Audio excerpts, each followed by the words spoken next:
Yo, Atlas speaking, and welcome to the finale of What If I Was Reborn into the world of One Piece as Enel and conquered the pirate world. Let the tale begin. Chapter 271, Golden Temple, Roger's Will and Time. Robin furrowed her eyebrows as she looked at the walls around her with quite a bit of intrigue. Her eyes scanned each and every corner with curiosity, and the crew had already split up and started stocking up on treasures and whatnot. Luffy had already eaten the strange fruit. His body emitted a golden light, almost as powerful as that of a miniature sun, but thankfully not causing any eye damage, and the young pirate captain fell to the floor. Everyone was concerned for a few seconds, but Luffy's loud snoring assured everyone that he had just fallen asleep. Even after the golden glow had dissipated, their captain's skin had gained a youthful luster. It was clear that the fruit had worked. Chopper remained by Luffy's side to make sure nothing happened to him. Zoro and Jinbei also remained by his side to protect him just in case. They still didn't know what the tracks leading to the temple were about at the end of the day. Sanji decided to stick around Nami and Usopp to protect them, and Frankie and Brook also trailed behind Robin. The temple was deemed otherwise safe for everyone else to start looking around, but they still decided to travel in groups regardless of that. The archaeologist of the crew was a lot less interested in the treasures, but she wanted to know more about the island itself. Who could build such a place? The more I look at this place, the more super it gets, Frankie muttered as he touched one of the golden pillars on the side. Yo-ho-ho, I tend to agree in this case. This place feels ancient, yet brand new at the same time. Brook nodded as well, his bony fingers tracing one of the pedestals nearby. Not even a speck of dust could be found within that temple. Not a trace. Robin had also found that quite amazing. There was either a group of people cleaning the place regularly or something is preventing dust from settling within these halls. She didn't know what at that point, but the corridor she had taken was one that, going by the writing on the walls, led to a library. The temple itself was seemingly a place that housed a lot of history. Robin had no doubt that it was older than the world government itself. The library was not as grand as she had expected it, unfortunately. Only a few dozen books were present, and to her delight, they were written in a common language. It was a slightly more dated dialect, but it was still a lot easier to make out than poneglyphs. Most of the books that Robin laid her eyes upon seemed to be about the grand empire that the gods had led. They were all in mint condition, there was no blemish on them, almost as if they were just printed. But the book that interested Robin most stood in the middle of the library. Reset onto a golden pedestal was a book that was a lot thicker than the rest. It seemed to be already open as well. Sunlight shone from the ceiling onto those pristine pages. It was like a spotlight, making the golden pedestal the very centerpiece of the library. Robin walked forward whilst Brook and Frankie seemed to take an interest in some books. Frankie found something regarding mechanical contraptions that the Grand Kingdom had devised, and Brook had found a piece relating to the music that had been most popular during the Void Century. Robin's slender fingers traced the pages of the large book as her eyes shone with interest. The name of the book? The Island Where Time Doesn't Exist? Robin blinked a few times as she read the title out loud. Immediately, she felt a few more eyes landing on her. Is it referring to this island? Frankie asked as he rubbed his sharp chin. I would wager a guess that it does. In fact, I'd be willing to bet a liver and a lung on it. Not that I have any. Brook's skeletal features shook a bit as he gave a hollow chuckle at his own boneless humor. Robin chose to ignore their antics, and instead, she immediately started reading the book. It spoke of an island without a name, a piece of the red line that had drifted off at some point in history, the place that Nika had chosen as his tomb. Indeed, the island itself was meant to act as the final resting place of Luffy's predecessor. Yet there was never anybody to bury within it. It was likely that his associates had amassed all that wealth and had left in the temple to honor their friend, alongside the gift for the future descendant of Nika, the one to sound the drums of liberation.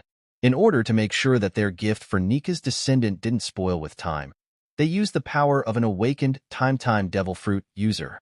The awakening allowed the user to permanently change the laws of reality within a small place, and it seemed that he had chosen to create something akin to a dome around the island. It was a bit absurd, and the book didn't explain it in great detail either, but in simpler terms, Time on the island simply did not flow for objects. And the people that stepped on the island? Well, time didn't flow for them either. They were not going to get hungry, they were not going to grow older, and they were not going to get sick. It almost sounded too good to be true. Then Robin read out the warning on the last page of the book.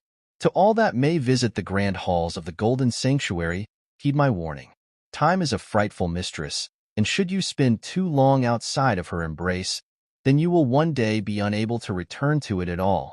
Do not lose the warmth of her touch, or you will be forever stuck within these halls, nothing more than an object for future visitors to observe. It seemed a bit cryptic, but at the same time, Robin could safely assume what the words meant. The dome that the time fruit user had created stopped time for all objects, and if outsiders were to enter it, they could technically still move, meaning their time was not stopped completely. But the more time they spent within that dome, the more likely they were to be marked off as objects. Robin shuddered at the thought of being stuck in time. It wasn't like they were going to become immortal if they stayed too long. No, they were going to become statues. Life could not function properly without time. And as soon as they lost the warmth of the outside world's time, they were going to be stuck on Raftel forever. Robin blinked a few times, as she remembered Enel had once called Bonnie's fruit the time fruit. The archaeologist couldn't help but sweat a bit. She remembered Bonnie to be a rather open and friendly woman. It was hard to imagine that she wielded such a scary power. But one thing was for sure. We can't afford to spend any more time here, Robin muttered before turning around to Frankie and Brooke. She wasted no time in explaining the situation to them, and their reactions were quite mixed. Frankie did start packing some of the books to take with them, which Robin was all for. Brooke did have something to add too, something that she hadn't the chance to think about either. Now that I think about it, this may mean that the steps we saw outside belonged to the crew of the former Pirate King. The skeleton muttered as he patted his afro. Robin couldn't help but blink a few times when hearing that.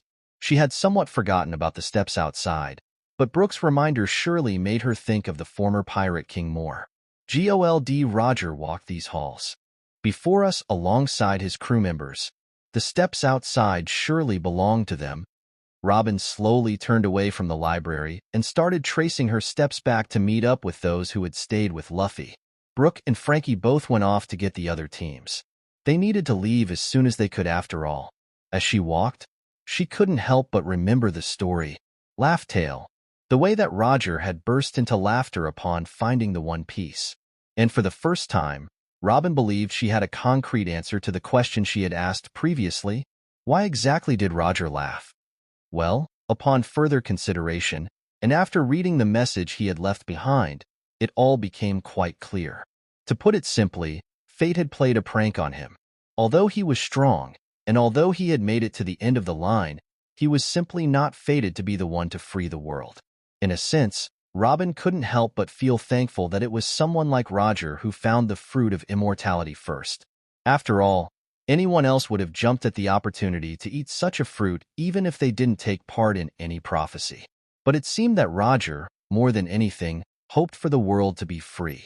He wanted the prophecy to come true, and if he couldn't be the one to make it happen, then he was at the very least not going to impede it in any way. Still, tragically, one could say that Roger's journey had all been in vain, or it would have been. But because he was a great man, he had decided to give his life meaning, or rather, his death. With his death, he sparked the fire that was the golden age of pirates. He instilled into others the desire for freedom, through the promise of great treasure to be found at the end of the line. Roger had been born a few dozen years too early to fulfill the prophecy, but it was his will that many had inherited, and that lived on through Luffy as well. And in the end, Roger's will was going to manifest and make way for the new age that was to come. Robin's mind was filled with thoughts as the straw hats gathered up and left the temple behind them. Nami had stuffed her coffers with as much as she could, and she had already pleaded with everyone to do the same. Finding Raftel was a miracle in the first place, so she wanted to take as much as she could from the countless treasures within. Luffy was being carried by Jinbei, still sleeping heavily. By the time they arrived at their ship, they felt as if plenty of time had passed. They were quite tired even. But the time outside didn't seem to have changed. The sun was still up in the sky, making many quite confused. But what Vegapunk told them on the ship was even more surprising. "Oh, you guys are already back? You just left a few moments ago." Chapter 272, Time Bubble, Training and Locating Allies. The next time Luffy opened his eyes, he was already on his bed. Wires were connected to him, beeping machines that he didn't know a lot about. Luffy just knew they belonged to Vegapunk. "Oh, looks like you're up." Stella, Vegapunk's main body, was the one to greet him first. The Straw Hat Captain craned his neck to the side and noticed that Chopper was still asleep by his side. The reindeer doctor was always doing his best to treat others, especially his comrades, but oftentimes he forgot to take care of himself.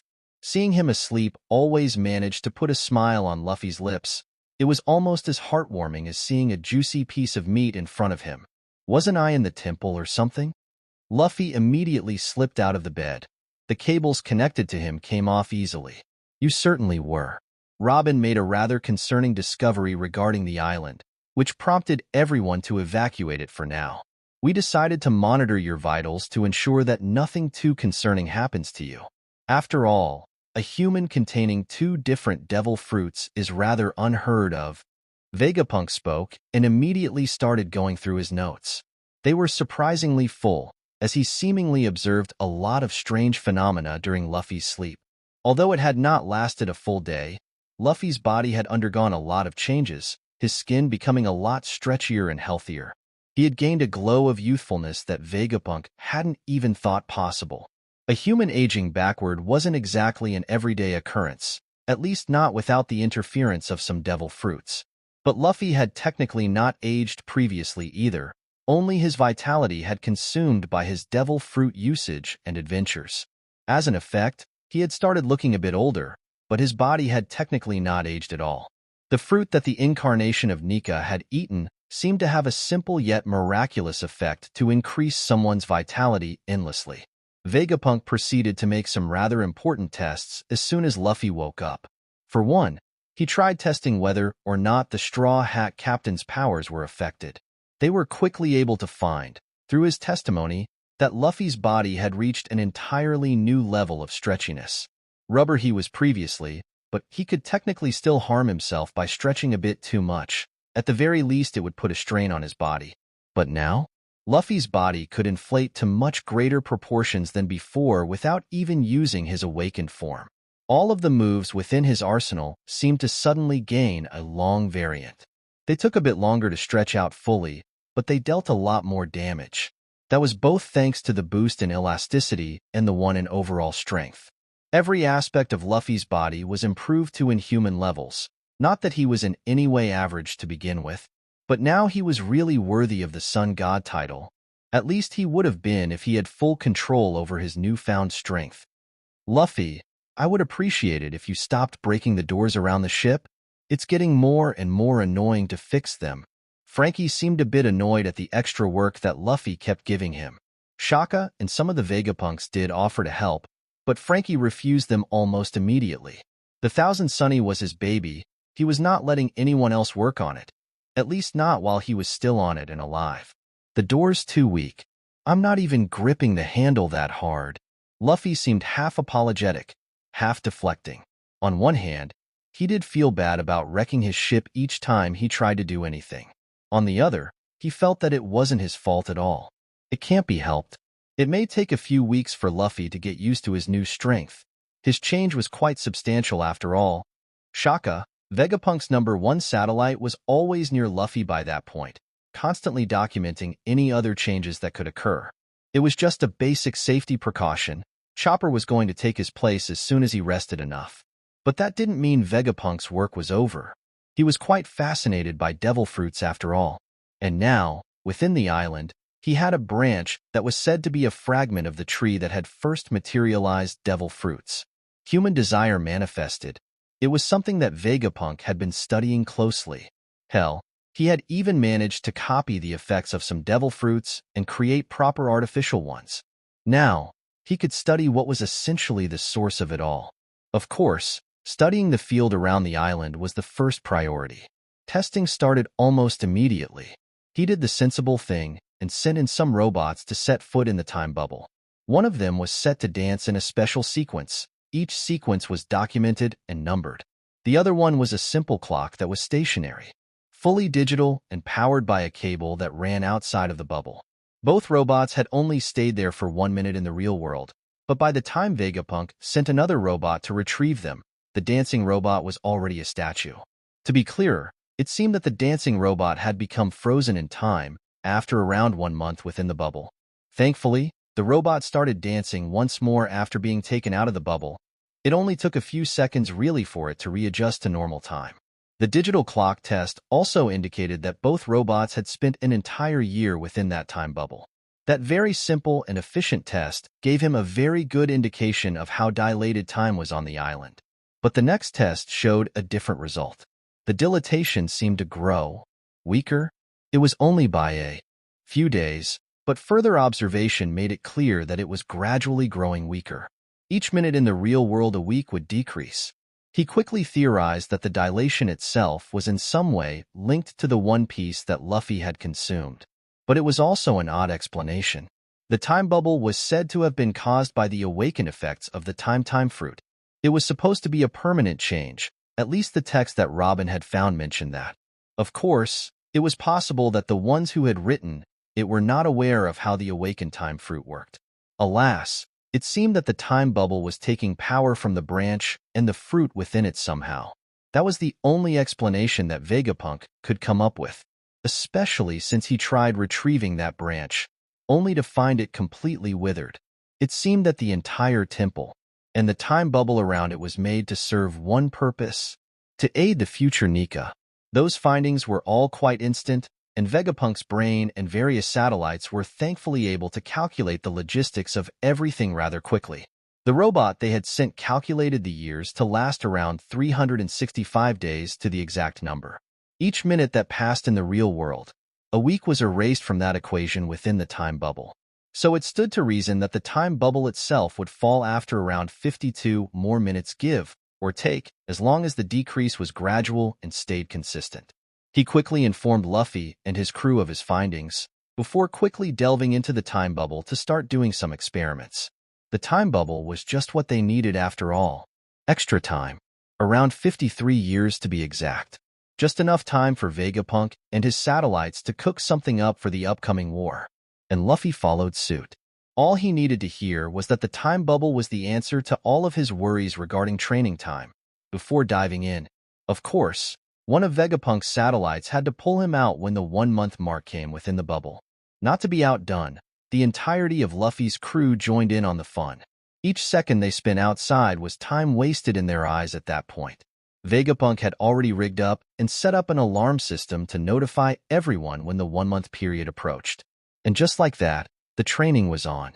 Luffy worked to master his newfound powers. All of the crew started working hard, but they soon discovered that the time bubble could also act as a curse. The time spent there was lost for most of them. They could feel themselves growing older much faster.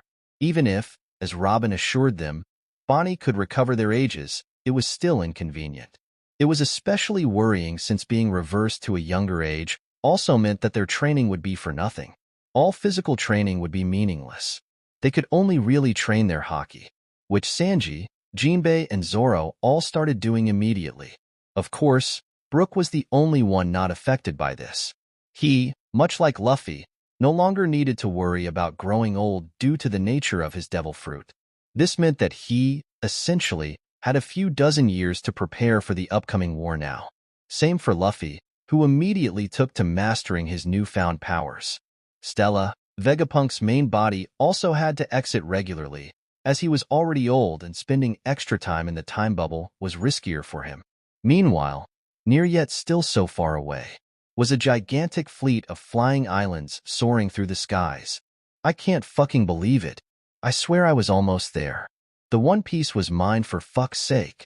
Kid, the newest addition at the table, was constantly whining that he had not found the fabled One Piece before Enel reached them. It seems it was just not our fate to find it. Law was a lot more casual about it. His dream was not to become the king of the pirates anyway. At least he didn't care for it as much as the red-haired kid. It clearly wasn't.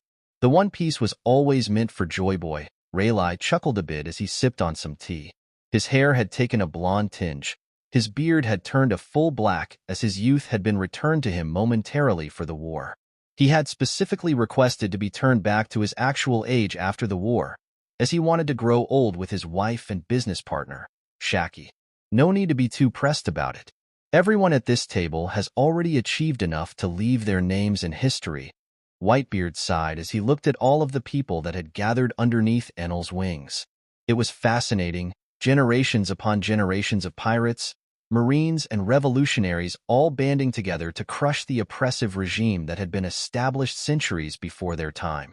Every person at that admittedly large table was either a legendary figure already or had the potential to become one. Bah, some rookie pirates like you folk were never going to get the One Piece anyway. If I was to wager a guess, Enel likely could have gotten his hands on it easily even without the poneglyphs. Big Mom was not quite as welcoming. She had always had a nasty mouth though, so that was not news for anyone. Maybe, with his speed and observation haki, he can scour every corner of the new world until he finds it. Akainu murmured as he tried to calculate how much time Enel would need to find the One Piece in his mind. That's nice and all, but he may have to do just that in all honesty. We can't find it normally without the missing piece. Dragon spoke out as he looked over some reports from his research department. Larthai had done her best to study the road poneglyphs that they had on hand, but without the last one in the possession of the Straw Hats, they didn't have a lot to go off of. It was as if they were missing their most crucial piece. Yeah, I will head out to find it. It shouldn't take me too long, hopefully. Enel sighed and vanished as soon as he spoke, his body turning into lightning and traveling to another edge of the island. He clapped his hands and flashed further into the distance, his eyes closing as he awakened immediately. I'm sure I felt something around these parts a while back. Within his consciousness, he couldn't quite feel it, but he could feel the lack of something where the island should have been. For some reason, the presence of the island had become slightly stronger, the mist that had been previously shrouding it dissipating slightly. But that didn't mean they were close to it already. Rather, the entire island of Raftel seemed to be moving, shifting and slithering. The only way to concretely reach it by ship would be to follow some strange cloud formations that also shifted along with it. There were other landmarks, but for the most part, there wasn't much else. With a quick radar scan, Enel was able to find it a mere hour away. He didn't feel anything special on the island, just that the Straw Hats and Vegapunk had set up shop on the island already. To save his energy, he quickly turned off his awakened state and returned to his seat, surprising everyone. What? Already? Kid shouted as he immediately stood up, the anger in his tone palpable. Yeah, I'm redirecting the islands towards it now. As we assumed already, Straw Hats are already there. Enel rubbed the back of his neck, before his eyes shifted to his side as he noticed a strange exchange. Shiki blinked a few times before sighing and reaching into his pocket, taking out a fat stack of bills and handing it over to Francisco, who smiled and immediately started counting them. Did you bastards place bets on this? Enel was immediately annoyed. Of course we did. Only a hopeful fucker like Francisco would predict that you'd be back in a few minutes. Big Mom scowled as she also took out a sack of money and sweets and threw it over to Francisco. Enel just gave them a disappointed glance. More and more people forked out money for their bets. The list included most of the pirates present, Dragon, and surprisingly, Fujitora. Enel looked at him with quite a lot more disappointment than the rest, expecting a bit better from a Marine. Alas, his expectations were dashed once again as Francisco split the money with Sengoku, who had apparently also bet for Enel to return quickly. His excuse for participating in such juvenile behavior? It is only natural to place a bet when you know you are winning. Meanwhile, Fujitora had no such grand aspirations or excuses, as he was just a gambler at heart. Garp was also mad that he had been asleep through the whole exchange, as he would have gotten some money as well had he not. All in all, it made Enel question quite a few things about their group's dynamics, and if the pirates were starting to somehow influence the Marines, what even is happening to this group? Chapter 273. Differences, Age and On to War. So that's it? That's Raftel? Garp asked as he stood at the precipice of the Sky Archipelago with his arms crossed firmly. Indeed. It looks just like the day we left it. Rayleigh sighed as he ran a hand through his blonde hair. It's strange. Back then there weren't even any tales about it. Almost as if Roger was the first to find it. Francisco pondered, his eyes also firmly set on the island in front of him. Shiki also seemed to have similar thoughts as he stared at the island. I guess I wasn't expecting something like this. Roger, that bastard, said he left all of his treasure here. But anyone that knew him knew he was a broke bastard. Garp sneered, before shaking his head. Rayleigh wanted to refute Garp's words for a moment, but in the end, he just shook his head with a crooked smile on his face. Roger was many things during his life, but he was never great at managing his finances. Hell, none of us were. Crocus spent money on new materials all the time.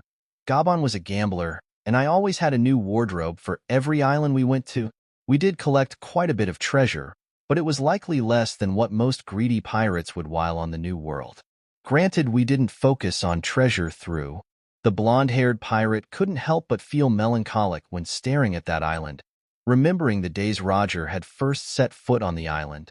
He was proud to have witnessed that moment, to witness his captain achieving his dream, even if Roger was, in the end, not fated to be the one to free the world.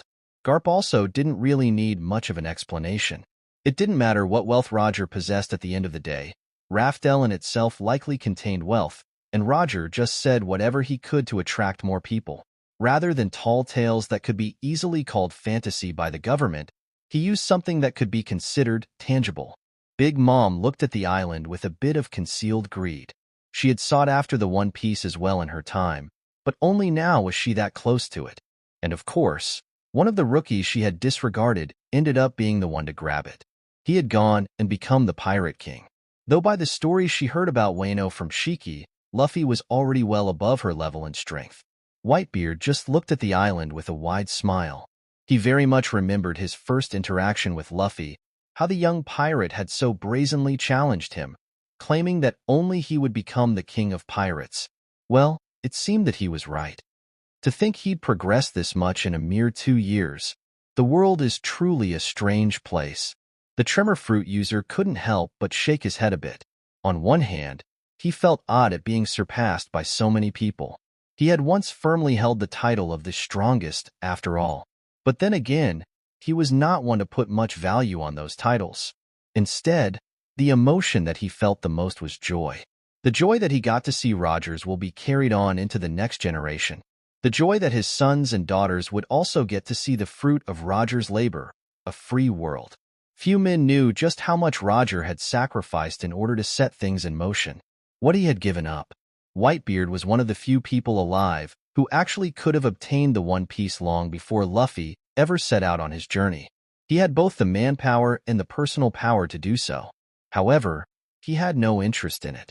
Even now, as he stared at the gigantic golden temple, one that was surely filled with riches, he felt nothing in particular. He knew that no matter the wealth hidden within that temple, it was nothing compared to the family he now had and the bonds he had built over the years. To him, this war was a fight to protect his family and to show them a better future. But everyone had their own reasons for participating in the war. Shanks, for example, wanted to see his captain's dreams finally be accomplished. Same for Rayleigh, though it would have been a lie to say that they didn't care for Luffy at that point regardless. Big Mom had her greed, but what overpowered that greed now was her respect for Enel, and she joined the war to fight for her family as well. Most of the Marines were different, however. They were looking to upturn the system, to show the world what actual justice meant, to rid it of its unfair overlords. Their views now ironically aligned perfectly with the Revolutionary Army, a group they had all mostly detested in the past. Whether it was fighting for the world's freedom, for profit, for true justice, for family, or loved ones, all of the people that Enel had gathered all had one thing in common. No matter their backgrounds, they were willing to fight. They were willing to put aside their differences, to discard any misgivings they might have had with each other, and band together to strive towards one shared goal. Enel couldn't help but smile as he took a moment to look at everyone present. He stood with them at the edge of the island, staring at Rafdel with a smile. Finally here. Before he even knew it, his islands were hovering above the Grand Temple. He couldn't help but smile as he felt the straw hats and Vegapunks on the ground. Huh. Enel blinked a few times before rubbing his eyes and earlobes and trying again. What's wrong, Captain? Francisco immediately noticed his confusion. Well, Garp, Francisco, let's go down for a moment. Anyone that wants to can tag along. Enel clapped, turning around to the cadres of his army with a smile before vanishing into a flash of light. TSCH, bastard went ahead of us. Garp immediately hopped off the island, followed by Francisco, who just sighed and leaned off the edge, allowing himself to freefall off the island. Shanks and Rayleigh looked at each other, their gazes a bit complex, before jumping down as well. Whitebeard stroked his rounded mustache for a moment before nodding, and jumping down as well, only leaving a guararare behind him.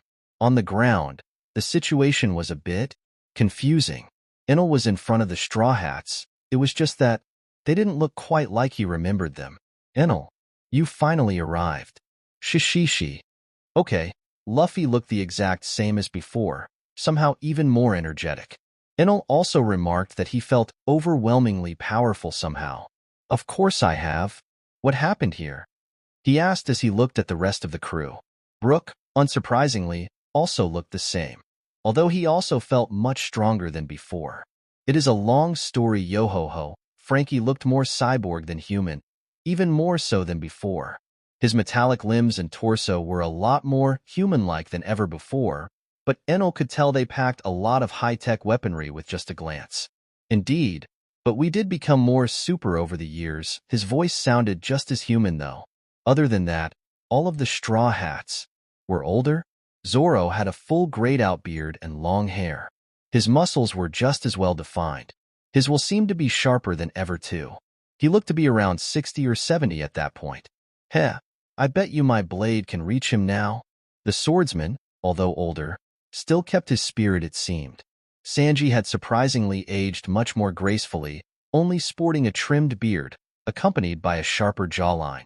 He looked to be in his 50s. Who cares about your blade, Mosshead? Sanji smiled. His legs were a lot thicker now, visibly larger than before, almost twice as much. It somewhat reminded Enel of what a professional and roided-up triathlete looked like back in his old world.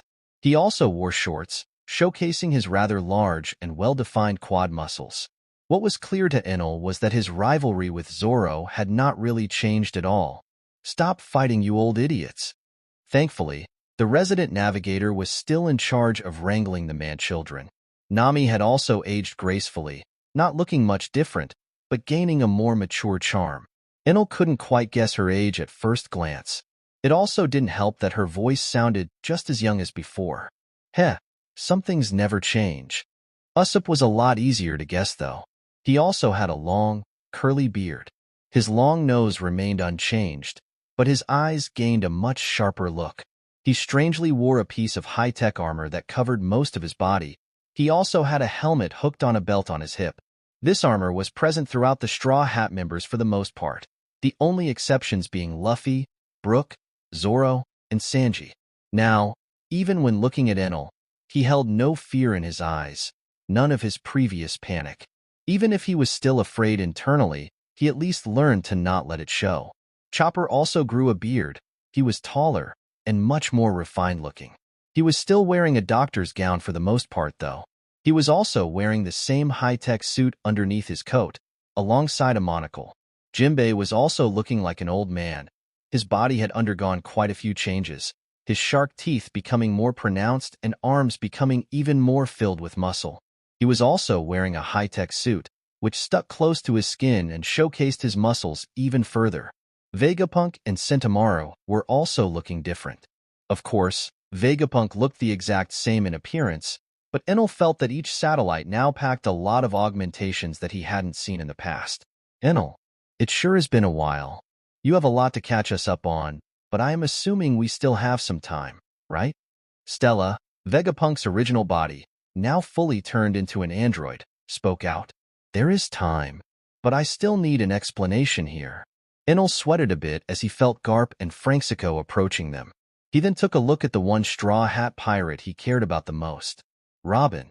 Sure, they all looked different, and it was surely bizarre, but the biggest change in Enel's eyes was still Robin. She was currently looking like she was around 60, and although she had aged well, the signs were still showing. She now had long, flowing gray hair, and her face was also much older, the lines around her eyes and nose showcasing her age.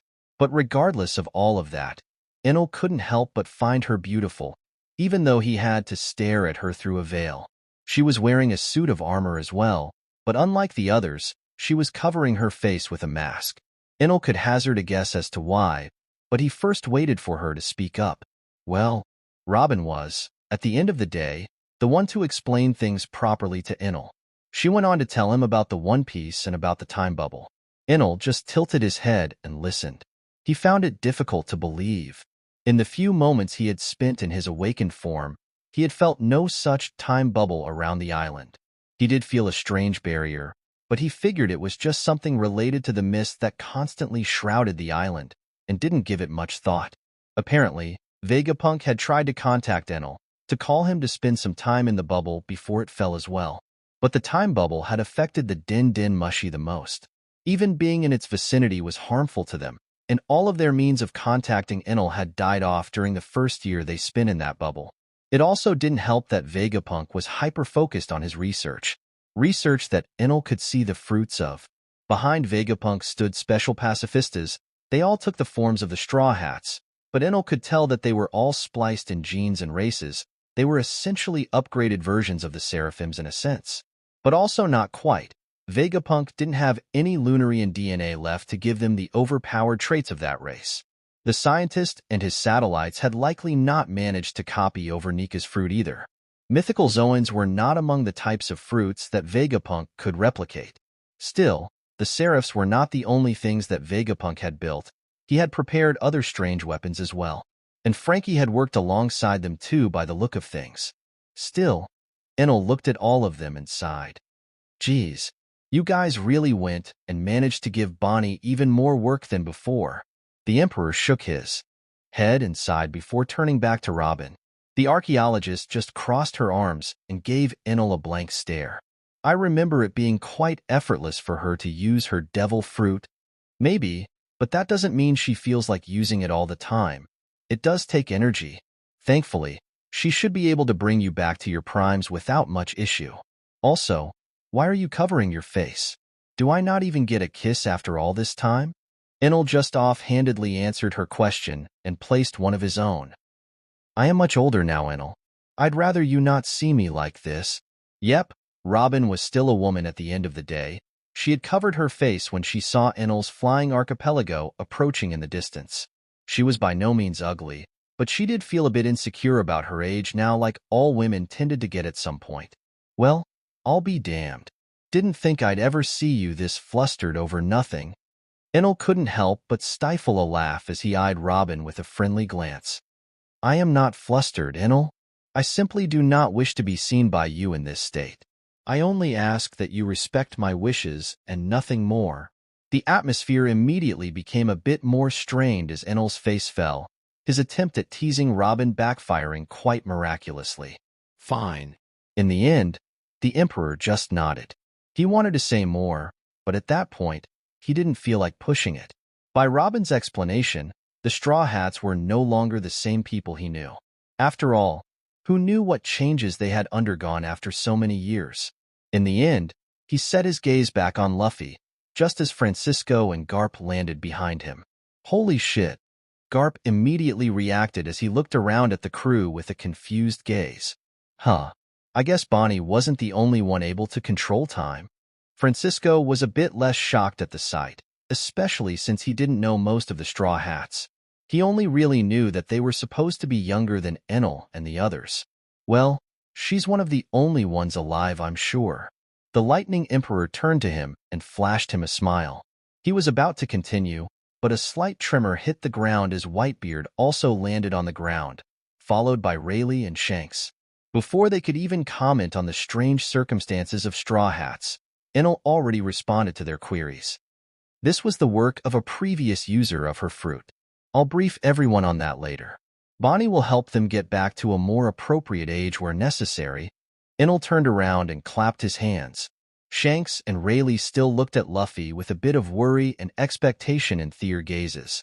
Shanks, Rayleigh, I did it. I became the king of pirates, Luffy shouted, his energy rolling to such an extent that it shocked all of the old men present. Shit, this kid went and became a monster already. Francisco sweated a bit. He felt strangely small in front of Luffy now. He had never felt that way, not even in front of Zebec or Kaido. Has he surpassed Enel? Garp also felt the same, but more so than a tinge of fear, he felt overwhelming pride. The Lightning Emperor couldn't help but smile. I wonder what surprises he'll bring during the war. I'm sure it will be satisfying enough. We'll continue the meet and greet on the ship. We still have some preparations left to do. Enel looked at everyone with a serious gaze before turning into a flash of lightning and taking to the skies. Shishishi, see you all in the skies, Luffy shouted before stretching his hand. It immediately broke the sound barrier and reached the nearest sky island, to which he grabbed the edge and allowed himself to be pulled up. Oi, you brat. You better greet your grandfather properly. Garp immediately jumped after him. Francisco just sighed and followed Garp, somewhat excited to find out more about the current Straw Hats. Gururarara, that brat became even more absurd.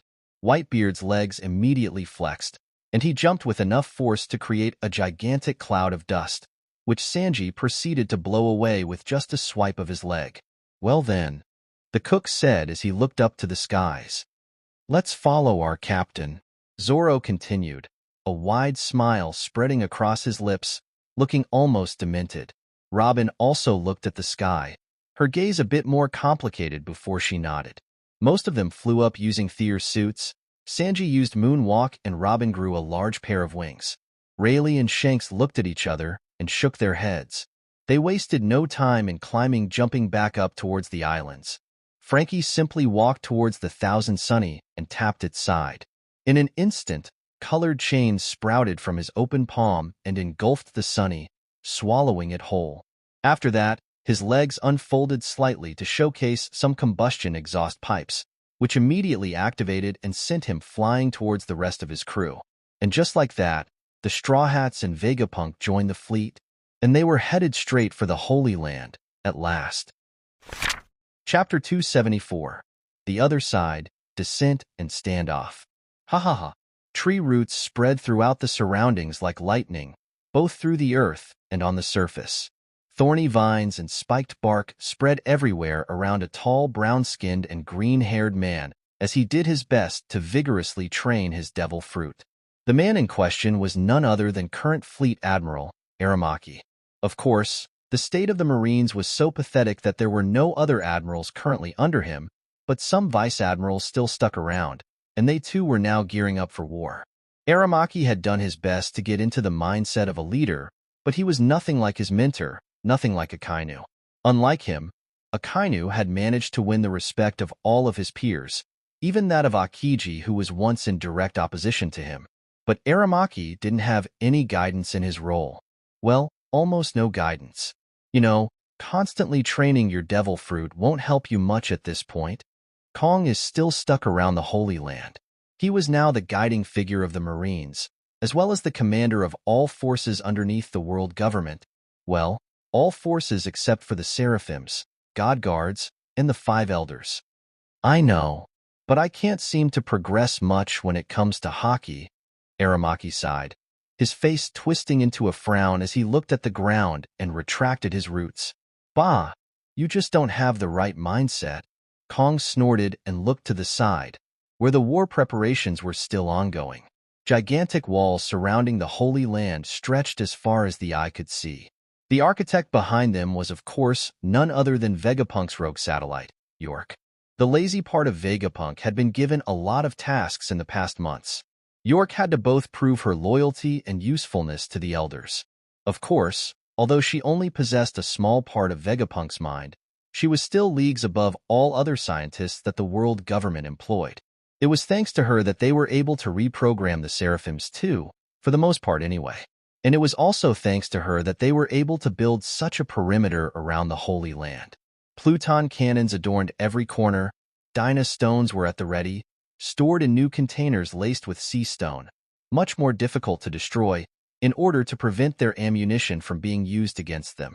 Gigantic armored speakers were pointed outwards at the sea in front of the Holy Land. The lands were remodeled, and the Holy Land itself was pushed out slightly, allowing it to be a tad closer to the sea. Precautions were taken for just about anything that they thought Enel and his army could throw at them. Imu himself was prepared to counter any preemptive attacks that Enel had in store for them. It was only really a matter of time before the war started. Hell, they had already seen Enel's fleet of islands flying in the distance as they passed by Zebec. They all heard the drums. They were essentially relying on limited intel to find out whenever Enel was going to attack them. But the past few weeks it had all been deathly quiet. It was no surprise. They knew it was impossible for their agents to hide from Enel at that point. He had passed by all islands, raining down lightning as far as his eyes could see. No corner of the Grand Line was left untouched at that point. Thankfully, losing their contact with their agents at least gave them an idea of where Enel was and how much time they had left to prepare. At least that was the case at first, all the way up until a few islands were hit at the same time. They had suddenly lost all ability of locating the opposing army. The war could begin at any point. Thankfully, the 5 elders and the seraphims didn't need sleep. They stood vigil at the wall for days on end, while awaiting for their preparations to be completed and overseeing everything. The seraphims were another issue entirely.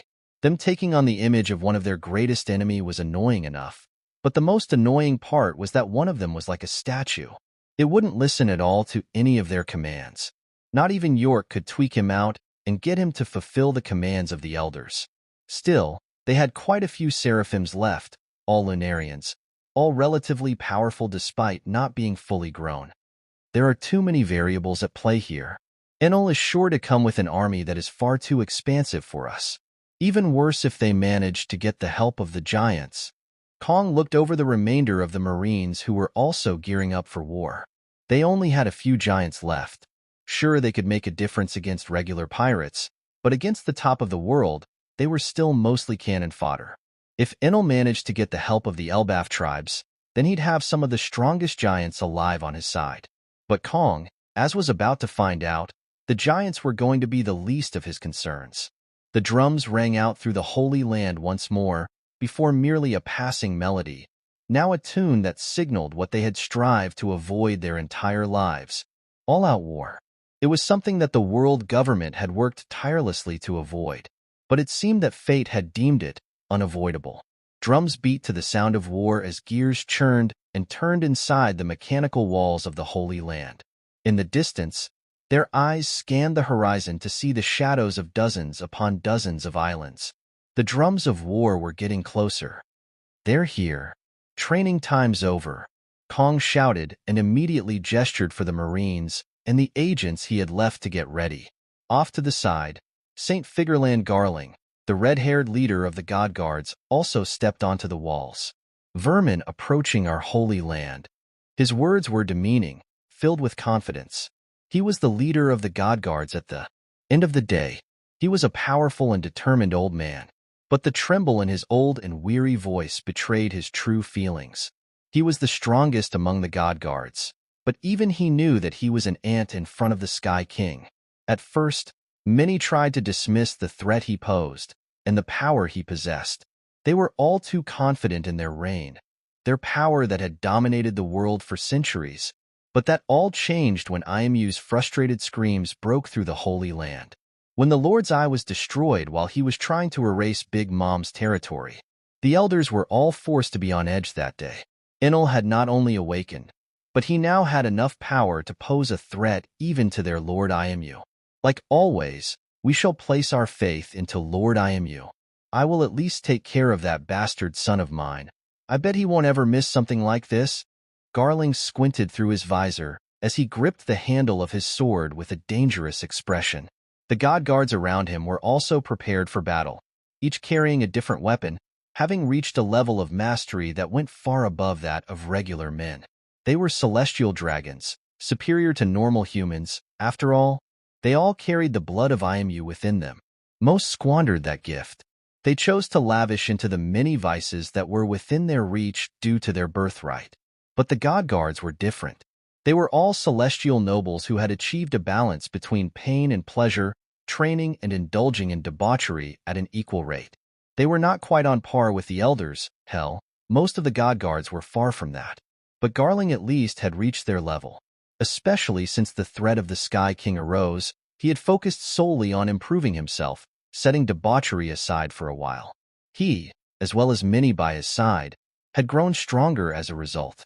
The world government itself was spurred to grow because of the rising threat, but were all of their preparations enough to face what was ahead of them?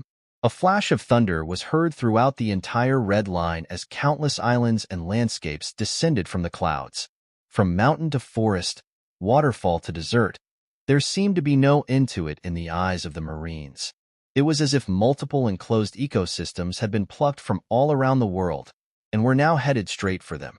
They were still quite some distance away, but they captured the attention of everyone.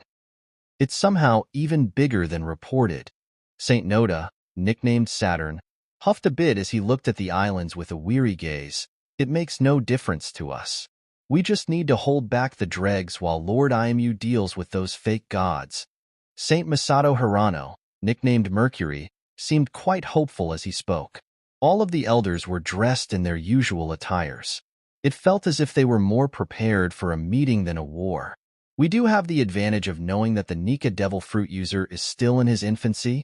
Even one of us can stall him at this point. Against Lord Imu, he'll likely only be baggage for the Sky King. Saint Masato Hirano, nicknamed Warcury, spoke with a rather high level of confidence. And Saint Noda, the one that had fought Nika, couldn't help but nod. Although the fight had admittedly ended in his loss, it was still a close match. The 5 elders were far below their lord, so the only real concern they had was the Sky King. Estimated time of arrival, 10 minutes. Prepare the Pluton cannons. They will be in range in 2 minutes. Kong immediately shouted orders to his subordinates as he assessed the situation.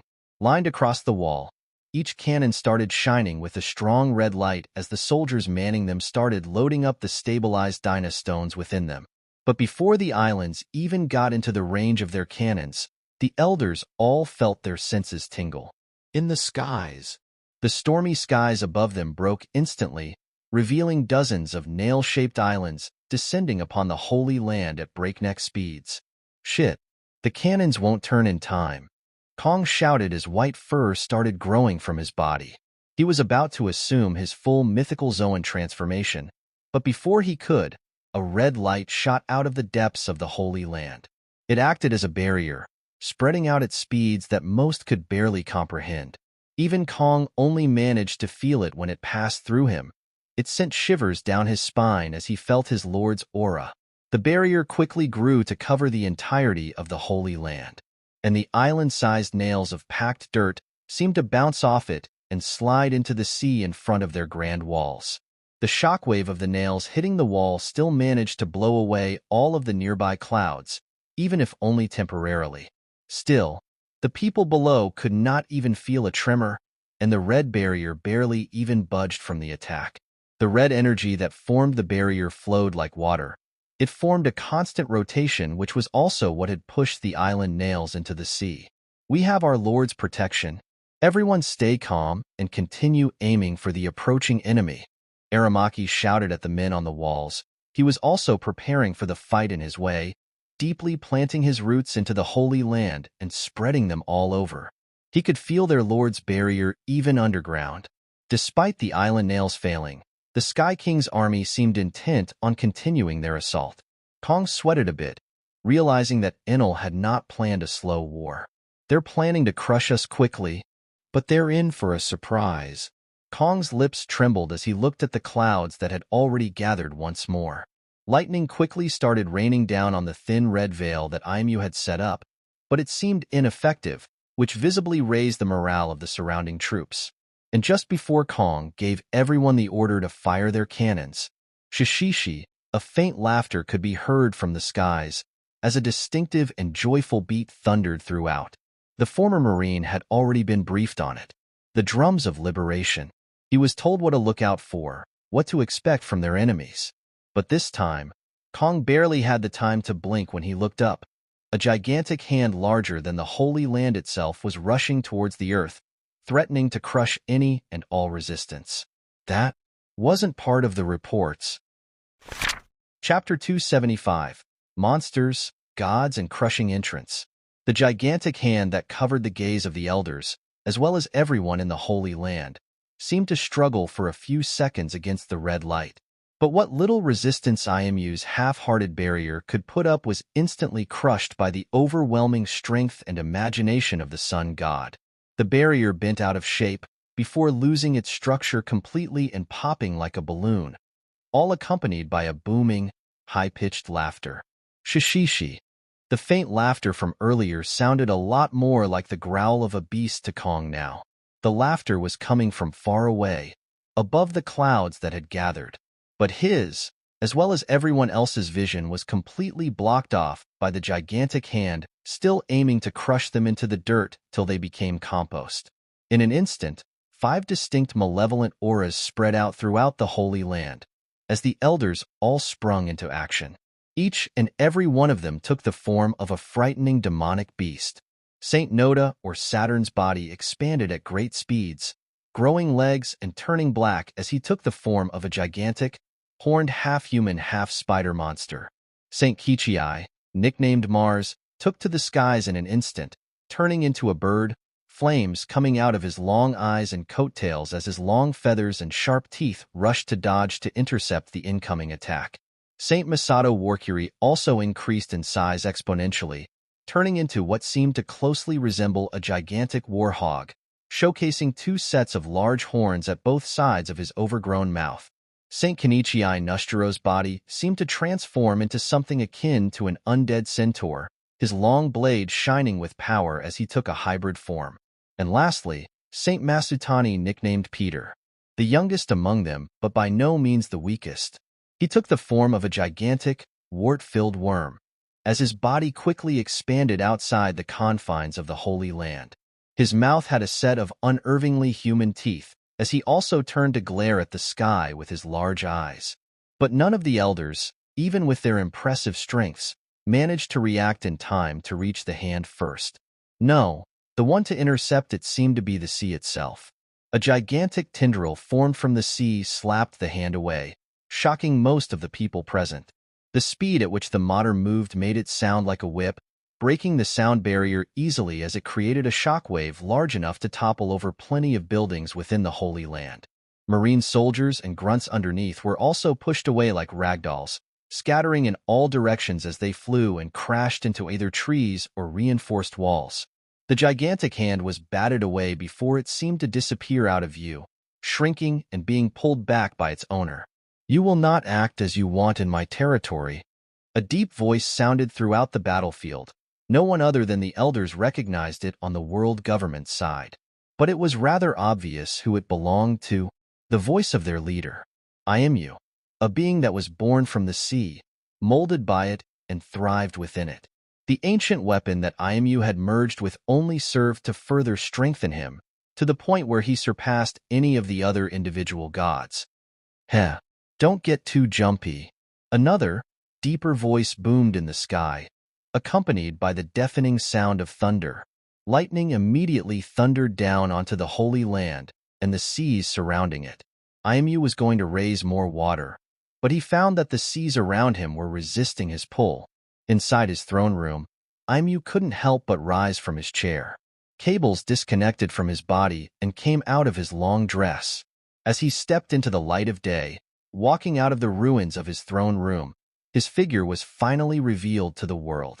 Enel couldn't help but raise an eyebrow when seeing him. It was genuinely hard to tell.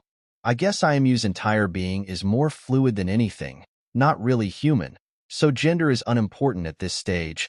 IMU's figure was indeed fluid, more than one could imagine. It changed shapes constantly. One second it looked like the most handsome man, the next like the most beautiful woman, and the next like the most incomprehensibly frightening mythical beast, made out of fleshy red tentacles and just as annoying as his predecessor.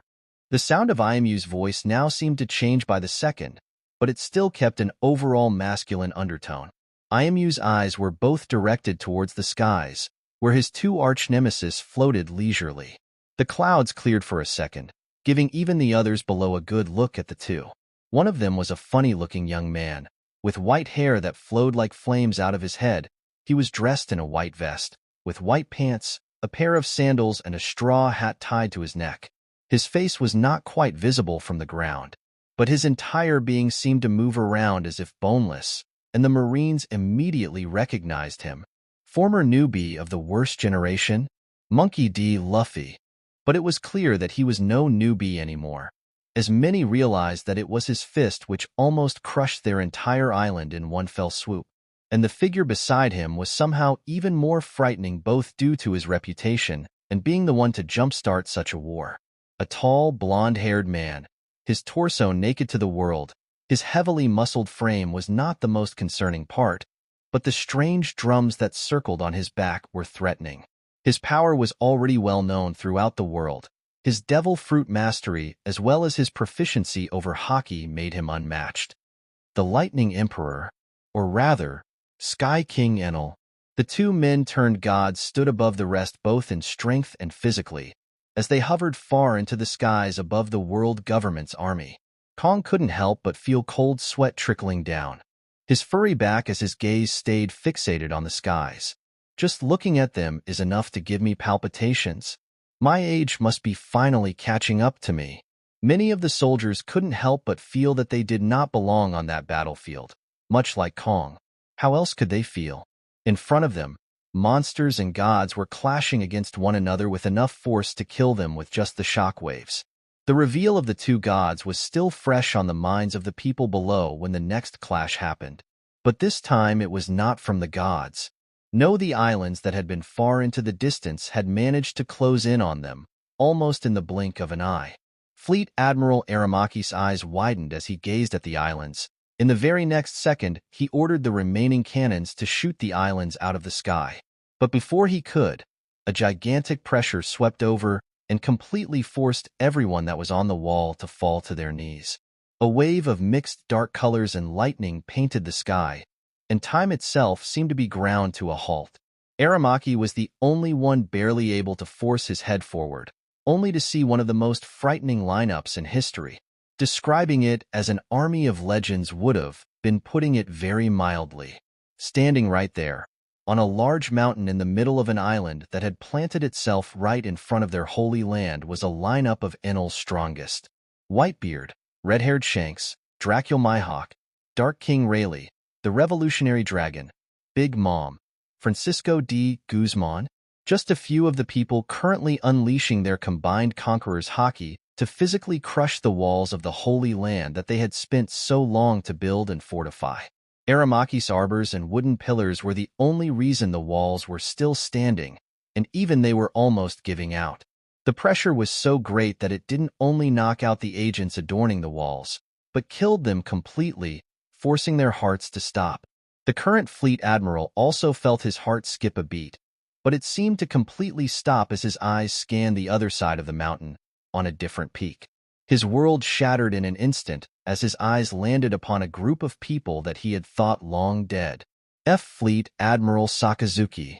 Everyone. With a strained voice, he trembled out some words as he eyed the Marines standing on that peak. At the very front of them was none other than a young version of Garp the Fist, a former Marine hero in Sengoku, the Golden Buddha. By Sengoku's side stood none other than former Fleet Admiral Akainu, his gaze burning holes into the people below. The other former admirals stood by his side. Akiji, Kizaru, Fujitora, Zephyr, all legendary Marines, formerly presumed dead, were now staring at them. People that any Marine used to respect and adore were now facing off against the world government. What is happening? Was the last thought that Aramaki could muster before he fell back, unconscious. Chapter 276. Opposition, Resentment, and Chaos. The combined aura of Enel's strongest lieutenants crushed everything in its path, to the point where even someone on the level of an admiral had fainted. Of course, Aramaki's fainting was also thanks to the shock he received when seeing all of the figures he respected within the Marines on the other side of the war he was fighting. Kong acted quickly enough to save him, his gigantic furred arm clutching at him whilst trembling as he took a few steps back. Even when fully transformed in his Yeti form, it was difficult for him to get too close. But that crushing pressure didn't go unanswered for much longer. In an instant, 5 monstrous beings jumped in between the vulnerable walls of the Holy Land and the gathering of legendary figures assaulting it. Their gigantic bodies obstructed everything, and the 5 of them together exuded an aura that seemed to be able to push back against that of Enel's army. Lightning of all colors roared and twisted around in the air as the entire world seemed to come to a standstill once more. But not for long.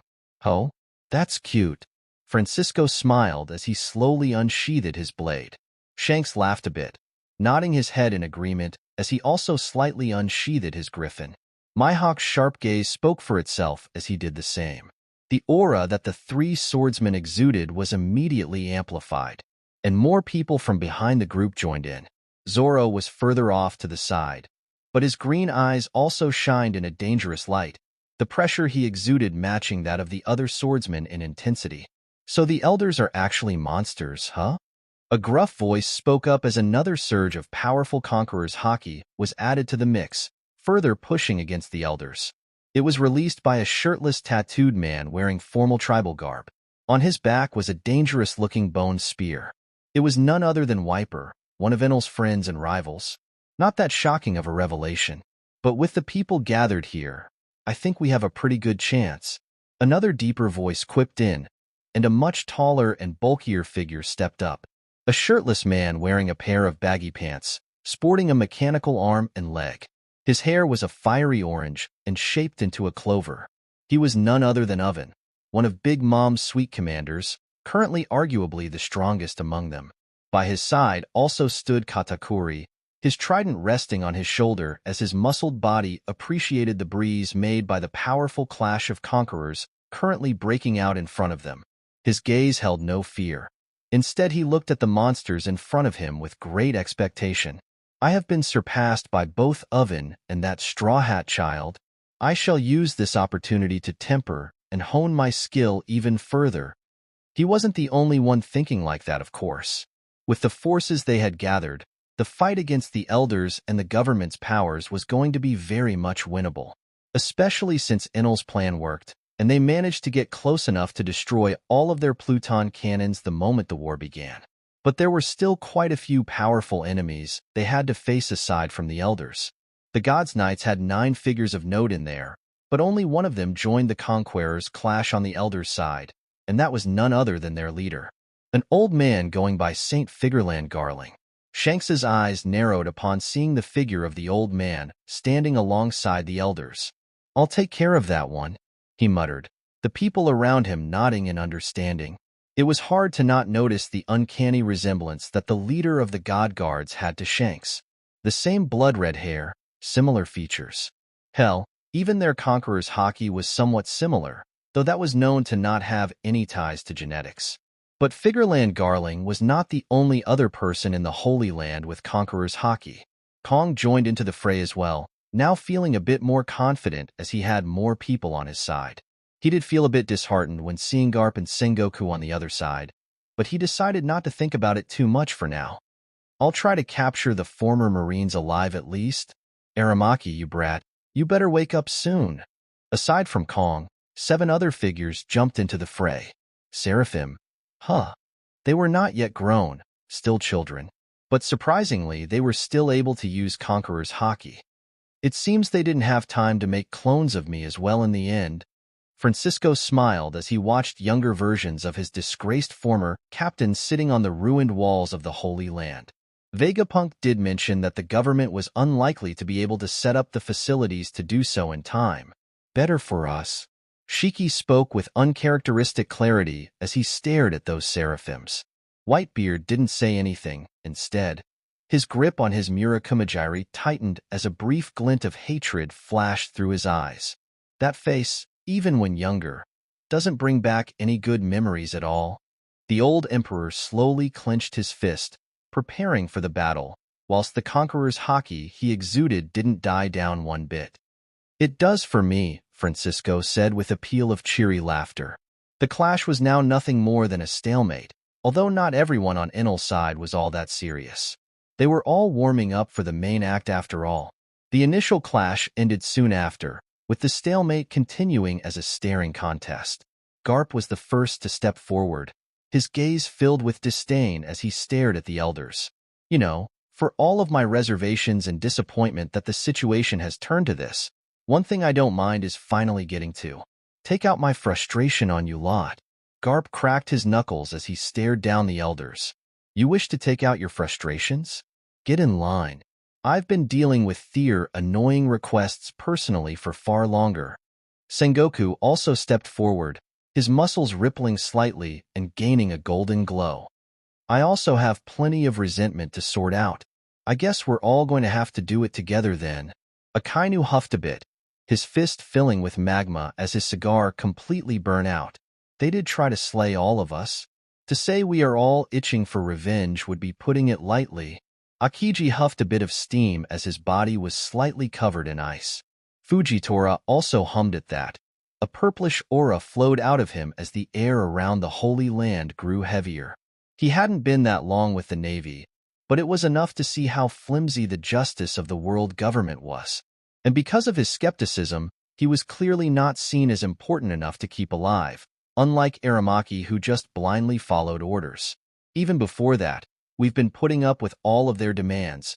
They've always been bothersome. Kizaru also smiled, his body slightly shining yellow, which reflected into his sunglasses as he craned his neck to the side. They all had their own reservations when it came to the world government. Former admirals and former fleet admirals were all used and thrown away by the government. The justice they had found themselves dishing out had nothing to do with the safety of the vulnerable. Zephyr's scowl deepened as he remembered the number of recruits that died under him whilst he was following the higher-ups' orders, forcing them to go on exceedingly harder missions and putting their lives at risk. The first one to jump forward was still Garp, his fists pointed at Saint Saturn, who was currently in his spider demon form. Galaxy impact. A gigantic shockwave spread from the former marine hero's fist, sending crushing waves towards the elder. Saturn immediately acted, digging all but one of his gigantic legs into the sea floor to resist being thrown away by the powerful shockwave. As the powerful wind gushed past him, he moved his remaining leg, directing his pointed sharp pincer towards Garp's chest. Sengoku didn't sit still when seeing Saturn trying to skewer his old friend. In an instant he transformed into a golden giant. He jumped forward and slapped the gigantic leg away with a palm strike, causing a large golden shockwave of his own which caused what remained of the seas around them to whirl aggressively. In an instant, the seas froze over, as Akiji also joined the fray. Magma fists rained down from the sky through the entire Holy Land, and light also rained down across the entire battlefield. Zephyr jumped to fight Satron alongside Garp, sending a Rankyaku at the spider's legs, hoping to cut them off while they were still frozen in the ice. But Saturn's body seemed to be much tougher than any of them could have anticipated. The Elder seemed to be unaffected by those attacks. He merely scowled and remained unmoving, whilst more and more figures jumped out of the Holy Land to fight Enel's lieutenants and wings. Sengoku himself was almost slashed by Saint Figureland, but Shanks moved much quicker to intercept him, Theer blades crossing and blasting red lightning in all directions. Oomph! The red-haired emperor flexed his hand, pushing the god knight captain further into the Holy Land and following suit. 6 of the 7 seraphims had jumped to defend Saturn, and they were immediately intercepted by 2 gigantic flying slashes, both shining with a golden light. Shiki immediately broke the sound barrier, flying towards the visages of his old captain, blades drawn and ready for blood. I'll take these fakes on. He only said that as he used that momentum to also push them further inland, throwing a gigantic boulder their way and passing by one of the elders. We'll assist him. If that idiot gets himself killed, this entire operation is doomed. Wiper, Oven, and Mamanga all moved as the sweet commander said that. Shiki was, after all, the only reason why their islands were currently floating. He was someone who couldn't be allowed to die no matter what. Saint Mars, in his flying demonic Thunderbird form, wasn't about to just let all of them go past just like that. But before he could even beat his wings in Shiki's direction, he felt the air around him grow even heavier, pulling him towards the ground. At the same time, a gigantic figure appeared right above his head, tail slapping him away, sending him flying into a side of the red line. I had worried this day would never come, but it is time for us to show our true strength. That deep voice thundered through the skies with intensity as the revolutionary army on Enel's islands roared with pride. The figure could be described as that of a largely overgrown lizard, the most dangerous kind of course. A four-legged dragon, with a wingspan large enough to rival that of St. Mars, scales of a dark green color. It was none other than Garp's own son, Monkey D. Dragon, with his very fitting devil fruit. Mythical Zoan, reptile model, Storm Dragon, a bothersome devil fruit for the world government, granting its user both overwhelming strength and endurance and control over storm and lightning clouds. Though it was lacking in versatility when compared to Enel's devil fruit, it was still obscenely powerful, which was one of the reasons why Dragon was one of the most wanted men in the world. The revolutionary dragon? The other elders reacted immediately, but they were each stopped by other formidable opponents that they could not bear to ignore. Saint Shepherd, in his gigantic island-eater demonic worm form, wanted to rush to Mars's assistance, but as soon as he dove into the earth he felt his entire body being crushed by tremendous tremors. He was immediately forced to expel most of his body out of the ground to avoid further injury, and he was faced directly with his opponents, Whitebeard, Marco, Ace, and some rookie pirates from the Straw Hats, the cook Sanji and the musician Brook. Saint Warcury, in his demonic boar form, was in no position to provide assistance either, currently being pressed by the strongest members of the Big Mom pirates, including Big Mom herself. Lastly, Saint Nushiro, half transformed into a skeletal horse, was also forced back, blocking countless flying slashes from Zoro and Mihawk. Fights were breaking out all over the place as the war was now in full effect. Whilst chaos reigned below, the skies far above the Holy Land were somehow even livelier, as the three gods present clashed for the first time directly. Chapter 277.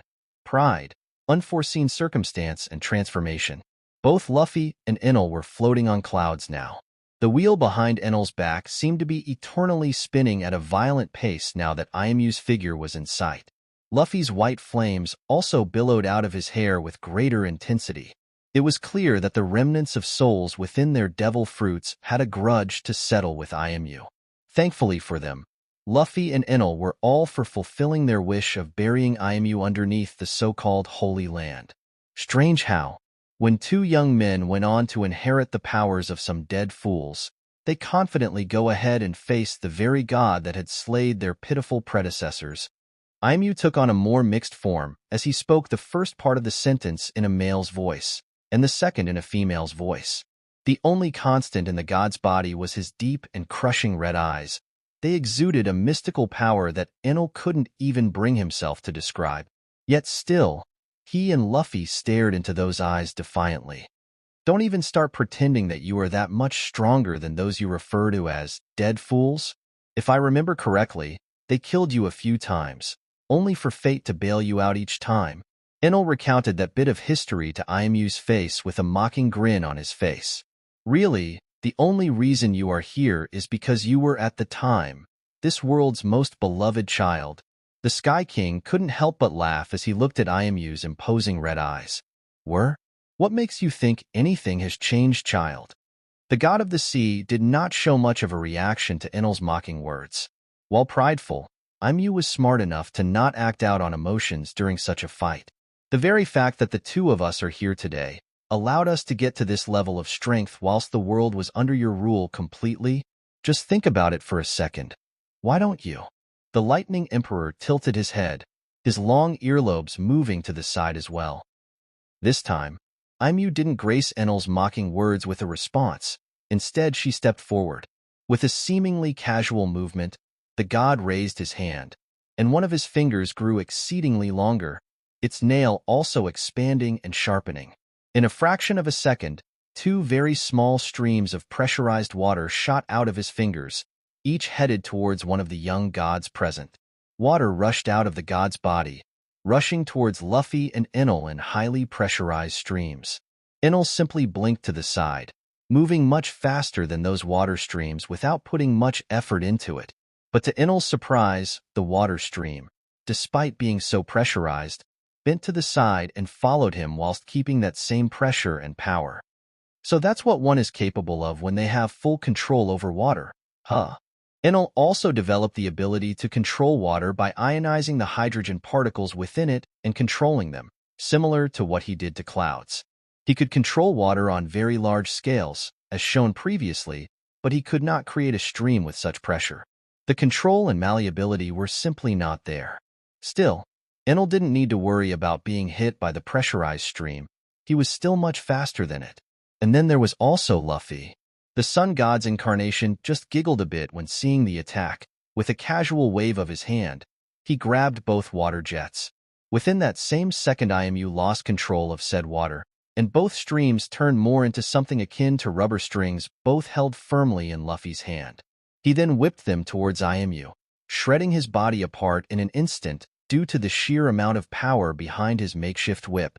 Of course, IMU's body reformed instantly, but he still gave the sun god a confused look. He was not supposed to have grown this strong. He had not foreseen the trick that the sun god had pulled at his tomb. The time bubble was an anomaly that could not be detected from the outside, as Raftel itself was impossible for the world government to reach. IMU's future prediction had also not said anything about Luffy being that big of a threat. Unfortunately, IMU didn't have too long to think about how the young supernova had achieved his strength. The biggest threat he had anticipated before was already right behind him. Enel's speed was unprecedented. As the staff he held turned into a large Naginata, he swung it into IMU's body as well. Dark blue lightning rushed in all directions as IMU was now forced to block the blow in full force. It was a short clash, where lighting met a very thin and constantly revolving water screen around IMU. The god then gazed at Enel, and instantly the Sky King felt his power vanish for a second. At least his devil fruit power. His conqueror-coated Naginata still bisected the god, and Enel immediately used Moonwalk and Shave to avoid being skewered alive by a dozen thin water tendrils that came out of IMU's back. Enel sweated a bit. With a flick of his finger, he sent a black lightning bolt towards IMU, who just waved his hand. The long sleeve of his royal robe expanded and batted the bolt away.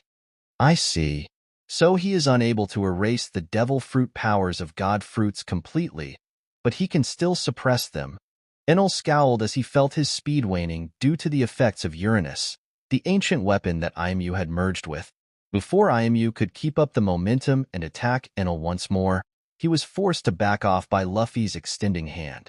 The sun god's arm stretched like mad, circling around a few times and eventually grabbing IMU by the collar and flinging him further up, throwing him closer and closer to the stars. As the sea god's gaze broke from Enel, the latter felt his power returning, and he immediately acted on it. The wheel on his back began spinning once more, his eyes sparking dangerously as he flashed right above IMU, giving the sea god little time to react. With a wave of his hand, the drums turned into blades, and the ring turned into a dangerous weapon of compressed plasma. Enhanced by Enel's haki, the bladed wheel cut the sea god in two right down the middle as it expanded in size as well, becoming so large and bright that it illuminated the world below. Luffy was also not to let himself fall behind. With a smile on his face, he inflated his fist to gigantic proportions, covering it in shining yellow lightning as he used his conqueror's haki to the extreme. In an instant, the cutting drum disc retracted and merged with Enel's gauntlets. In an instant, metal expanded from all of the accessories and metallic objects on Enel, and they formed a gigantic glowing fist. IMU's eyes widened slightly as he felt both gigantic fists crush him in between them. It all happened too quickly. The very space in between Enel and Luffy's attacks seemed to bend and distort, almost breaking under the pressure. Enel continued to smile widely even when he felt his control over his devil fruit power slip. It had already done its job. The two fists collided with a deafening bang. Despite being so far up into the sky, almost reaching the stars, the tremor of Enel and Luffy's combined strike was still felt through the Grand Line and the four great seas. The very planet itself shook slightly, resonating with the two of them as they did their best to crush IMU's very existence. The clash only ended when Enel's metallic fist buckled under the pressure, cracking and eventually breaking as Enel retracted most of the metal back into his gauntlets. Luffy also retracted his fist, his laughter and heartbeat reverberating throughout their surroundings. But despite his cheerful attitude, there was little reason to celebrate. That was interesting. IMU reformed himself out of one of the clouds below, looking at the sky with a rather conflicted gaze. Well shit. I think I understand what Raijin and the others were feeling. This thing just refuses to die gracefully. Enel shook his head as he pointed one of his palms towards IMU. Immediately, metallic tendrils rushed out of his gauntlet and skewered everything below Enel, IMU included. But even then, it wasn't enough. As IMU's fluid form slipped through the cracks and reformed as soon as Enel retrieved his medal. Even more concerning, IMU didn't seem all that impressed yet. You look a tad bored, huh? Enel immediately appeared behind IMU, his hand exuding an ungodly amount of electricity as he rammed it through the sea god's chest. That won't do anything of note, IMU said as his body started morphing strangely. Enel snorted. He felt his powers slip as IMU grew an eye onto the back of his neck. Just before the Sky King was skewered by countless water tendrils, Luffy's hand slapped IMU away, creating a sound akin to the crack of a whip. You ants are starting to grow a bit tedious. IMU recovered quickly once more. This time, his body started morphing, skin quickly bulging and disappearing as the sea god took a different form. It looked like a blob of destruction, water moving around constantly within a gigantic body. The only sore point that stood out was those red eyes. Somewhere in the middle of that blob, IMU's eyes were just floating, gazing around. Heh, we're just getting started. Luffy just shrugged when seeing that transformation, his smile shining as he looked at the situation without a single glint of worry in his eye. Indeed, we're about finished with warming up anyway. Enel's eyes shined as well, the air around him buzzing with electricity. Chapter 278, Ground Zero, Fights and Weapons. As the fight above was ramping up, and the gods were finally starting to get serious, the situation on the ground was also escalating further. Everyone had heard the impact of Luffy and Enel's combined attacks, the deafening gong of their fists colliding and crushing IMU in between them. It had shaken the hearts of everyone present in the Holy Land. It further cemented the idea to the regular folk that they truly were out of their depths. They had quite a few people on their side, but the opposing forces were clearly outnumbering them. And it wasn't just an issue of numbers, they were also outmatched for the most part. Besides the most powerful lieutenants of Enel's army, there were plenty of other strong people under his employ. The soldiers were still recovering from the gigantic impact of the gods before they started taking heavy fire. In fact, the entire Holy Land was now under heavy bombardment, as the islands that pulled forward seemed to be more so equipped as gigantic battleships. A good number of people were stuck managing those cannons, but for a good reason. It enabled them to rain down explosive ordnance across the scattered forces of the world government. It was also helpful in distracting the elders. Saint Saturn, for example, as the closest elder to the islands, received the most potshots out of anyone. Hundreds upon hundreds, he was forced to grow new legs to defend himself against them. Eventually, Sengoku's palm hit him at just the right time, and one red cannonball slipped into his defenses and exploded right into his face, which blinded him for a split second. Garp and Zephyr were able to take that opportunity, jumping forward and delivering a combined blow to Saturn's head, breaking his nose and the two gigantic horns on his head. The punch also sent the gigantic spider flying backwards, right into a gigantic wall of magma. Burn to hell, you bastard! Akainu's angered voice resounded as his magma completely devoured the gigantic elder. For a second, the people manning the cannons even thought that Saturn was dead, and they all gave the achievement to their leader, who stood there, dazed that his shot had done anything. As expected of Lord Buggy, an entire crew shouted in glee as they stood behind their captain. Buggy was just standing there, flabbergasted and slightly trembling before scowling and shouting at his men to stop fooling around and keep shooting. They listened to him, especially after realizing that taking down an elder was not going to be that easy. Saint Storn's gigantic body soared out of the magma pit that Akainu had created for him. He roared, and his legs immediately started moving around at mad speeds, skewering anything in proximity. Garp had managed to sidestep the attack, but Zephyr was not quite as lucky. He was about to get hit directly in the torso, only managing to avoid it thanks to the sudden surge of gravity that crushed Saturn into the ground and gave Zephyr enough time to jump backwards. Sengoku and Garp acted immediately. Impact Wave. Galaxy Impact. The two of them created a combined shockwave large enough to force Saturn to remain embedded in the ground. The strike also caused plenty of damage, to the point where both Garp and Sengoku could hear their opponent's bones cracking under the pressure. Fujitora's gravity was also doing wonders in suppressing and further increasing the intensity and weight of Garp and Sengoku's attacks. But their attack was stopped the moment Saturn grew more and more legs, one of them stabbing straight through Sengoku's golden Buddha body. This time, he hadn't even bothered trying to attack Garp, opting for the obviously larger target. Garp immediately scowled and threw another punch. Corkscrew Impact. A shockwave was immediately created, this time with a spin as Garp twisted his fist as he threw the punch out.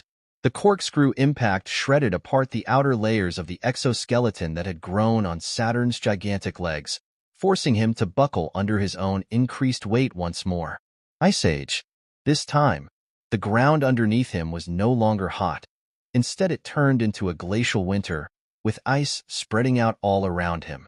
And from underneath him, just as he was hitting the ground, gigantic ice spikes rose. They immediately turned black and skewered the elder's main body, filling the ground around them with blood. In that instant, Saturn's movements died down, his limbs hanging limply as he lay there slain. Akiji looked at him with narrowed eyes, his finger rising up as frost started to cover Saturn's entire body, finally keeling over. Akainu muttered as he looked at the other fights for a second. But then, for a split second, he sensed something, and his ears perked up. But before it was covered completely, one of Starin's legs shot up once more, this time directly towards the former Ice Admiral's chest. Akiji, dodge.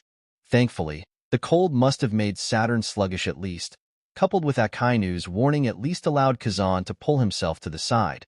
Unfortunately, his left arm was still severed and destroyed by the gigantic stinger. Regardless, he didn't panic. Such wounds were after all inconsequential thanks to the medic they had on their side. He just needed to survive. The former Ice Admiral merely froze the bleeding closed for now and immediately started bombarding the now rampaging elder with more and more ice spears. Garp also got close and personal this time, using Shave to appear right in front of Saturn's face and delivering a punch that caused such a sickening crunch that it made any listener wince. Garp fists were weapons at the end of the day. Hell, they were strong enough to break through Kaido's hockey-enhanced Hasaikai. Strangely enough, by comparison, Saturn's face seemed to be somehow even harder to break, but he still pushed the spider demon further backwards, to the point where he was essentially smack in the middle of the Holy Land. His accumulated injuries seemed to be slowing him down greatly, but the most concerning part was the fact that they were visibly healing. On another side of the Holy Land, another elder was having his own difficult time. St. Peter in his worm form could be said to have it the worst. This is really annoying. He was faced against a prime Whitebeard and was essentially his greatest counter. The Emperor's powerful quakes greatly suppressed his primary fighting style, which was to dive into the ground and take enemies by surprise. Creating a network underneath them and trapping them in a sinkhole was also one of his favorite methods, but it was impossible to do, as any tunnel he made would be closed instantly by an earthquake. But surprisingly, aside from suppressing his fighting style, Whitebeard was not even the most annoying opponent he had to face. Yo-ho-ho-ho, Saint Shepherd heard a peal of laughter on his body. He immediately twisted to bite at the sound, only to bite at air. 3 Paste Hum God Slash. As the fancily dressed skeleton sheathed his cane sword, a dozen or so gigantic gashes opened up all over the gigantic demonic worm's body. That's the goddamn 3rd time this has happened. The cuts healed just as quickly as they were made, but it was still annoying. Ifrit Jam. Hell's memories, it didn't help that Brooke was accompanied by an equally strong and annoying blonde cook. His kick covered entirely in blue flames seared right through the gigantic worm's body, damaging many organs and allowing Sanji to pass right through. Fire Fist. He could really catch no break as he opened up his mouth to swallow Sanji, only to swallow a gigantic ball of fire, which filled him up to the point where he was spewing flames from the many holes that had been created into his body. Gururara, not so easy, huh? Oh, great elder? Whitebeard mocked him for a second, before jumping forward and appearing on one side of his gigantic, still healing body. Collapsing Tremor. With a powerful punch, the very space in front of his fist broke, and every single internal organ within Saint Shepherd twisted and burst, allowing enough blood to flow to douse the flames that Ace was still stuffing his face with.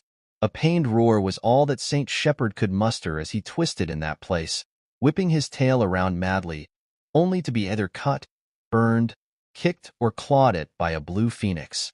To make it even worse, any damage he did to any of them would be healed by said phoenix rather quickly, which was why none of them had any significant injuries currently. God's Knights. He was the first of the elders to call for help, which was fitting as he was also the youngest. In an instant, one of the God Knights made his way towards them, a burly man in a white suit, his weapon of choice being a pair of golden knuckles, turned a deep black as a thick coat of hockey coated them. In an instant, the God Knight rushed towards the closest person, that being Sanji. The blonde cook just scowled and tilted his head, not even putting out his cigar as the man swung his fist, aiming straight for the head. However, before his fist could even brush against Sanji's skin, the straw hat cook whipped his leg upwards, slamming his heel into the God Knight's chin, crushing it and shattering his jaw completely whilst sending him flying like a bullet right back where he had come from. This shocked the worm demon quite a bit. Even if the God Knights aren't the strongest, they should still be able to kill any Yonko commanders. They shouldn't be that easy to dispatch.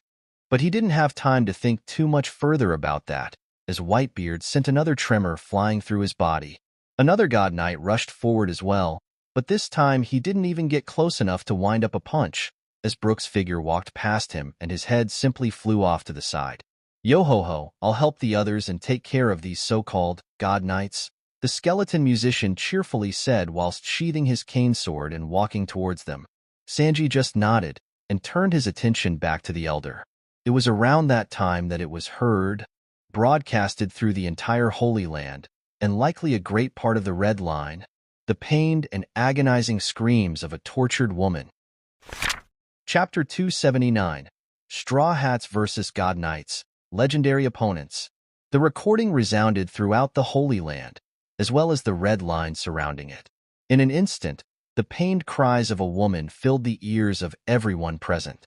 Everyone on Enel's side immediately realized what that was about, and Aokiji immediately started doing his job. The seas all around the island froze solid, not just the surface, but everything to the depths. Even so, enraged sea kings still gathered all around them, piling up underneath the flying islands of the Sky Army. They were going to make their presence known. Aokiji ramped up his powers to the maximum, freezing anything in sight down to the bone.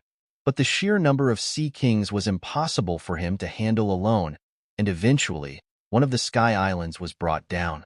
The Sky Island in which Nefertari Vivi was also present, commanding one of the cannon stations alongside the revolutionaries. Countless sea kings jumped to the skies, and many started coiling around it. Under Shiki's somewhat divided control, the island itself tried to pry away from their grasp, but it was unsuccessful.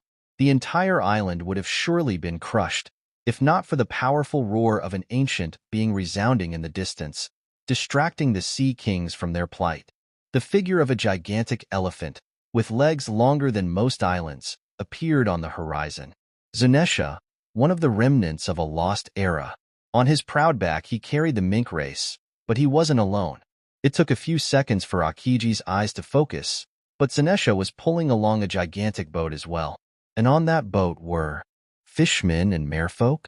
King Neptune is sending us his support, huh? The Ice Admiral thought as he continued to freeze the seas around the Holy Land, doing his best to prevent the Sea Kings from interfering with the fights on the land.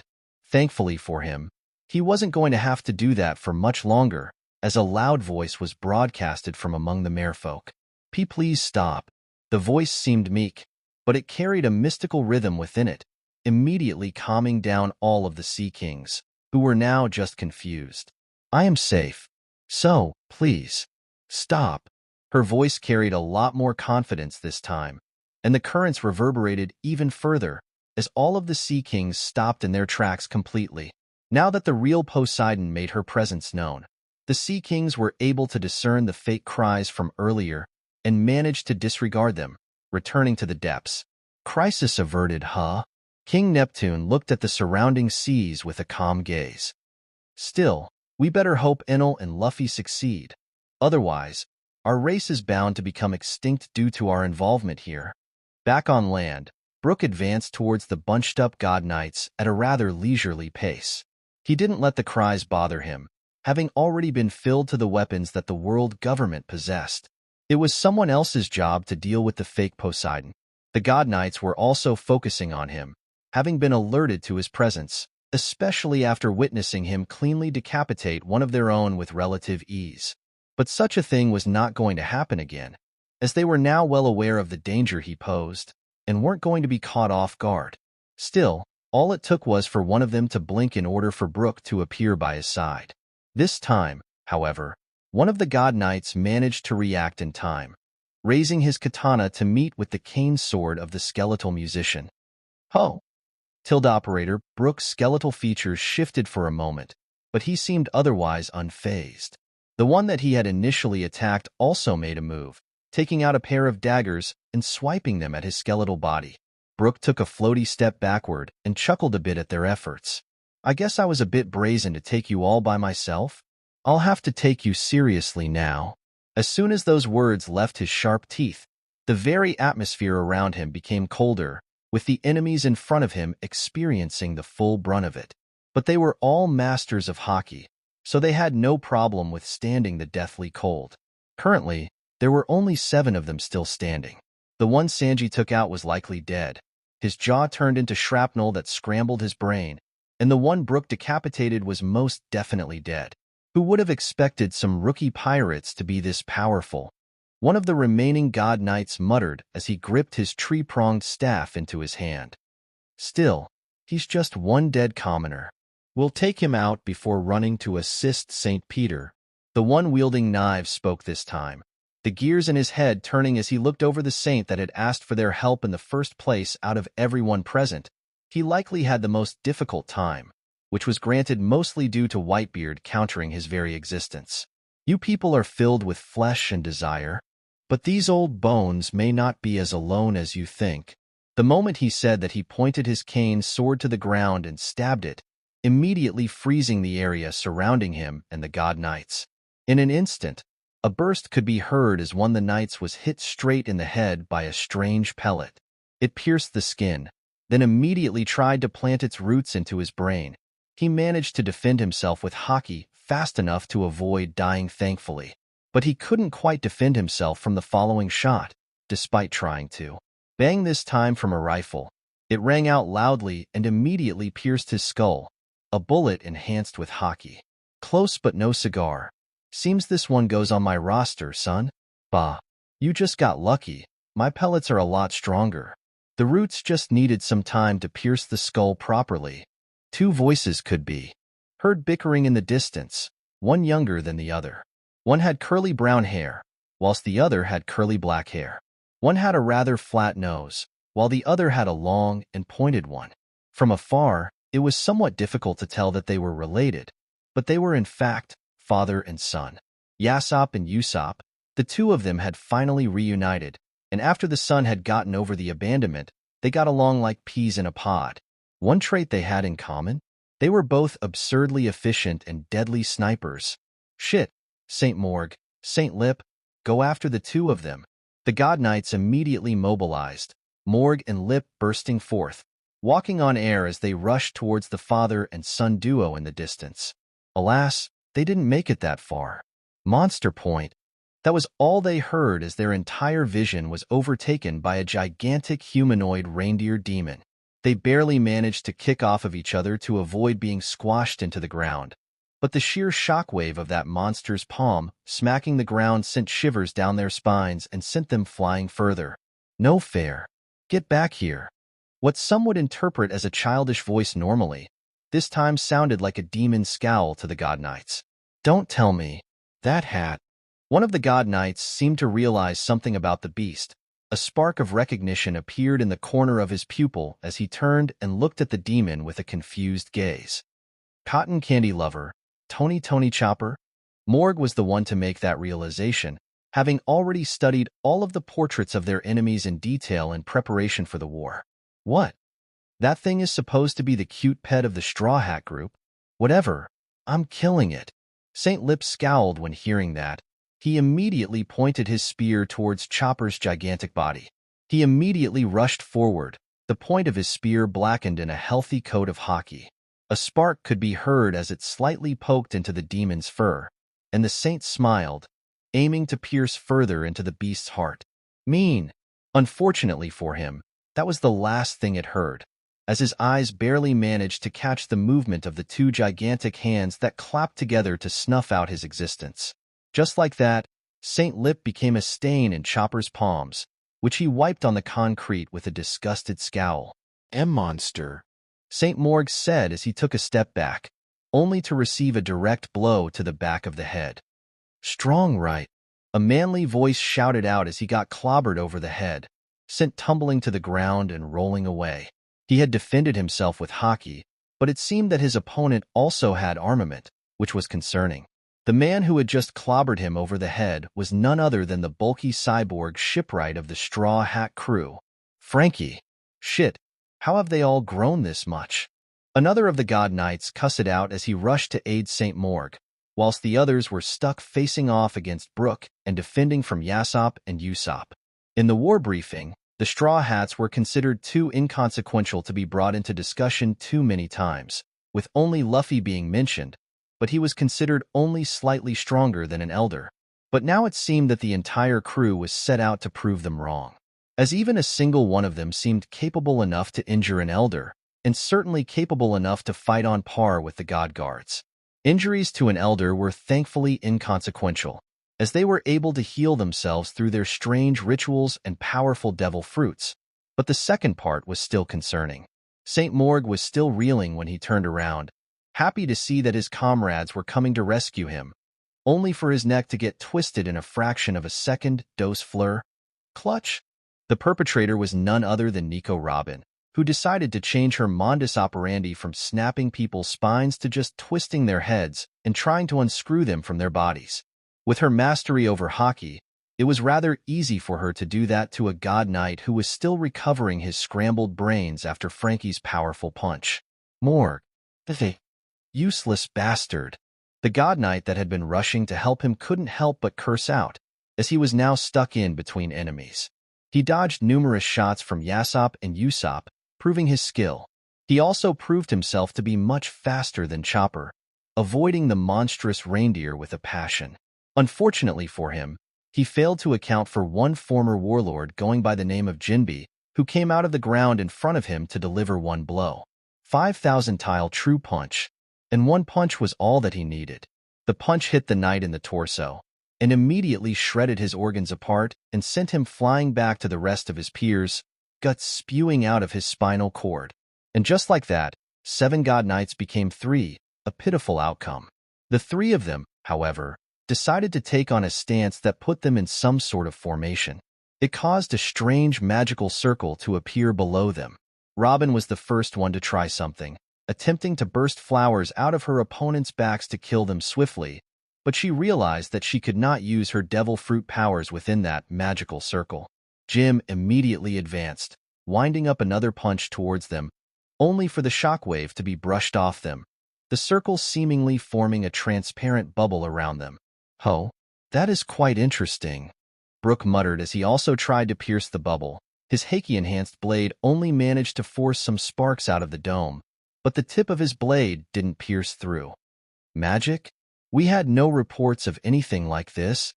Robin couldn't help but cross her arms with a scowl as she tried to remember any reports about the world government using circles like the ones underneath the knights.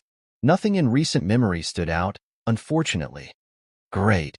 An unknown factor. Exactly what we needed, Robin muttered, looking towards the sky with a concerned gaze as the thundering battle above still raged on. I hope they will make it out unscathed. Chapter 280. Last words, awkwardness and worry. Robin looked at the skies above with a slightly concerned gaze. She still remembered the last conversation she held with her captain and the Enel together, just as they were about to take off towards the Holy Land, to deliver that preemptive strike to shake their defenses. I'm feeling quite good about this war.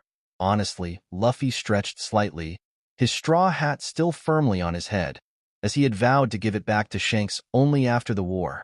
Keep a positive mind. We still don't know the extent of our opponent's abilities. Some things are just impossible to plan around. Enel was also seemingly in a good mood, not dressed formally like usual. He knew that he'd ruin a good suit if he wore it to war, so he just went topless, in his baggy training pants. He also didn't bother to wear any shoes, as he had grown to the point where he'd break them by delivering a good kick. He didn't feel like worrying enough about them to coat them in hockey. He wanted to minimize any and all factors that could drain his stamina in any way.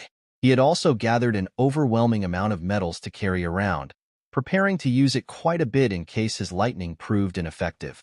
Although his accessories now looked golden, they were, in fact, a mishmash of dozens of metals, combined into the most durable and resistant metal that Enel could come up with whilst still keeping an acceptable malleability without expending too much energy.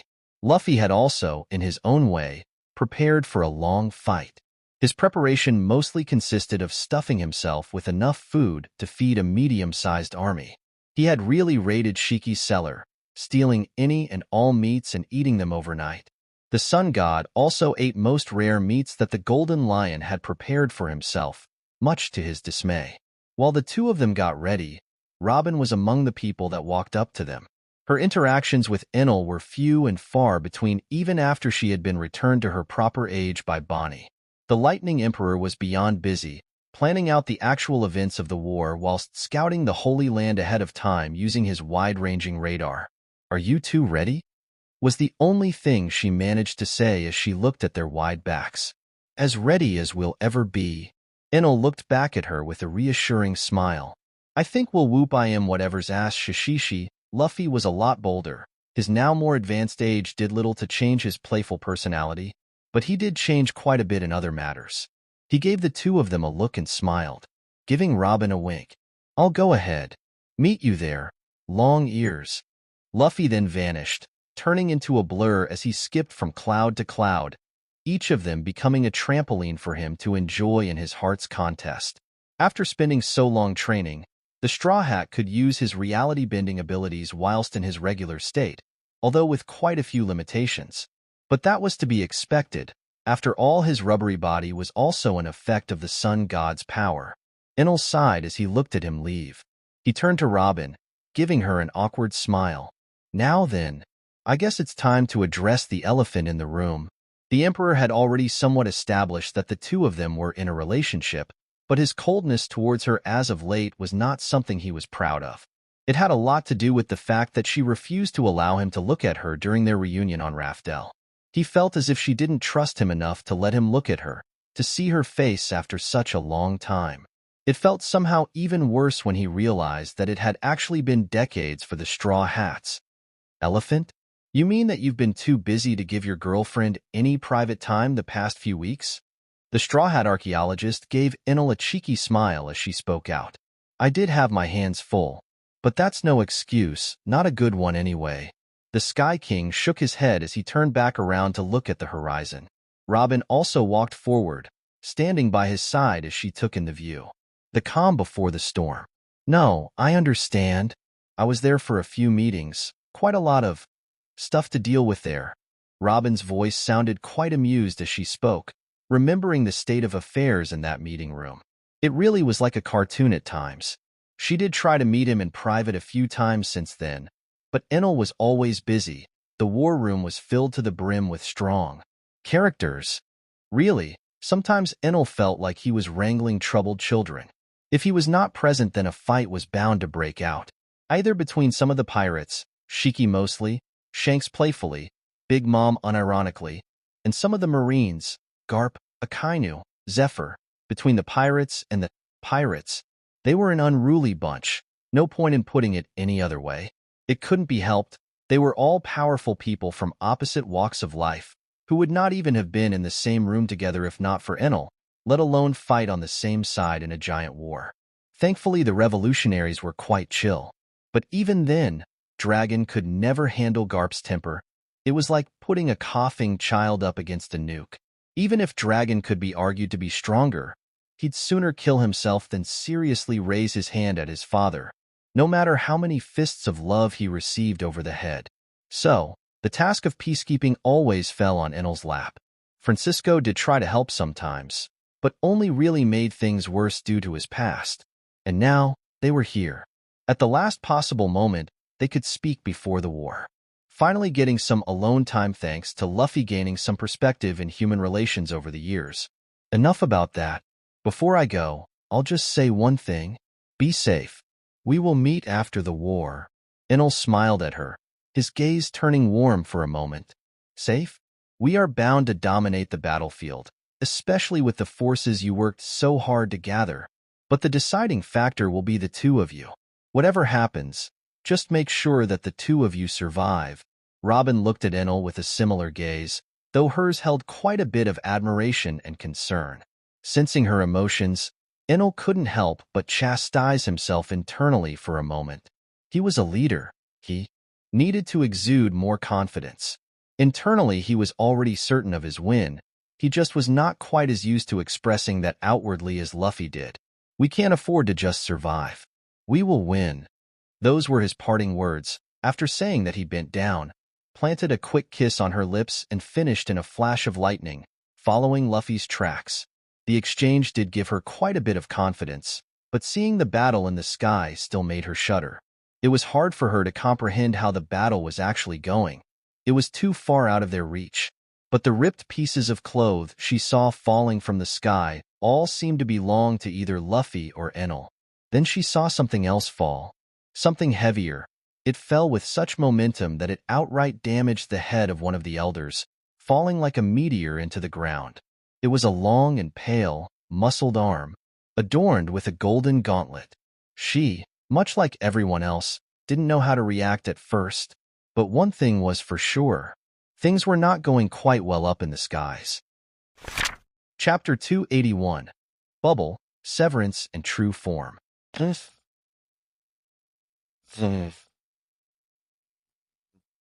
faced off in spectacular fashion, each of their casual attacks enough to kill anyone from below if hit directly. They were all well aware that the winner of their battle was going to be the winner of the war as well. No matter how injured each side would end up, they'd still be able to crush the opposing army. Luffy and Enel were both starting to get frustrated with the lack of effects their attacks were showcasing. The Sun God's incarnation had already tried plenty of things, including his reality-bending powers, turning IMU into a trampoline with a fist sinking into his gut. Enel had also tried several ways to damage the Sea God, but each time IMU's body would just regenerate. All until Enel decided to use the wheel on his back to bisect IMU, with Luffy also using his reality-bending ability to prevent the man from easily recovering. And this time, IMU had genuinely bled. It was the very first time Enel and Luffy managed to injure IMU, and it seemed to be fatal, for all of 3 seconds, before IMU's torso grew red tendrils and immediately pulled the cut-off parts back together.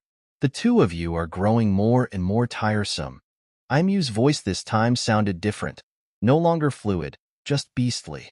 In an instant, Enel felt himself choke. All of the humidity around them was extracted from the air, forming a large water bubble which encapsulated both the sun and lightning gods. Luffy choked for only a second before he seemed to grow fins and started swimming towards IMU, whose body also seemed to be within the water. At that point, the usual weakness of a devil fruit user hadn't applied, as the water was not stagnant. And before IMU managed to do that, Enel immediately filled it with his lightning, fighting for control over it with him. Unfortunately, however, It seemed that Aimu's authority over the seas superseded Enel's control, as the water was still slowly becoming stagnant. Luffy's body immediately started exuding heat underwater when noticing that, the flames within his hair and around his body flaring up and evaporating the water around him, forcing it to stay moving. Enel did very much the same, evaporating water at such speeds that the bubble was bound to soon run out of water. At least it would have, but Aimu manipulated even the water from the steam caused by them, forcing it to rejoin the bubble. He's essentially forcing us to fight in his territory. Enel couldn't help but scowl at that thought. He and Luffy could both hold their breath for a long time. Hell, Luffy seemed to be able to just breathe underwater thanks to his mastered reality-bending abilities. It seemed that he barely had any limitations when it came to altering his own body whilst in his awakened form. But Enel was not quite as lucky. He had the option of getting out of the bubble in the blink of an eye with his speed, but that would also put him at a large range, and it seemed that attacks for a distance were quite ineffective. Using the wheel is not only tiring, it also appears not to have an effect unless I am close enough to cover it in hockey properly. Enel's previous attack utilizing the spinning wheel drums was not only up close, but it was also heavily enhanced with hockey, which Enel assumed was the only real way to damage Aimu. Even if he had rejoined his body, it was very likely that it still did damage. The more annoying fact was that Aimu seemed to be entirely immune to blunt attacks, hockey or not. It was similar to Buggy's fruit in a sense, but instead of cuts, it was a wide range of blunt attacks. Unfortunately, it made Luffy's fighting style somewhat more disadvantaged. Enel's lightning did try to hit what he perceived to be Aimu's body, trying to paralyze him or at least stall him for a second while Luffy's flaming punch hit him. But within that bubble, Aimu seemed to be capable of almost instantaneous movement. He moved even faster than Enel's lightning, and before either god realized, they were being attacked by countless hockey-enhanced water blades. Even if they could evaporate water regularly, some slashes still managed to get through, shredding their clothes apart and putting some cuts on their skin. Enel thankfully managed to dodge most small cuts thanks to his immaterial form, but what he didn't expect was for Aimu himself to instantly transfer behind him and touch his back. In that moment, Enel choked once more, feeling himself be fully disconnected from his devil fruit power. And in that instant, one cut was all that Aimu needed. It aimed to cut the lightning god in two right down the middle. Out of trained reflex, Enel's long leg whipped upwards, his position shifting as he delivered a conqueror's hockey-enhanced kick to Aimu's neck. The water slicer was also dodged somewhat, but it still managed to catch Enel's arm, more specifically his gauntlet hand, which immediately fell to the lower seas. Aimu's neck was craned unnaturally, and he seemed to spit out some blood whilst still keeping skin contact with Enel. He immediately surrounded him in underwater slashes this time, aiming to kill him, but it was at that moment that Luffy interfered. The sun god's anger was heard, as all of the water around them instantly turned to rubber, suffocating Enel briefly, but pulling him away from Aimu's grasp whilst pushing the water god outside of the bubble. Enel immediately re-entered his awakened state. His body glowed as he directed his stump towards Aimu. Dark Thor. In an instant, a sparkling pillar of black lightning shot into Aimu, completely disintegrating him in seconds. Both Enel and Luffy then took that opportunity to burst out of the water bubble, just as Luffy was losing control of it. Cough cough shishishi, seems you've lost a hand again. Luffy laughed a bit as he coughed some water. His body was filled with cuts, but they seemed to be closing already. 'Tis but a flesh wound. Enel scowled as he moved the metal from his other gauntlet to form a tourniquet, completely stopping any blood flow to his stump. The two of them finally managed to breathe some fresh air, but it was not for long. As the entire blob of water seemed to move now, red eyes appeared on it as it took the form of something strange, something primordial. Don't tell me. Every generation of gods has failed up to this point. What makes you think that only two of you would be enough to even face me? Aimu's voice sounded just as bestial and enraged as before. The form that the sea god took was something that Enel was strangely familiar with, something that he had seen, something that he had hoped to never see again. A mass of tentacles, red eyes forming all over the skies around them, a mouth of flesh-tearing teeth, sharpened to the most dangerous degree. It was strangely resembling something that Enel had seen in his dreams. The outsider god that the original Raijin had expelled out of the world, or rather, that the wheel of fate had crushed for interfering. Don't tell me he actually had tried to influence this world in the past before. Enel scowled at the mere thought of that, but it didn't seem impossible as a concept. The god that had sent him to that world had already interfered a lot with it. But it did seem to not be able to easily go against fate. Maybe he didn't get any backlash because his actions were in harmony with fate? Many thoughts rushed into Enel's mind, all at the speed of lightning as he dodged a water tentacle that had whipped towards him and Luffy at breakneck speeds. Luffy seemed able to just jump over it, whilst Enel just reappeared above the now transformed IMU. In an instant, the disc on his back expanded, forming a gigantic saw blade, spinning at breakneck speeds and rushing to cut IMU in half one more. From one side, Luffy also brought his arms together, pulling reality itself and bending it, sending a tremor much like those Whitebeard wielded towards IMU. The tremors made the sea god's body harder to control, and Enel's drums passed through the tentacles IMU had put up for protection with relative ease. What Enel didn't expect was for the drums to be reflected at him, one of the eyes appearing in front of them at that same moment. Of course, they did not injure Enel in any way. They simply shrunk, turned back to drums, and continued to spin on Enel's back. It was at that moment that the lightning god realized that they weren't going to be able to meaningfully damage IMU individually. Luffy and Enel immediately looked at one another and nodded. Time for that then. Chapter 282. Godly Combo, True Damage and Ghost.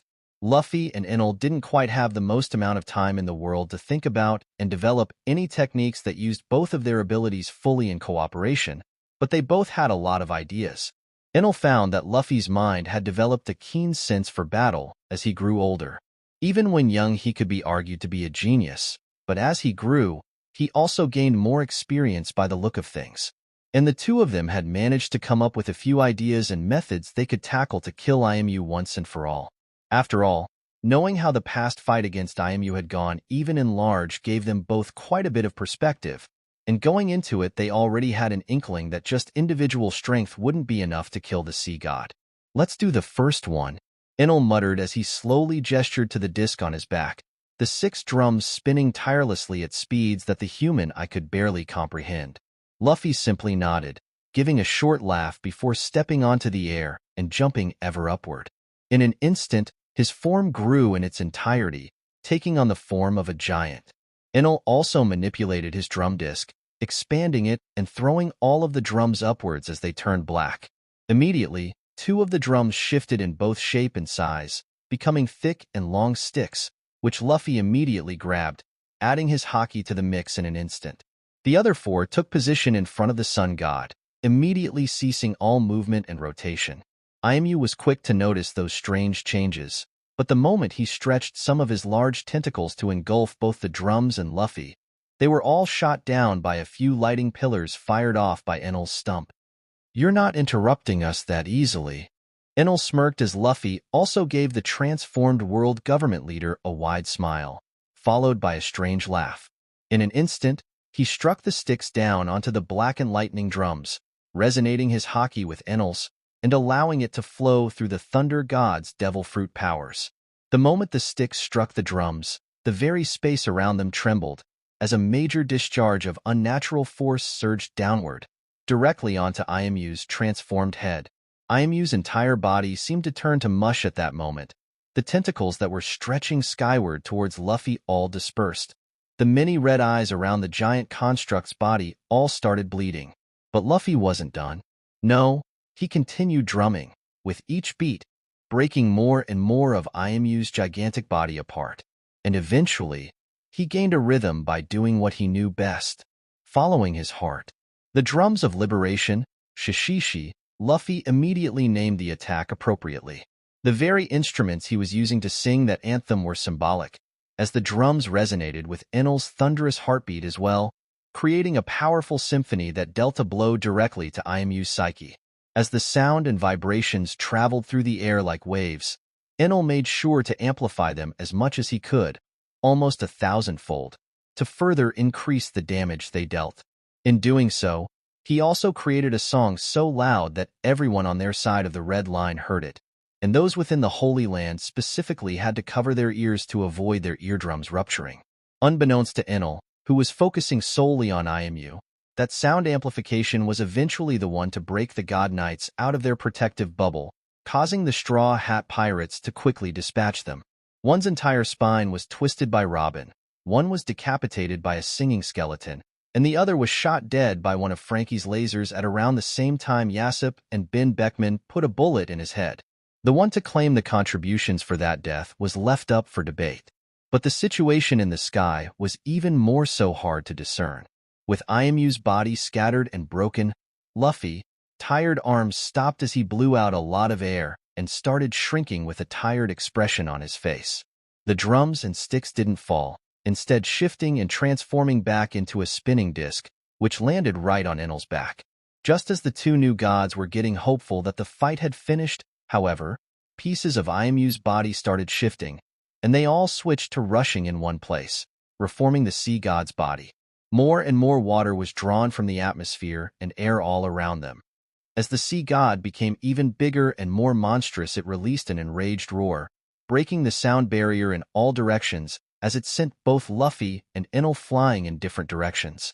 Countless red tendrils sprout from the sea god's body, each rushing towards either god as they sped up the closer they got to the two gods. Enel managed to dodge them all in an instant, even when surrounded by tendrils. His speed was not something that IMU was capable of surpassing, and it seemed that Enel's observation hockey was also slightly better, thankfully. Luffy was a bit of a different story, not quite able to catch up to either Enel or IMU in speed, but his reality-bending abilities allowed him to grab all of the tendrils that came close to him and turn them into a skipping rope. There was little he couldn't do as long as his imagination allowed for it. Eventually, however, fatigue caught up with him, and one of the red tendrils got stuck firmly within his shoulder blade. In an instant, all of the flare and the white flame died out, as Luffy's body returned back to that of a mortal, lacking even his basic abilities as a rubber human. But thankfully, before he was shredded apart by the other multitude of red tendrils, Enel interfered, sending his wheel forward and cutting all of the tendrils around Luffy in quick succession. Luffy then did the most sensible thing he could as he was free-falling. He ripped out the still-moving tendril from his shoulder, and the white flames immediately emerged from his body once more. This time he managed to sidestep a few tendrils that had followed him, whilst Enel shredded apart the others with a few well-placed lighting pillars and Thors. Eventually, the two of them decided to try yet another combination, and as they were doing that, things on the ground floor were only getting more and more interesting. The elders on all sides were getting pressed. Saint Nostro was somewhat outclassed by both Mihawk and Zoro when it came to swordsmanship. His only advantage was his absurd speed granted by his devil fruit, and his powerful haki, but even then the two swordsmen fighting him were true monsters in those aspects. They had clashed blades many times, the stray flying slashes from the clashes leaving deep scars on the red line. Things got even worse for the swordsman Saint, when yet another controversial figure decided to make his presence known. Sever.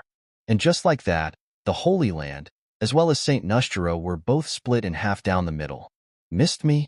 The man responsible for this was none other than Francisco, who blew a kiss towards the bisected elder whilst slowly sheathing his blade and looking towards the seraphims off to the side. The moment he did that, a gigantic sword headed straight for his neck, one that was blocked by both Zoro, with all three of his blades crossed, and Mihawk, with his black Yoru. Don't interfere if you don't plan to pay attention to the fight. Mihawk chastised the older pirate legend, as he and his star pupil pushed the gigantic blade off. Despite being cut in two, Saint Nostro seemed to be still alive and moving. Hell, the two sides had already started rejoining. Francisco scowled, having expected his world-renowned slash to at least do some lasting damage. Welp, I guess I'll leave the two of you to deal with this one. The old pirate shook his head and turned back towards the seraphims, heading in their direction. One of them is the actual Zebec. Let's see. Chapter 283. Seraphim's Match UPS, Control and Real One. The battle raged on, as the golden lion clashed with the seraphims in tandem with those that had followed him. The first to strike was, of course, Shiki, sending a gigantic earth spike towards the place where the seraphims stood. Reacting on instinct, they all scattered to different sides, as Shiki's spike entered the ground. The controlled dirt mixed and intermingled with the uncontrolled ground. A sonic boom could be heard as Shiki broke the sound barrier and whizzed past one of the seraphims, delivering a cut to its torso large enough to spill out guts. Or it would have been so were it not for the Lunarian blood that all of the seraphims had inherited. Instead, the slash only left a clear red line on the torso of the teen Zebec clone, a cut that closed up just as quickly as it opened up. Tisk, damned Lunarians and their stupidly tough bodies. Shiki scowled as he maneuvered his body in midair, dodging to the side as two other seraphs stabbed their blades into his previous location, the earth quaking and fragmenting underneath them. Meanwhile, Momonga, the one-handed former vice admiral, had already singled out one of the seraphims. This should be a good enough test of my abilities. He unsheathed his blade and immediately rushed towards the Zebec clone, clashing with it as sparks flew in all directions.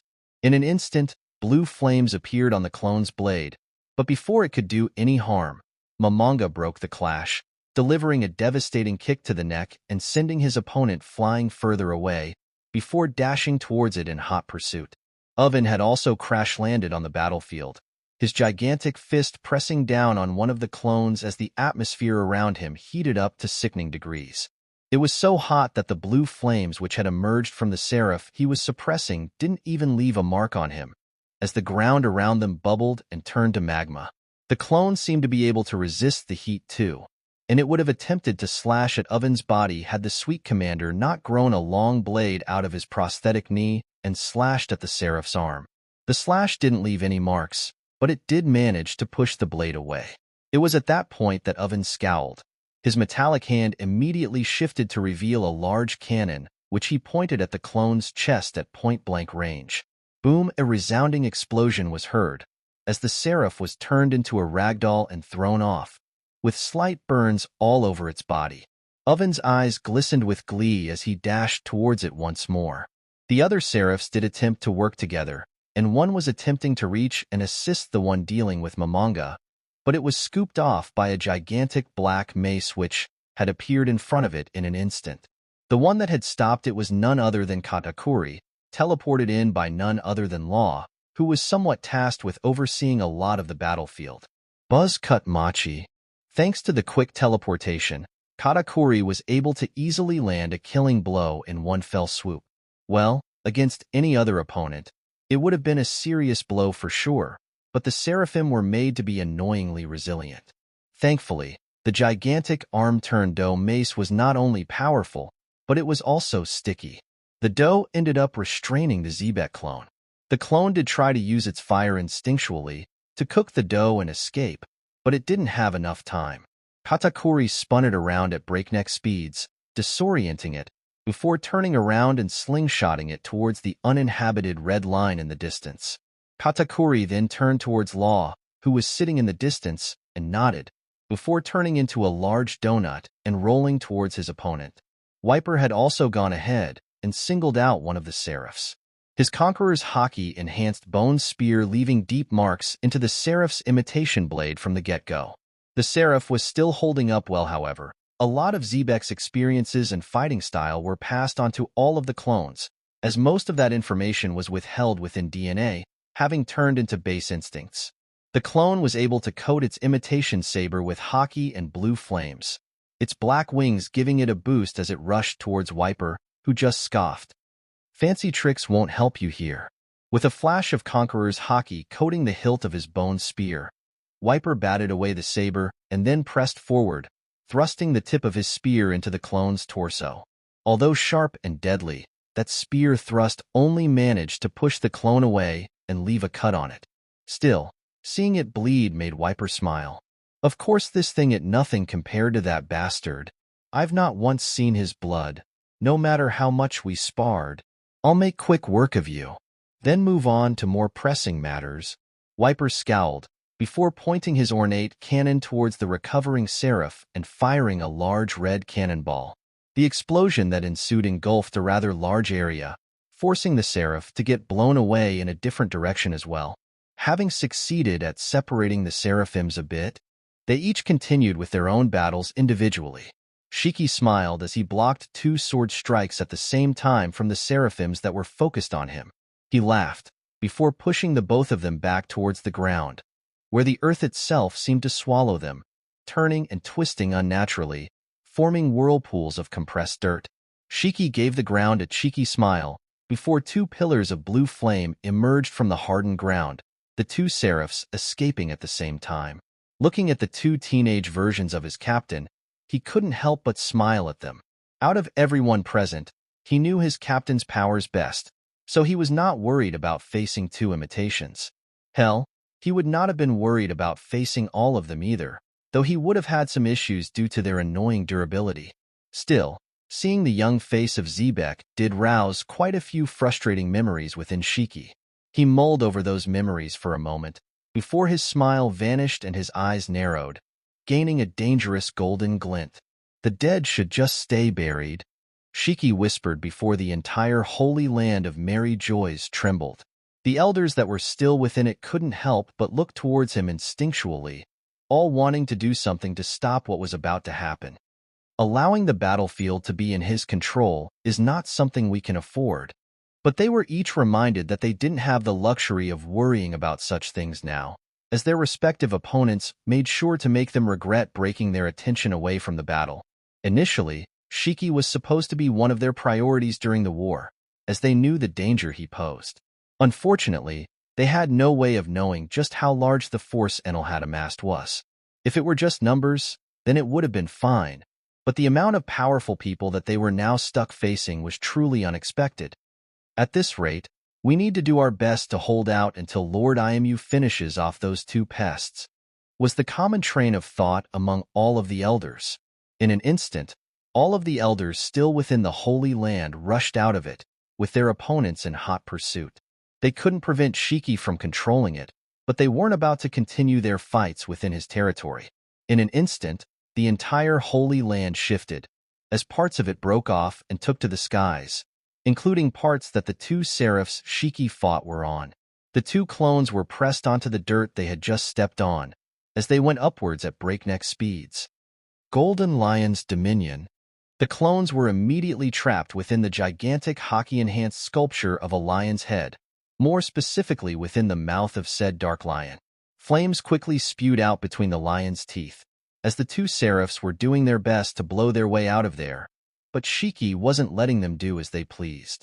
Compress in an instant, the gigantic lion's head started shrinking, becoming smaller and smaller as the dirt became more and more compact and sturdier. In the end, the lion head became the size of a few buildings put together, instead of half an island. That should hold them there for a bit. Shiki's gaze then turned towards the last seraphim, which had yet to act. That's strange. Pretty sure the elders gave them all the instructions to help. Why is that one just standing there blankly? Shiki tilted his head, his long golden locks swaying to the side as he slowly hovered over to that clone. What stopped him was the realization that Francisco was also heading for that specific clone. The old man's eyes widened as he came to a realization. Don't tell me, that's actually Zebec? Chapter 284. Mind of a Conqueror, Pity and Shaking Atmosphere. Shiki didn't move for a second, observing Francisco as he dashed towards that last seraphim.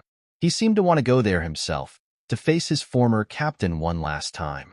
But the earth prison he had trapped his opponents in seemed to start cracking. Those cracks quickly gushed out blue flames, leading to the cracks to widen, before the entire compressed construct broke down completely, shards of it blowing everywhere as the 2 seraphs jumped out of it and towards Shiki with angry looks in their eyes. Damn, that didn't last anywhere near as much as I expected. I guess Francisco can deal with him. Shiki immediately batted away 2 slashes from the seraphs, before maneuvering around in the air and slipping past them. These pieces of shit are a lot stronger than I thought they'd be. I guess Zebec was always a monster. They seemed to have a decent mastery over his fighting style and even hockey, whilst being able to use the genetic traits of Lunarians. Rather scary combo. Shiki was still able to avoid their flying slashes in the air, as it was his territory. But soon enough, the Seraphs seemed to sheath their blades. Finally going all out, huh? Zebec had never been a true swordsman. Brawling was where he excelled, and Shiki was about to be reminded of that. Not that he could ever forget. Now that he had his hands full, he couldn't afford to pay any further attention to Francisco. The blonde swordsman in question had already arrived next to the seraphim that held Zebec's soul. The blonde swordsman scowled as he walked forward, circling the clone with a curious look in his eyes. The younger version of Zebec didn't move, but its eyes somehow seemed to follow Francisco, gaining a hopeful light whilst also displaying a rather haughty attitude. It seemed like he couldn't talk, nor move. Seems like your willpower's still intact. At least it allows you to disrespect direct orders for a while. Seems like you're struggling, though. Francisco quickly took some mental notes, wondering if killing the Seraphs would lead to it switching to a different one. Still, within that small android body, the blonde swordsman could feel a lot of anger and rage. I see. Francisco sighed. Although unable to hear his captain, he completely understood the emotions. The color of his soul spoke volumes of how he was feeling. His entire life, Zebec had fought hard to oppose the world government and done countless atrocities for that reason. And it was all simply because he dreaded the thought of ever ending up back in his current situation. A slave without any will of his own. It was a fate worse than death for a conqueror like Zebec. He had overcome his slave origins long ago. He had grown to the level where the very institution that enslaved him saw him as a balance-shifting threat. But now, after his death, he was brought back to life only to serve as a tool, nothing better than a slave, for the ones that he had fought so hard to oppose. It was beyond demeaning, and Francisco could feel the repressed conqueror's hockey whirling within the small seraphim's body. It's better if I put you out of your misery then. Francisco had a tinge of pity in his voice. It couldn't be helped, but he couldn't bring himself to outright hate Zebec. Even if he had the time to lose his loyalty to the Rock's captain during his long tenure of being tortured in captivity, he still couldn't bring himself to hate Zebec. The blonde swordsman may now disagree with a lot of what they had done, but he still remembered the good times as well. The times they were huddled around campfires, speaking of their life stories, their aspirations, before even the beginning of the Rock's crew. Zebec used to be a much calmer person, at least to Francisco. The two had shared a long journey. And exactly because of that, there is no better person to put him out of his misery now. In an instant, Francisco pulled out the original Zebec saber from the hilt on his hip. He slowly walked behind his former captain with a resolute look in his eyes, before shaking his head and slowly walking to the front. Even after all those years, I can't bring myself to backstab him. Normally, a Lunarian's resilience would have made the young version of Zebec hard to injure. But its lack of resistance, as well as the sharpness of Francisco's hockey, made the situation a lot smoother. With a quick wave, the clone was immediately decapitated. A Lunarian wouldn't die from a stab to the heart, at least not quickly. This is the most painless method. Francisco continued to look his former captain in the eye, up until the point where the light vanished from them. Rest in peace. A relic from a past era. Maybe I'll join you soon enough. The swordsman slowly sheathed his blade and moved his sight to some of the other battles happening around. He had a straightforward mission, and that was to assist anyone that was struggling. His job was to try and minimize the casualties on their side, and he immediately jumped away, running to get a vantage point that would better help him scout the situation in the other battles. The entire war had been split out everywhere across the Holy Land and beyond. The fights with the elders had all spread out across different parts of the Red Line. Currently, the most difficult battle was near the shores of the Holy Land, where the entirety of the Marines were fighting Saint Saturn and Kong. But there were a lot of heavy hitters there already, so Francisco wasn't outright needed there. Instead, he decided to rush to Big Mom's assistance, as she was facing Saint Warcury mostly alone. The strongest of her children were still with her. People like Cracker, Smoothie, Perispero, but they could at most try their best to block off some attacks for their mother. They were a bit out of their depth. Oven and Katakuri had gone on their battles, trusting their mother enough to protect their siblings and herself against the boar. Demon Elder. Thankfully, Big Mom wasn't left without assistance for long. Before Francisco even reached the place, someone else got teleported in, courtesy of Law. Just as the gigantic boar elder rushed to headbutt Big Mom, almost making full contact, the gigantic empress was replaced by a much smaller, burly man. In an instant, the elder's advance was stopped, all momentum being stolen away from him with a simple touch. Kuma. Elder Warcury scowled hatefully, his horns suddenly turning into blades. Ursa's shock. Before the elder could put his sharp tusks to use, he was immediately propelled backwards, a gigantic paw-shaped shockwave rushing out of Kuma's palm, returning all of the momentum from earlier to the elder. Kuma slowly clenched and unclenched his fist, which trembled slightly. As expected of an elder, what absurd power. I didn't need your help, warlord brat. Big Mom's voice sounded out as she landed back in the middle of the battlefield. Her fiery hair shining as her entire figure was engulfed in Conqueror's haki and lighting. I shall provide you with assistance regardless. I can at least take a few more hits for you, so you can attack without worrying. Kuma's voice held little emotion, but it was resolute. He slowly glanced towards the elder, his curly hair slightly moving and the powerful wind surging around them still. Big Mom continued to scowl, before she slowly reached out and grabbed her large saber from the ground, animated with another piece of her soul. This display made Francisco stop in his tracks and reassess the other battlefields, realizing that Big Mom should at least be able to continue to stall Warcury for now with the help of the others. I guess I'll go help elsewhere. As he hopped off, he, as well as everyone else on the ground, felt a large shift in the atmosphere around them, followed by a sickeningly high increase in temperature. It's almost as if someone's brought the sun closer to the earth. Francisco marveled as he looked up, blinking a few times. Many did the same as him, only to witness an otherworldly scene.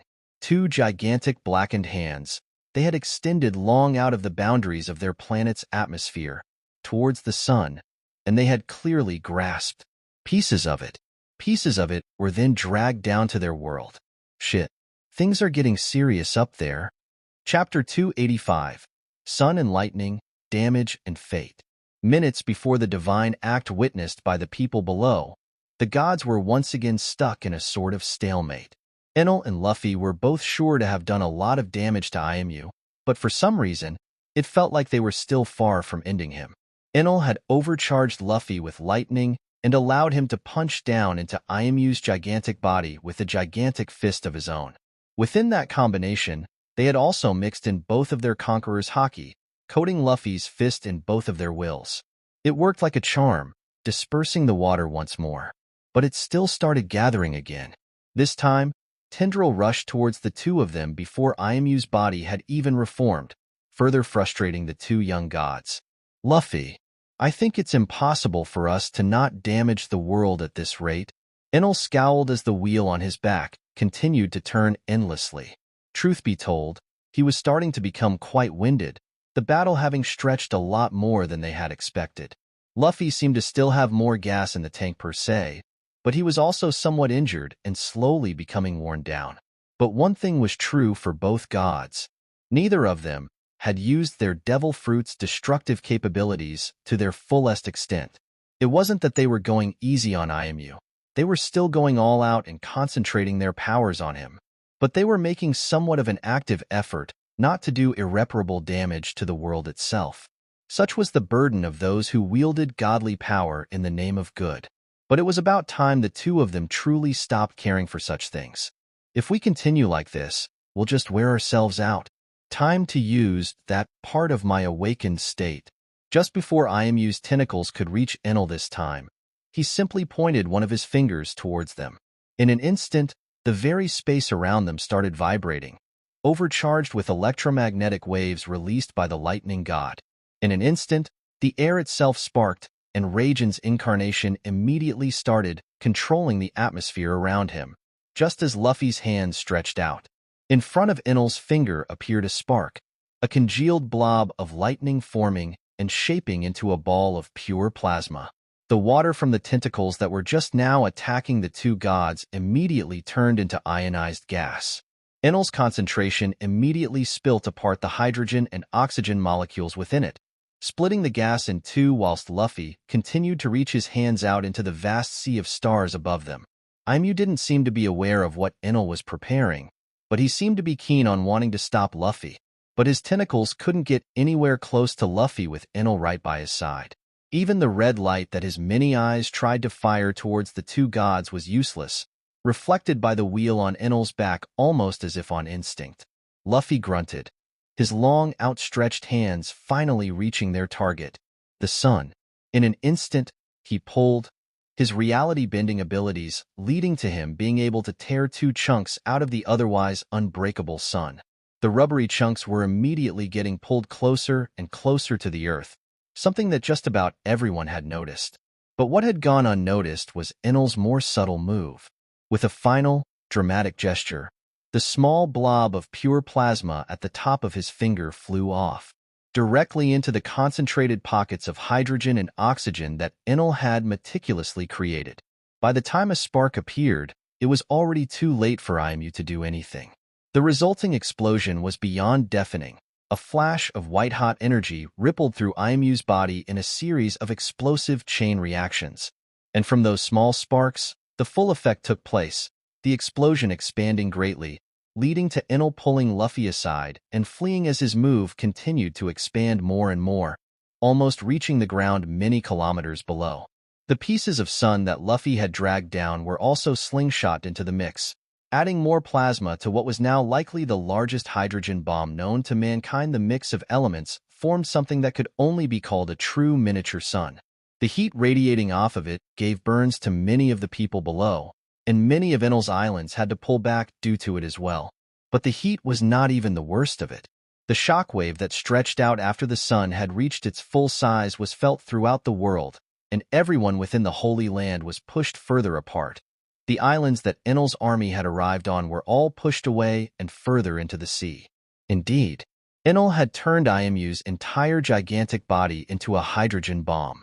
He was by no means a thermonuclear physicist, not even close, but he knew the basic concept of how such a bomb would work. It was only a matter of experimenting with the right quantities of hydrogen and oxygen, trying countless combinations of atoms within countless clouds of steam, before lighting all of them up with incredibly pure plasma formed straight out of his drum wheel.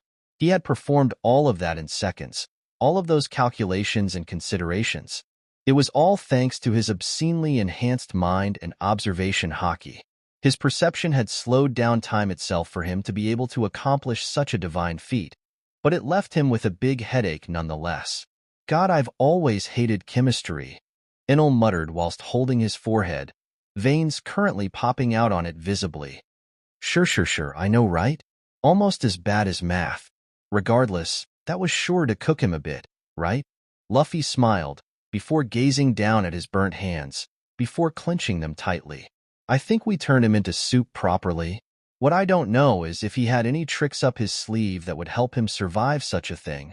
The lightning god looked at the gigantic explosion with a rather grim expression. Something, in his heart, still told him that it wasn't enough, that the annoying nuisance would somehow survive. After all, if Aimu was so easy to keel over dead, how had the three gods before them lost in such a way? Well, lost was a strong word. They had actually killed Aimu plenty. Destiny was just against them. The miniature sun eventually fell fully onto the red line underneath them. Those who had been unfortunate enough to stand below it as the explosion had gone off had fled. Still, Enel could feel that their reckless move had endangered many of their own people. Not that it could be helped. They were all informed that, if things were to go down, Enel and Luffy would have no choice but to go all out. They knew the risks, the type of monstrous battle that would occur. They had heard the many tales and had seen just the casual power of someone like Enel. It was fair to say that none had expected to ever see such destructive power in their entire lives. The miniature sun had already done irreparable damage to the world, raising the sea level significantly. The damage would have been even worse for Enel's army had Akiji not acted quickly, using his devil fruit powers constantly to keep refreezing the seas and even stretching out to the islands closest to the bomb. Many would have died if not for his interference. But it couldn't be helped. Aimu was not moving from above the Holy Land. If Luffy and Enel tried to bait him away, he'd just swoop down and kill all of their allies in quick succession. When the bomb finally died down, silence stretched out for quite a while. Enel slowly closed and opened his tired eyes, the brightness of the miniature sun likely having taken its toll on the vision of many present there. He smiled for a moment when the silence stretched a bit. He could feel victory creeping in.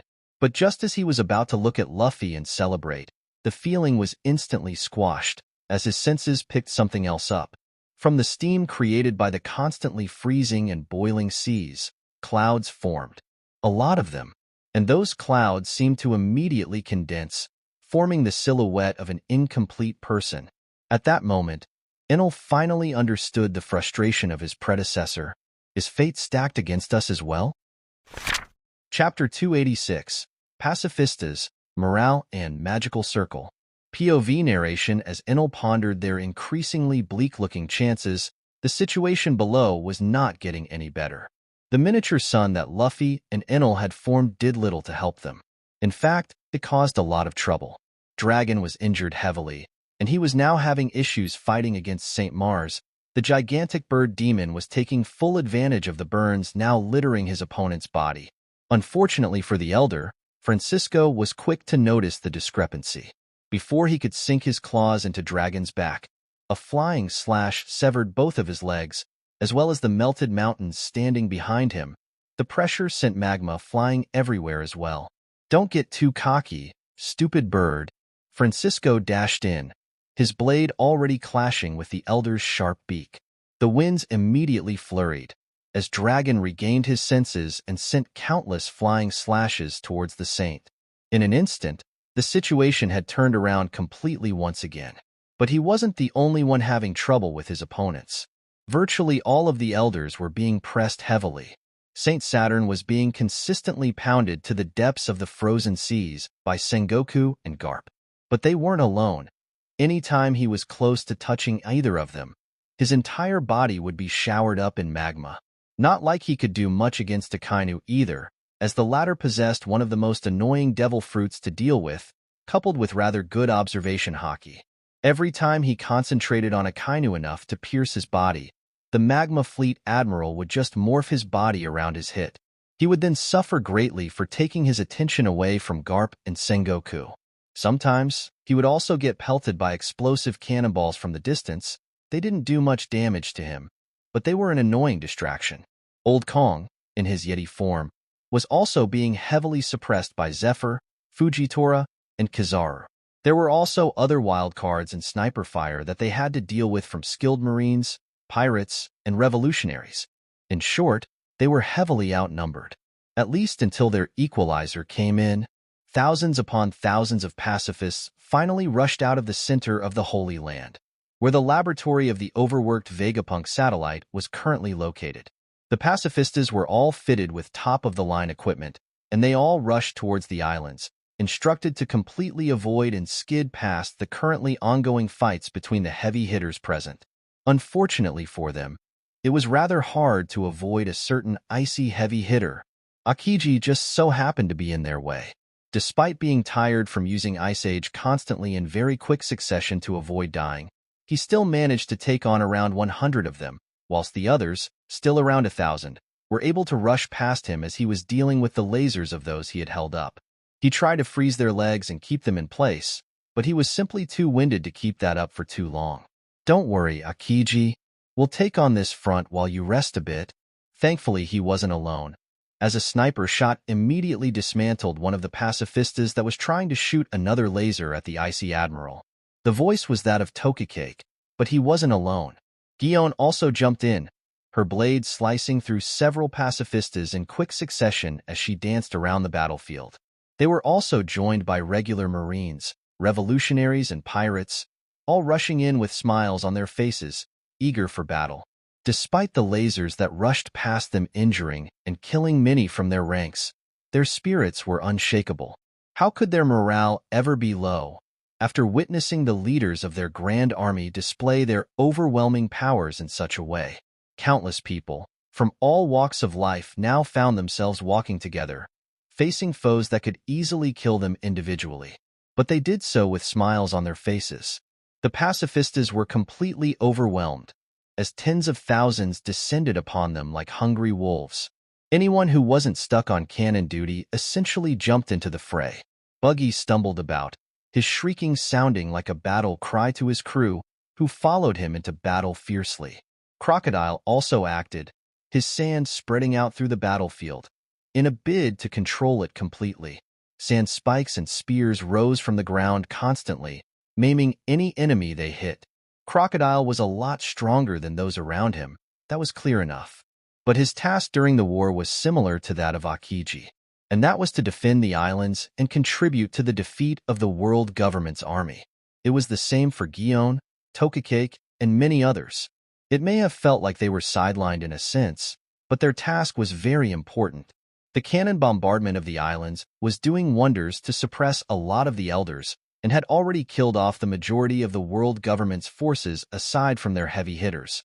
Of course, none of that would have been possible without the special weapons created by Vegapunk. They were made specifically to fire from a very large range, and the shells they shot out were also more destructive than any regular cannonball. Of course, Vegapunk could have created a stronger weapon individually if he had focused on that instead, but mass production was the name of the game. Even now, the symphony of cannons was unbroken, all pointed toward the Holy Land. At that point, it seemed that the elders were starting to realize that fighting opponents whilst scattered like that was a bad idea. Their initial strategy was to stall until their Lord Imu won the Battle of the Gods. But one thing was made clear with that last move Enel had pulled. The Raijin of this era is somehow even more dangerous than the last. Even worse, he is accompanied by an incarnation of Joy Boy that is essentially on par with the original. Instinctively, they all knew what they needed to do. In an instant, a large inscribed glowing circle appeared underneath Saint Shepherd.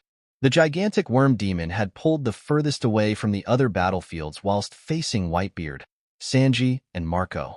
The trio were not completely alone, of course, constantly aided by the attacks of other small fry, but the worm saint knew that he needed to put some distance between them and the others. Whitebeard immediately punched the ground, sending a powerful shock through it and breaking everything in sight. Yet, it seemed that the magical circle was not affected by the destruction of the ground. Ifrit Jam, Burf Burst. Sanji took a different approach, attacking the saint's gigantic body directly in an attempt to interrupt whatever was happening. His blue flaming kick completely charred a big part of the saint's body as he passed through it completely and came out the other side. But nothing changed with the circle, even when the burnt guts of the worm saint were spilling on the ground. And in an instant, for gigantic puffs of smoke appeared at every corner of the circle. Ho-ho! It seems that this group is the first to go. A deep, monstrous voice was heard from one of the clouds. In an instant, Whitebeard's team was surrounded from all sides by all 5 elders. Well shit, Marco muttered, transforming in his phoenix form as he eyed the elders with defiance. Humph, as if we'll go down that easily. Whitebeard's entire body seemed to be enveloped in a white bubble, his body turning completely black with haki. The very next step he took broke the red line all around him, as tremors spread everywhere like a raging current. Sanji also growled, his body being instantly covered in his black raid suit. The blue flames on his leg burned brighter than ever. Shit, we got led pretty far from the others. But still, we just need to hold out for a minute or so. We can do that, right? Chapter 287, Marine Situation, Awakening and New Threat. The instant that the elders vanished from their respective battlefields, the entire situation changed. Big Mom, Francisco, and Dragon immediately took to the skies. Mihawk and Zoro followed them swiftly, and they all noticed the elders in the distance. The 5 of them quickly started making their way there. Meanwhile, Kong was left alone with the Marines. Garp and Sengoku immediately pounced on their old comrade like bloodthirsty war hounds.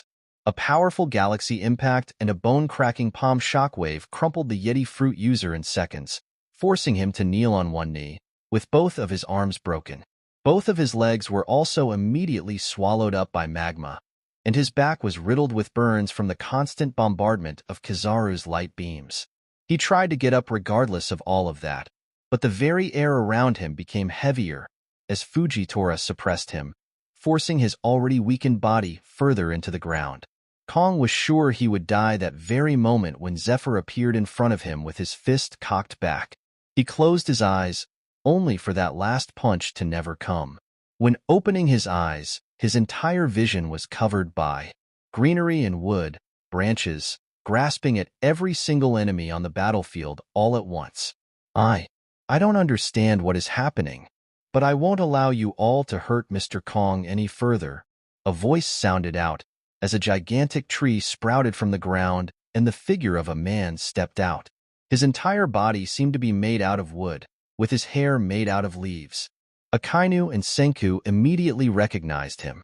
Aramaki, the Magma Fleet Admiral muttered, his fist filling with magma as his face twisted into a scowl. In an instant, Fujitora and Kizaru both slashed at the wooden current fleet admiral. Both strikes were blocked instantly by wooden tendrils coming out of the ground, pushing the two back as Aramaki looked at all of them with a complex gaze. Kesuke, what the hell is with this toughness? It's just wood for God's sake. Zephyr struggled needlessly, but he couldn't even shake the restraints constricting around his every joint. Garp's heavy blows seemed to be able to crack them, but Akainu was still the first one to break out. His magma didn't seem to burn the wood for some reason, but his Logia allowed him to walk out of them. It was the same for Kizaru, who had been caught further up in the skies. He managed to reform beside Akainu, looking at Aramaki with a scowl as well. The wood fruit user's entire body seemed to be different for some reason. A strong dark bark seemed to cover it entirely, with only one spot open in the chest. A red core was visible there. It seemed to emit a heat that made everyone around them uncomfortable. It was manageable for all of them, but they hadn't known that Aramaki had any such abilities. Mr. Kong, it seems you were right. I could only awaken my devil fruit in great peril. Being hit by that earlier attack, that large explosion seems to have done the trick. Aramaki smiled, his wooden face shifting and cracking slightly to accommodate his change of expression. Earlier on, Kong had grabbed and flung his unconscious form away to avoid him getting killed in the fight near the walls. It just so happened that he had been thrown right in the range of the world's biggest hydrogen bomb. The raging flames that consumed his unconscious body acted like a kind of baptism. The fire kindled a spark that had been dormant within him all along, and now, I feel strong, stronger than ever. Aramaki, at that point, was well and truly drunk with power. He hadn't even noticed that Kong was already unconscious due to his numerous wounds. His delusional gaze eventually landed on the man he respected the most, the red costume-wearing former fleet admiral. Akainu. Sir Akainu, I do not know what happened to you, or under what brainwashing you have been put under, but rest assured, I will follow your doctrine of absolute justice and slay you, and all of the other traitors of the Marines for colluding with this band of unlawful scum. Aramaki's branches seemed to become sharp at that point, all heading towards the Marines. Garp and Sengoku immediately acted, breaking Zephyr and Fujitora out of their binds and creating shockwaves big enough to push all of the branches back. Sengoku especially frowned, both at the viciousness of Aramaki's attacks and at the bite of his words. It really does remind me of Akainu back in the day. I guess Aramaki had idolized that side of him, huh? Akainu himself felt ashamed for a moment, now fully knowing how his absolute justice affected the Marines under him both in ideology and blind faith. Even when faced with all of the facts, his version of my absolute justice allows him to blindly follow all orders of the world government, believing them to be the only justice out there. But the more concerning fact was Aramaki's sudden increase in strength. Akainu and Akiji were both awakened Logia Devil Fruit users, but they were not that strong despite wielding very powerful elements. There was really only one explanation for that, and it was one that they had anticipated slightly, but hoped wouldn't materialize. Great. So he was the so-called god of hearth, duh. Sengoku scowled, recognizing Aramaki's ability to resemble the stories and reports found within poneglyphs. They lacked any actual description of the elusive third god's strength, but they knew the nature of his power. Aramaki had already been a feature on their list of suspects, people they believed could end up being the god of hearth or the god of the forests and earth, but they had no way of confirming it. He has only just awakened. If we combine our forces, then we can take him down. Akainu's fist turned into magma and grew exponentially, his intentions clear, ending the threat before it became bigger. Shit. We'll deal with this quickly and go after the elders then. We can't afford to waste time, let's go. Garp immediately jumped in towards the newly awakened god, his fist tearing the very space between the two of them as he unleashed yet another galaxy impact. Aramaki's body was immediately covered by a shield of intertwined vines, which worked to absorb most of the impact, before unfolding and whipping towards the marine hero. Garp's eyes widened before he grit his teeth and punched again. The whip vines didn't get to reach him, intercepted by beams of light and a few dozen Rankyaku, sent by Sengoku and Zephyr respectively. From one side, a gigantic fist of magma also ate away at the barricades that Aramaki had built up, or at least covered them and obstructed Aramaki's vision momentarily as magma also engulfed him. Above, dropping from a piece of floating rock was Sengoku, who pressed down a gigantic palm shock onto Aramaki's head. In an instant, all of the magma covering him was blown away, and Aramaki seemed to fold like a broken accordion, failing to put up other defenses before Garp's other punch finally reached him as well. In an instant, he was sent flying, blood coming out of his mouth and spurting out of his nose as he tumbled about. Following him were countless lasers which cut into his body and exploded, sending burnt wood flying everywhere. Gravito. Whilst the five of them suppressed Aramaki, Fujitora also acted, sheathing his blade and taking on a draw stance as purple rings of energy seemed to surround him and float towards the skies, nay the stars. In an instant, he pulled down the smallest meteor he could find and directed its trajectory to Aramaki's still recovering form. The wooden god immediately sprouted a gigantic tree out of his broken body. The tree's branches stretched upwards like a crown of thorns, catching that flaming meteor whilst earthquakes shook the ground due to the expansion of its roots. The meteor itself seemed to send tremors through the great tree, but was otherwise unable to burn or bring it down. The most annoying fact was that an uninjured Aramaki stepped out of that gigantic tree, looking very much the same as at the beginning of the fight. Shit, Garp muttered, immediately rushing forward again. This time not going for a shockwave, but to cave Aramaki's wooden skull in with his bare knuckles. His speed made him nothing more than a blur in the eyes of the common man. He reached the god in under a second, but Aramaki seemed to be able to react to him. And react he did. Out of the ground, a sharp root rose and pointed itself directly at Garp's chest. The marine hero managed to shift his position, but the root moved to follow him, aiming for his heart. Seeing that he couldn't avoid it, Garp immediately hardened his chest with the most powerful armament haki he could muster. But that seemed to do nothing to stop the blackened root from piercing his skin, then his muscle, then his lung, and finally his heart. Garp grasped the wooden tendril with both hands, a look of seething anger covering his face as he struggled to stop the tendril from moving and shredding his heart apart. Thankfully, he didn't have to struggle for long, as a gigantic wave of magma rushed past him, eating away at both Aramaki and the entire base of that gigantic tree that he had spawned. "Get back, Garp!" The Magma Fleet Admiral shouted defiantly as he pressed forward. The very heat emanating from him seemed to rival that of the god of hearth. The marine hero just scowled, not even bothering to grasp at his chest before sending a devastating punch to Aramaki's head, which was currently still covered in magma. The hero's fists were more powerful than any lethal weapons, and they managed to punch a hole right through Aramaki's head, bursting it like a wooden watermelon. Unfortunately, the tremble in the ground caused by the roots of the tree meant that the fight wasn't yet over. Sengoku's gigantic hand immediately stretched out, grabbing Garp's injured form just before countless spikes rose out of the ground to puncture him. Garp was severely injured. A relatively thick wooden tendril had pierced his heart. Thankfully, he had managed to stop it from wriggling in there, and messing his heart up more by flexing all of his chest muscles, but he had still sustained a lot of damage. Any lesser man would have already been taken down by such an attack regardless. Even for Garp, it wasn't something he could recover from without receiving immediate attention from a doctor. Thankfully, they had an emergency doctor just for that. Room. A voice broke through the battlefield, enveloping Garp and immediately stopping his bleeding. Law. Good timing. We'll need your undivided attention on this one, Sengoku muttered at the doctor, who just nodded back, having already noticed the gravity of the situation. Meanwhile, Akainu was less bothered by the wooden stakes, his body turning to magma fully as he used his observation haki to neatly avoid the attacks.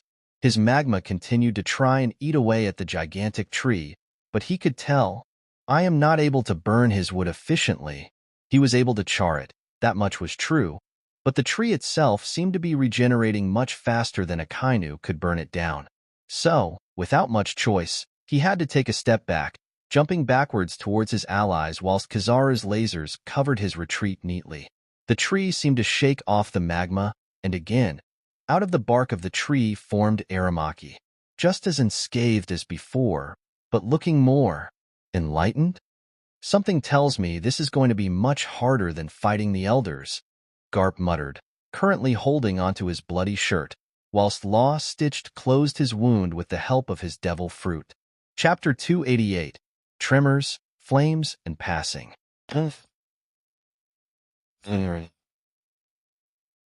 First thing Whitebeard did was to step forward and stare at the elders defiantly.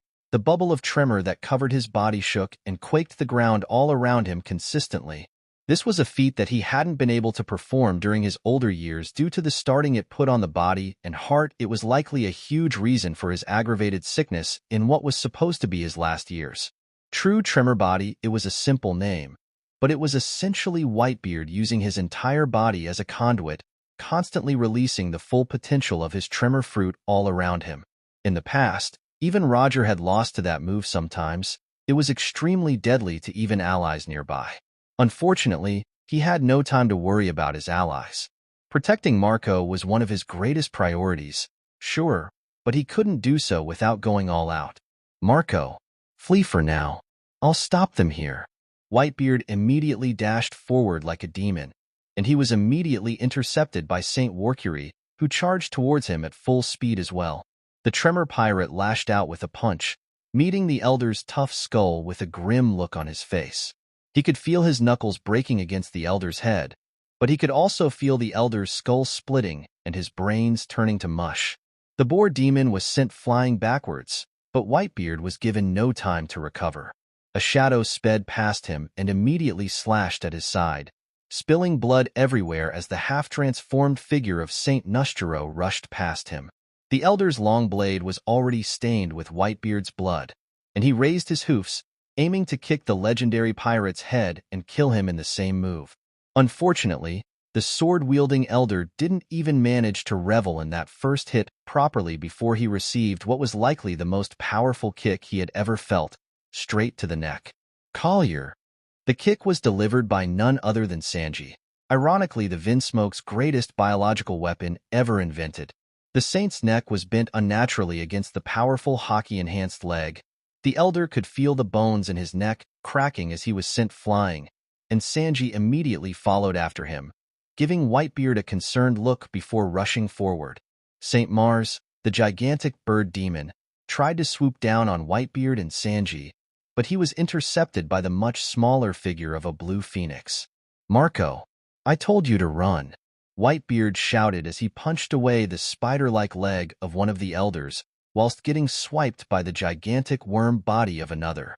He was sent flying to the side as well, his muscles constricting and shifting to stem the bleeding from Saint Nushjuro's slash.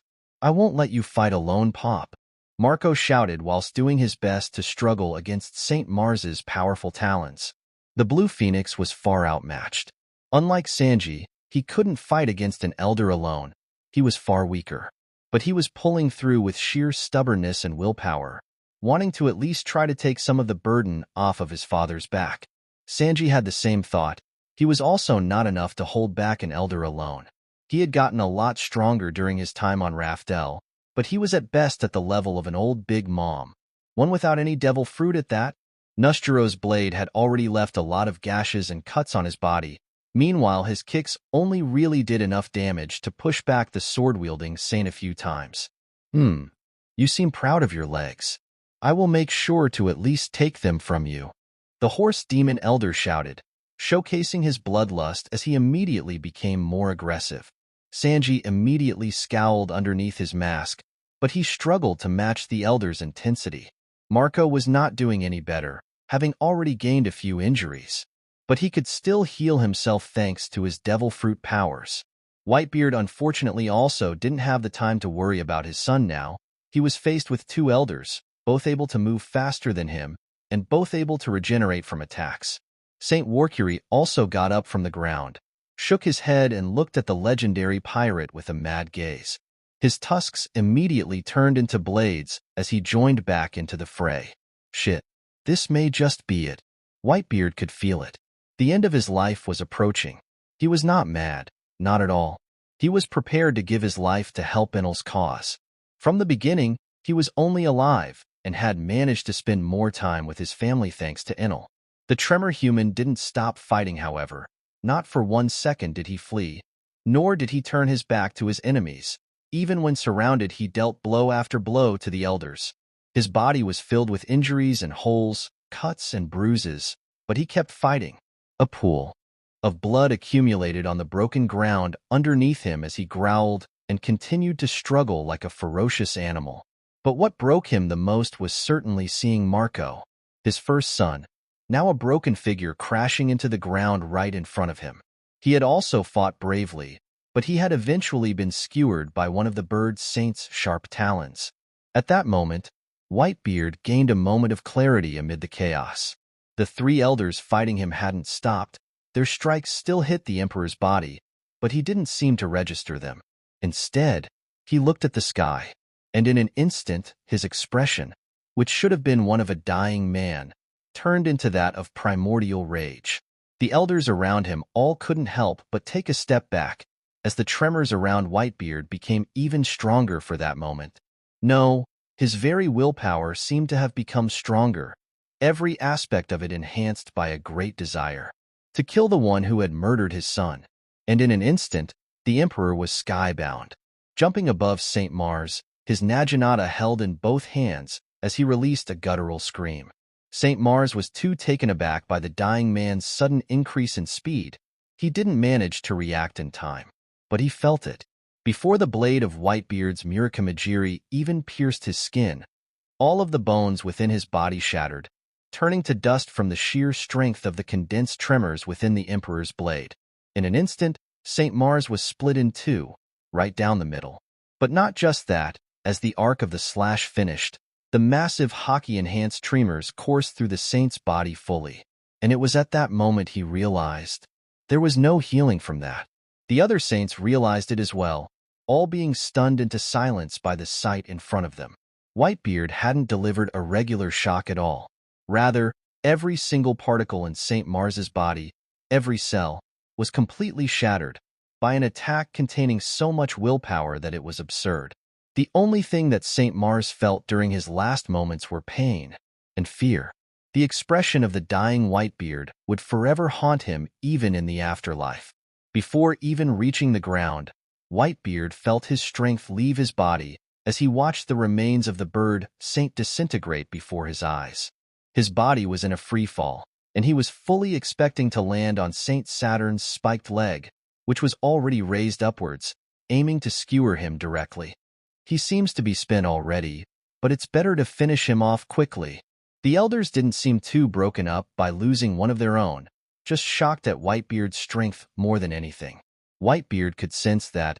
He could feel slight fear emanating from them as he approached his last moments. It put a bloody smile on his lips. I took one of them with me at least. I hope my other children are safe at least. Marco, I'm sorry. Whitebeard felt strange at that moment, both fulfillment and regret intertwined within the very bottom of his soul. Just as he felt the sharp tip of Saint Saturn's leg on his back, he heard a voice from the side. Ursa's shock. In an instant, A gigantic paw print appeared in midair and slammed into the elder's body, sending him flying and subsequently slowing down Whitebeard's fall. Kuma moved quicker than most, using his devil fruit to travel there as quickly as he could, and after him followed the others. Francisco immediately jumped, catching Whitebeard's gigantic body and landing on the ground with a slight thud before placing him down. Saint Saturn immediately recovered, his gigantic legs stretched to impale both Francisco and Whitebeard. God of Lightning Tenjin. He didn't get close, as a gigantic cloud stretched above him and the other elders, bombarding all of them with lightning, courtesy of an enraged Big Mom who immediately swooped in and slashed half of Saturn's legs off. Saint Nushjuro was also interrupted from slashing both of Sanji's legs off, being skewered by a large dark blade, with Mihawk rushing at his side and being sent flying by a strangely rotating flying slash from Zoro, who also hurried to save his annoying crewmate. St. Peter wanted to burrow into the ground now that Whitebeard was in no state to stop him, but he was stopped by the gigantic form of a western dragon with wings and lighting on its wings. Dragon dug his large claws into Peter's worm-like body and forced him in place. "Where do you think you're going?" The revolutionary dragon huffed. The wind from the beat of his wings further helped suppress Peter, as well as push Elder Warcury away. Warcury tried to charge towards Big Mom, aiming to maim her at least as his tusks turned to blades once more. But he was stopped in his tracks by a flying slash, sent by Francisco, who was still standing crouched near Whitebeard. "You look worse than ever, old man," Francisco muttered as he slowly gripped the handle of his blade, veins slowly bulging on his hand and arm. But he didn't show that to his dying comrade. He just showed him a reassuring smile. Whitebeard coughed a bit of blood before continuing. "Francisco, can you dash? Don't worry. I'll try and make sure that no further harm comes to your family." The old swordsman already knew Whitebeard best. Even at the end of his life, there was only really one thing he cared about.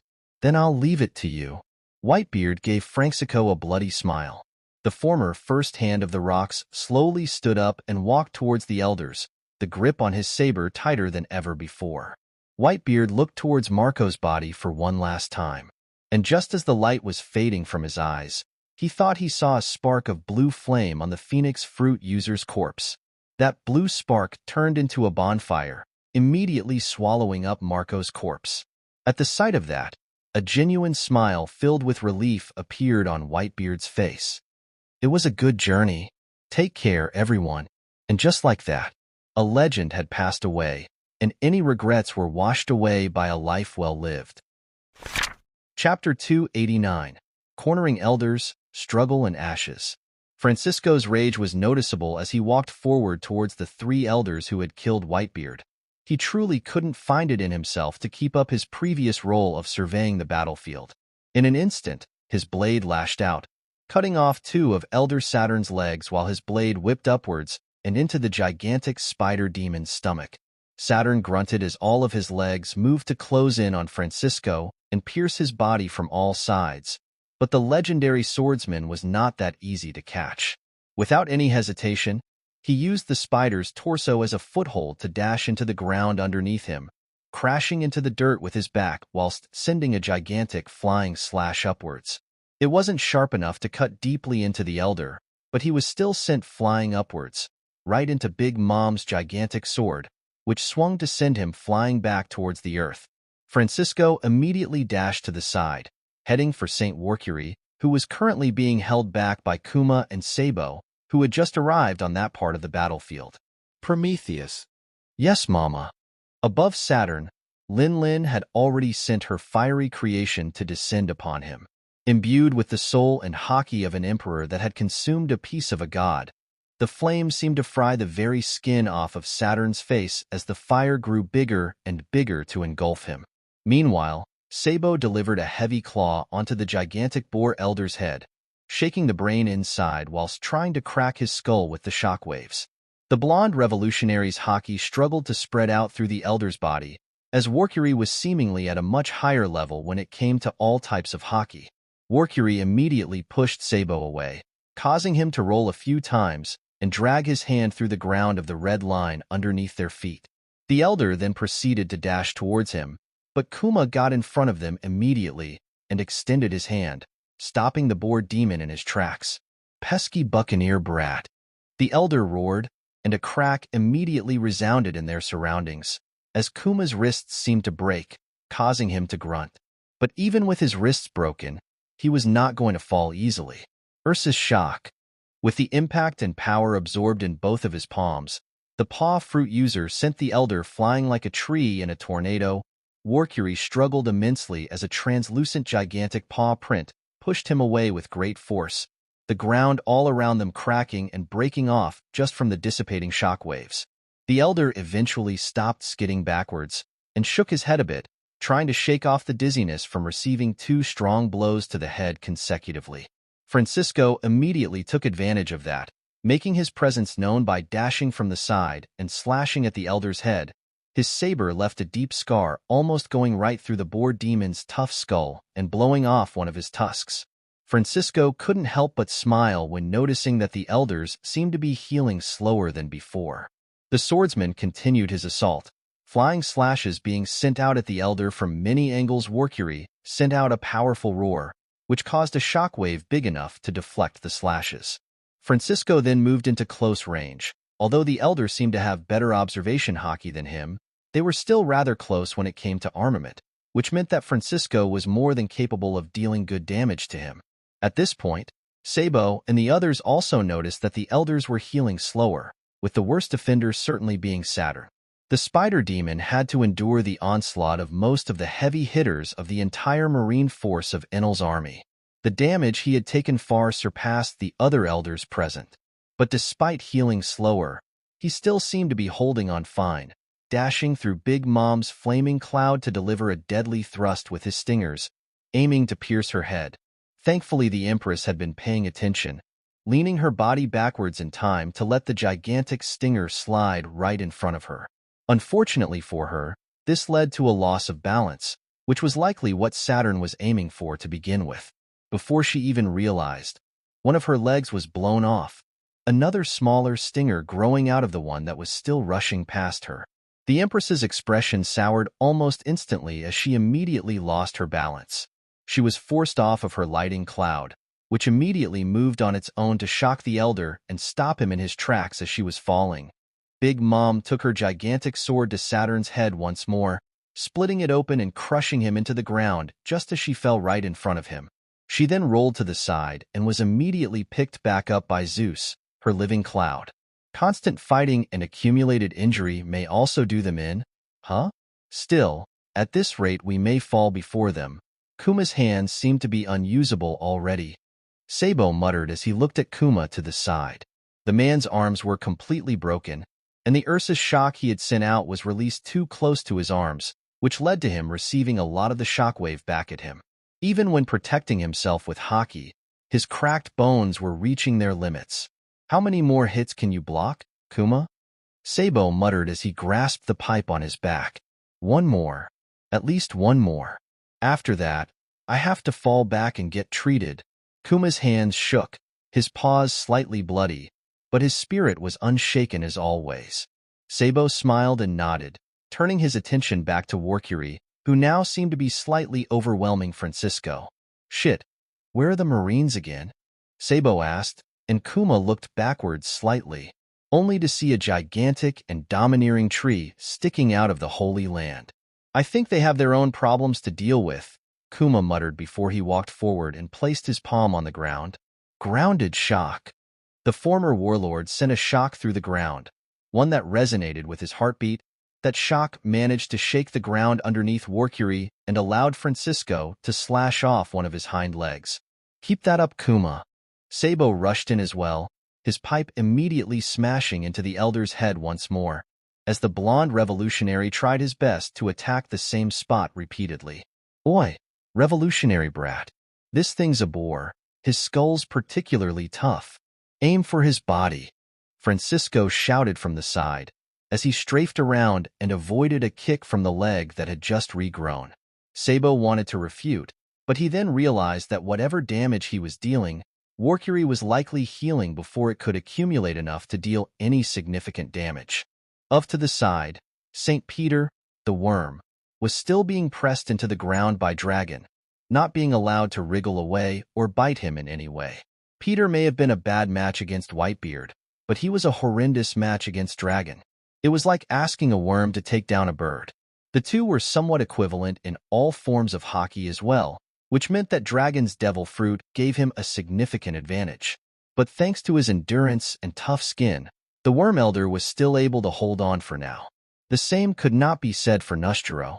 The half-transformed Elder tried his best to keep his enemies at bay, but Mihawk and Zoro alone were difficult for him to deal with in the past. Now that Sanji was also added to the mix, well, let's just say that he couldn't really focus on helping any of the other elders for now.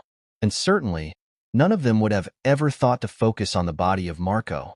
Whitebeard in his final moments had been the only one to notice the blue flames eating away at Marco's body. The elders and their now many enraged opponents couldn't spare a glance at the body of Whitebeard's first mate and oldest son.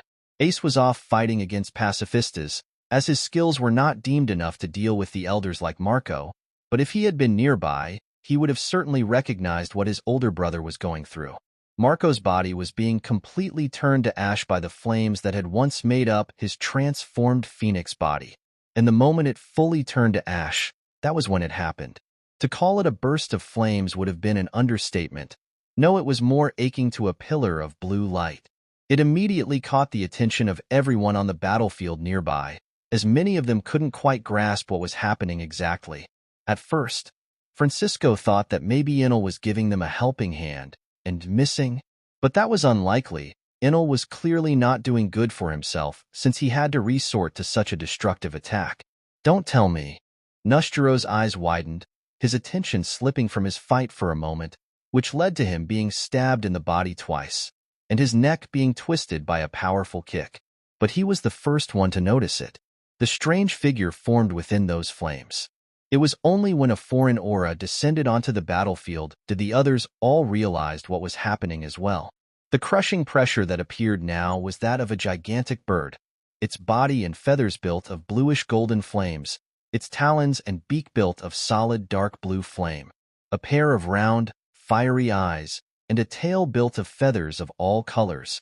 All of the people on the battlefield realized who it was, and what his appearance meant.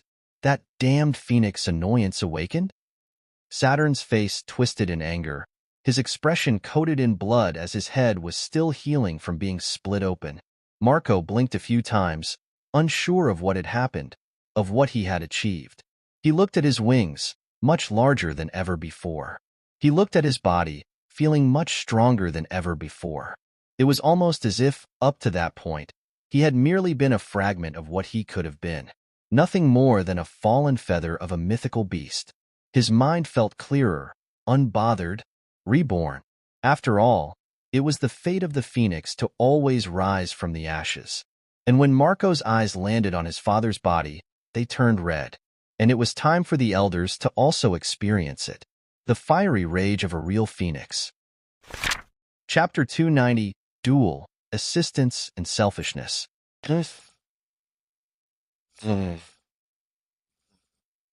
Released the pillar of light on one far side of the extended battlefield with his awakening. On the other side was the enormous tree that Aramaki had grown using his body. And somewhere in the middle of all of that, there was Shanks and Figureland Garling. The red-haired pair had already clashed blades countless times. They were somewhat evenly matched. Both had received numerous slashes, but nothing too deep as they had powerful armament haki protecting their bodies. Despite being older, St. Garling was just as fast as Shanks. The two of them were essentially afterimages around the battlefield, clashing constantly in flashes of red and black lightning. Conqueror's haki was something the both of them possessed, but Garling had an advantage in experience whilst Shanks had an advantage in overall fighting style, as he took on Roger's style, which was superior to anything the God Knights could ever dream of. At the end of the day, Roger would have never been caught by the government if it were not for his sickness. It would have taken their entire forces to go after him directly, and doing so would have left them open to attacks on the Holy Land. It was categorically something they couldn't afford. They had no way of knowing how much of a pain in the ass Roger was going to become anyway. Despite Enel being the one to plan out and start the war against the war government, Things had been started by Roger long before that. Roger was the one to inspire people like Shanks and Luffy. Hell, even Kid and Law, and every member of the worst generation and the generations before them. Without the promise of the One Piece, the great treasure, no one would have mobilized the way they did. Garling had never paid much attention to Roger, not even during God Valley, where he had played a minor role. He had treated God Valley as his hunting ground, unperturbed by the fact that the Rocks and the Roger pirates were warring there. He had been hanging around that place for a while, even before the Rocks pirates settled there, and had even gotten to have fun with some of the slaves on the island, which led to the birth of Shanks, a mixed-blood piece of trash, undeserving of life in Garling's eyes. He was born a few days before the God Valley incident, but Roger had found him around the time Garling was trying to stab him, and needless to say, the world noble had almost lost his life at that moment. Roger's blade had just briefly missed his heart that day. He kept his life due to a technicality and had to crawl his way out of God Valley and into a marine ship to survive. From that moment on, he had been one of the people spearheading the demand for Roger's capture. The sheer amount of shame he had gone through was unbecoming of a celestial dragon. He had used that shame as fuel to his fire. But even after Roger's death, no one was ever able to find Garling's son. At least no one was able to find him until he became known as Red-Haired Shanks. The rest was history, with Shanks evading the world government long enough to become an actual threat to them. Divine departure, celestial conquest. A red and black slash met each other directly, sparks flying all over the battlefield as they struggled against each other's blades. Shanks's one arm trembled against Garling's. They both wielded one-handed blades, so there wasn't much of an advantage gained in that regard. Each of their sword arms turned into a blur as they continued to trade blows consistently, ignoring their surroundings in favor of trying to peel each other's skin off. "You little gremlin spawn," Garling scowled, steam coming out of his mouth with every breath. "Humph, you sorry excuse of a human being." Shanks was thankfully better in terms of stamina, his youth showing in at least that aspect. Garling realized that things weren't looking good now at least. He had no way of seeing how the elders were faring, and he didn't know where the seraphims were anymore, and he pretty much assumed that Kong was also fallen as well. Aramaki seemed to have gotten stronger, at least that was good. He was able to hold back the bulk of the Marines' forces. His branches extended to even block the cannon fire of the islands, shielding the rest of the Holy Land fully. The God Knights were, as always, a complete disappointment. Even when borrowing some power from their Lord Imu and performing an array, they still lost to a bunch of newbie pirates. Alas, said newbie pirates were now surrounding him and Shanks. It happened before he could even react, but they were essentially watching the fight and waiting for any moment to interfere and help Shanks. "All of you, go and help either the Marines or those that went to deal with the elders." Shanks immediately waved them off, not wanting them to interfere in his personal grudge match. They could get in the way, even if they had gotten much stronger than before. They were still far behind Garling. Any misstep could mean death for them, and Shanks wasn't fully confident that he'd be able to protect them. But they didn't seem to listen to Shanks, refusing to take orders from them and immediately jumping into action as soon as it looked like the God Knight leader was even slightly distracted. Chopper immediately entered his monster point form, expanding in size as he roared and slapped at Garling, trying to either crush or distract him further. Just what I needed right now, some wannabe pirates. Garling immediately sidestepped Chopper's attack, slicing the reindeer human's gigantic arm apart in a blink of an eye. He wanted to move and send a flying slash at Chopper's neck, trying to decapitate it, but he found himself unable to move whilst his arm was preparing the slash. He was momentarily stopped by a flurry of hockey-enhanced hands growing out of his back and grabbing all of his joints, as Robin did her best to hold him in place at least for a few seconds. "Strong right." A robotic, yet annoying voice on the side managed to land a straight blow to the God Knight leader's jaw, rocking it sideways as Frankie proceeded to wail on the old man like a young darker-skinned boxer trying to escape the projects, sending punch after punch constantly. Garling was mostly able to defend himself with hockey, but Frankie's own hockey was not that half-baked either, which led to the Saint's face becoming quite swollen after a few punches. "What the hell are you guys doing?" Shanks shouted, his frustration being showcased to everyone as his gaze narrowed. Now's not the time for personal fights, Shanks. The situation had deteriorated drastically. As per Enel's instructions, we are to assist in any ongoing battles to help end them sooner. Someone of your strength would be much better suited helping the Marines with the Forest God or helping fight the Elders. Nico Robin sprouted out of the ground behind Shanks as a flower would, her devil fruit having already developed a form of cloning. Shanks's grip on his griffin saber trembled slightly. He wanted to be the one to end Garling, to settle his business himself, alone. It felt as if it would have more meaning that way. In a sense, he realized how selfish that wish was. He knew that he was needed elsewhere, but his stubbornness had led him to his current predicament. Eventually, Garling managed to break out of the hold and slashed Frankie in half angrily. He then rushed towards Chopper, aiming to kill him as well, only to cross blades with none other than the skeletal musician Brook. Now, you will need some musical accompaniment before going on a killing spree, won't you? Garling's muscles trembled for a moment as his blade wrestled with his opponents, trying to fight for dominance before his eyes widened. Why the hell am I struggling so much with these fodder? Stronger, right?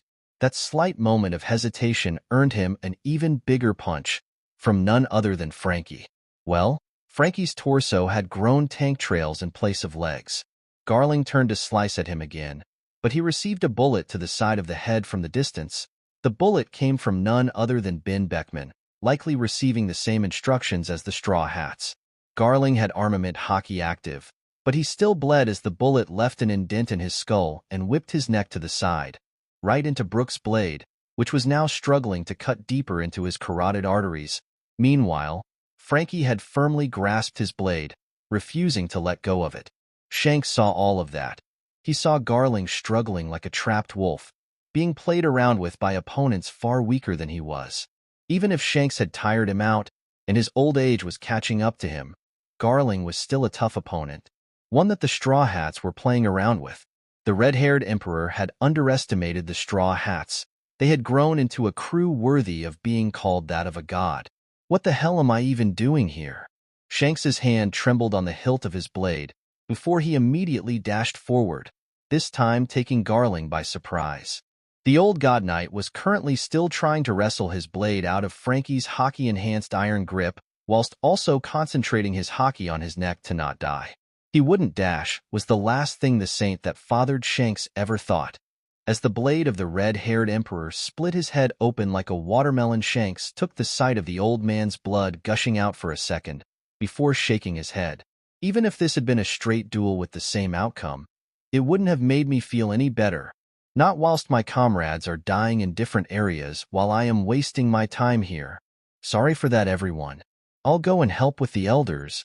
Shanks bowed to them deeply, receiving an okay sign from Frankie and a nod from the others. Yo-ho-ho, on to the next ones then. Brook and the Straw Hats all nodded, speeding off in other directions to assist the others with the Seraphims. And as that was happening, the situation in the skies was heating up again, as Luffy got blasted to the ground below, before turning the entire Holy Land into a bouncy castle and jumping back up towards IMU. What the hell is going on up there? Garp thought as his galaxy impact missed the gigantic tree due to that sudden terrain shift. Gods are fighting up there, Garp. Shut up and focus now. Sengoku shouted right back at him, sending another shockwave out of his palm to crash into yet another version of Aramaki. But the question still remained. Were Enel and Luffy actually winning? Had that explosion from earlier actually not been enough to finish the job? Worry crept into Sengoku's mind for a moment, as his gaze tilted upwards. I don't know if they can do much more than that. Chapter 291. Third Eye, Void, and Confidence. Enel panted as he looked at his unshaken opponent. Aimu's body retracted back to a smaller size, shifting in shape and gender constantly. The Sky King's missing hand wasn't that big of a bother, but the more the fight went on, the more tired he became. Unlike the three gods previously, he and Luffy didn't really have the same luxury of trying to take down IMU slowly. They needed to hit fast and hit hard whilst hoping for the best. If one of them was distracted for even half a second, then either one of them could suffer greatly for it. In that sense, the original three gods had it easy when facing IMU, but Enel's stamina was still good. he was able to keep going. And Luffy seemed to be even more monstrous. Although panting, he was still very much able to dance around IMU's mini attacks. The two of you have been a lot more resilient than I expected. The sea god's voice rang out through the sky, as both Luffy and Enel stopped to take a breath. Huh.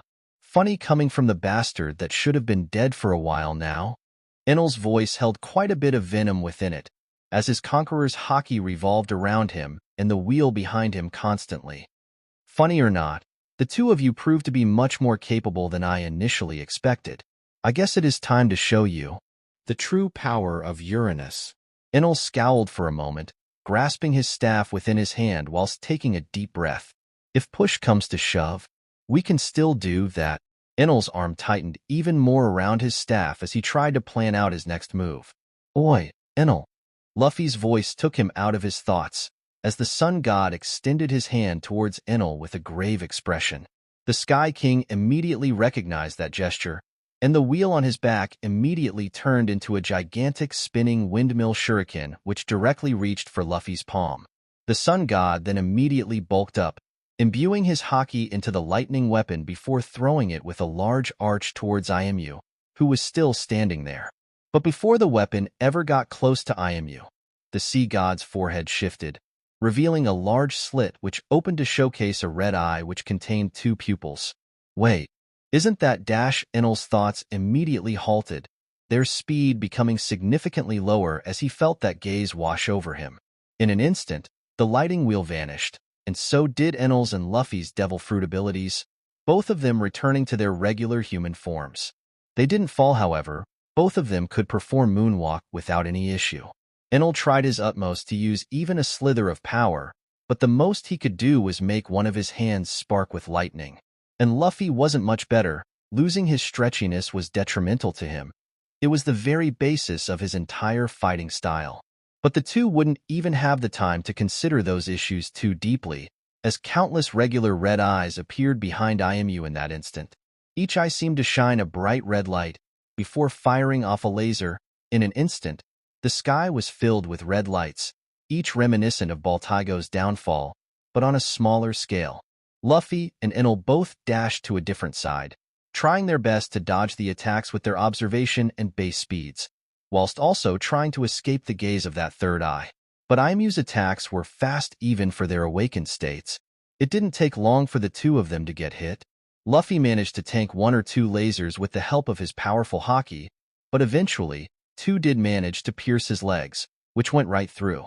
To stop a single laser, Luffy had to concentrate all of his willpower on that one spot. It was impossible for him to stop two at once. His torso eventually also got hit, some lasers going through his internal organs, some missing. At the very least, Luffy made sure to protect his head, but Enel certainly had it worst. Not only was his mind going through a stage of withdrawal, having all of his enhanced senses stolen from him in an instant, but he was also not as durable as Luffy. He tried his best, but his armament haki, even when imbued with Conqueror's haki, still fell behind Luffy's. Enel was not able to block a single laser. He was able to dodge more than Luffy, however. His moonwalk, shave, and paper arts became his only survival avenues. He had slipped past dozens upon dozens of red lasers, his body moving meticulously despite his tiredness and awakening withdrawal symptoms. But even then, at one point, his tired mind lost concentration for a moment, his observation haki faltering for just a moment. A laser went right for his heart.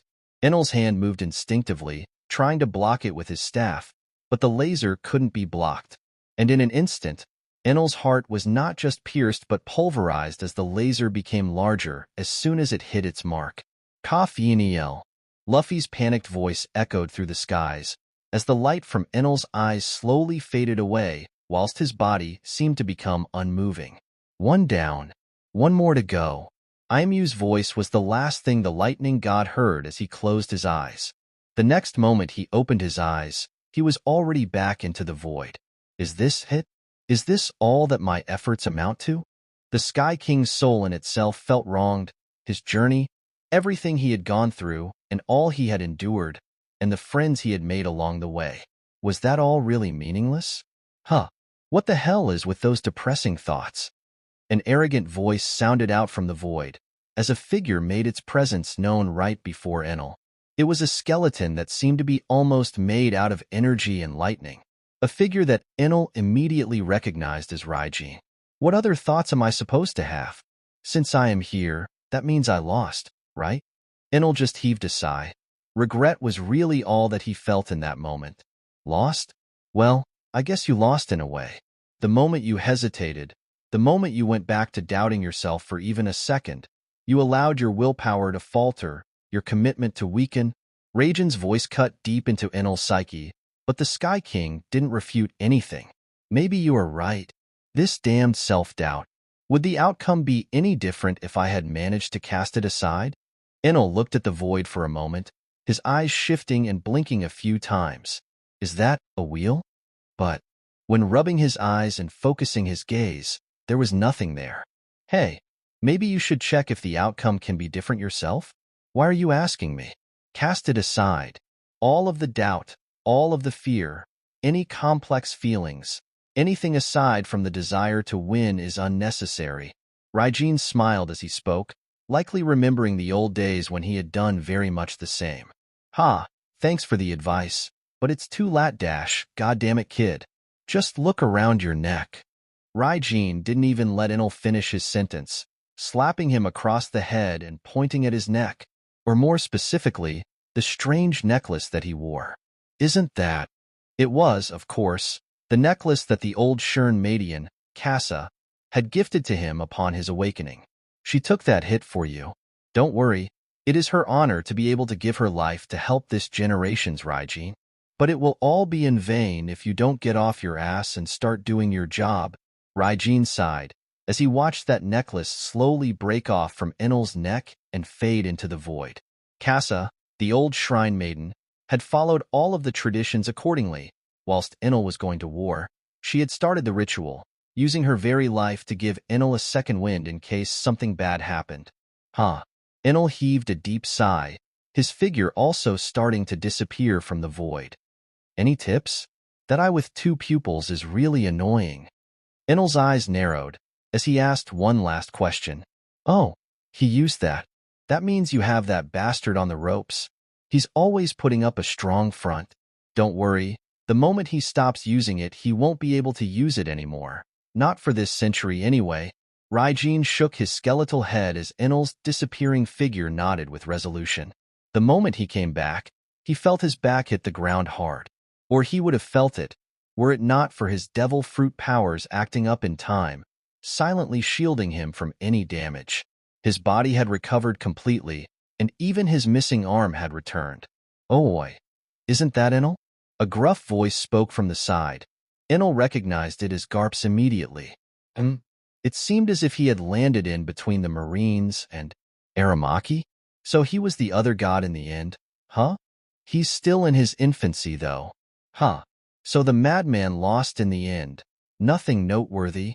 Aramaki smiled as he extended his roots to cover the fallen god. But before his roots could even touch Enel, the wooden god felt his entire body get hit with a strong shock. Know your place, brat. Enel's angered voice was all that Aramaki heard, whilst the gigantic tree behind him was turned to charcoal in half a second. The Marines didn't even get to react before Enel soared to the clouds once more. He had only moved once he had felt it. That eye has closed already. It seemed to have taken a significant amount of stamina from IMU, as he hadn't even managed to finish off Luffy, though he was in a sorry state. IMU's body expanded, a water tentacle capturing Luffy and attempting to drown him just as quickly, as the tip of the tentacle tried to rush into the sun god's mouth and crush what remained of his hole-ridden lungs directly. But that attempt was immediately stopped, as a gigantic pillar of black lightning engulfed IMU's entire being, evaporating him once more as the water tentacle went limp. Enel. Luffy's tired voice sounded out, as he struggled to enter back into his awakened state. His injuries still prevailed, unfortunately. Luffy, why don't you go and ask Bonnie for some assistance putting your organs back together? I'll deal with this pretender for the moment. Enel smiled, giving a thumbs up with his recovered hand to the now white-haired Luffy. The sun god was too tired to respond. He merely nodded and rushed away, his figure turning into a blur as he bounced around all of their surroundings before dashing into the distance. Imu's body had recovered as well, but he didn't make any rash moves, instead only staring at Enel with hate. I killed you once. What makes you think I can't do it again? The sea god's voice sounded spiteful, filled with hatred, but also a hint of exhaustion. Stop trying to hide it. You're on your last legs at this point. Enel smiled, the drums on his back appearing in an instant and turning black at a much faster pace than before. Humph. You were barely standing up against me together, and now you wish to face me alone? Arrogant and stupid. But at least you give me the opportunity to kill you for good. Imu's confidence didn't seem to dwindle, despite now being visibly less lively than before. Enel just looked at the struggling sea god with a wide smile, as the drums behind him sparkled dangerously. Let's see. For how much longer your tongue can dance like that? Chapter 292. Burnt Tree, Awakened Phoenix, and Arrival. Aramaki fell to his knees as soon as he felt that shock course through all of his roots. Enel had disappeared from in front of him, proving his superiority by turning his great tree into charcoal in the blink of an eye. That tree was where Aramaki had hidden his real body, and it had taken all of his energy to transfer his consciousness to the wooden clone he had created, which was now also weakened. All it took was angering the wrong person for a split second. Garp and the rest of the Marines all winced when seeing his pathetic form, but they didn't pity him. They were enemies in that war. Instead, Zephyr and Garp both rushed forward, their fists cocked backwards as they prepared to crush Aramaki for good. This time, however, the wooden admiral didn't try to block their attacks with his body, having expended most of his extra lives. In an instant, charred roots sprouted out from the ground and slapped the two of them back. Aramaki panted as the gigantic tree behind him collapsed, breaking into pieces whilst a much smaller one grew from its desecrated body.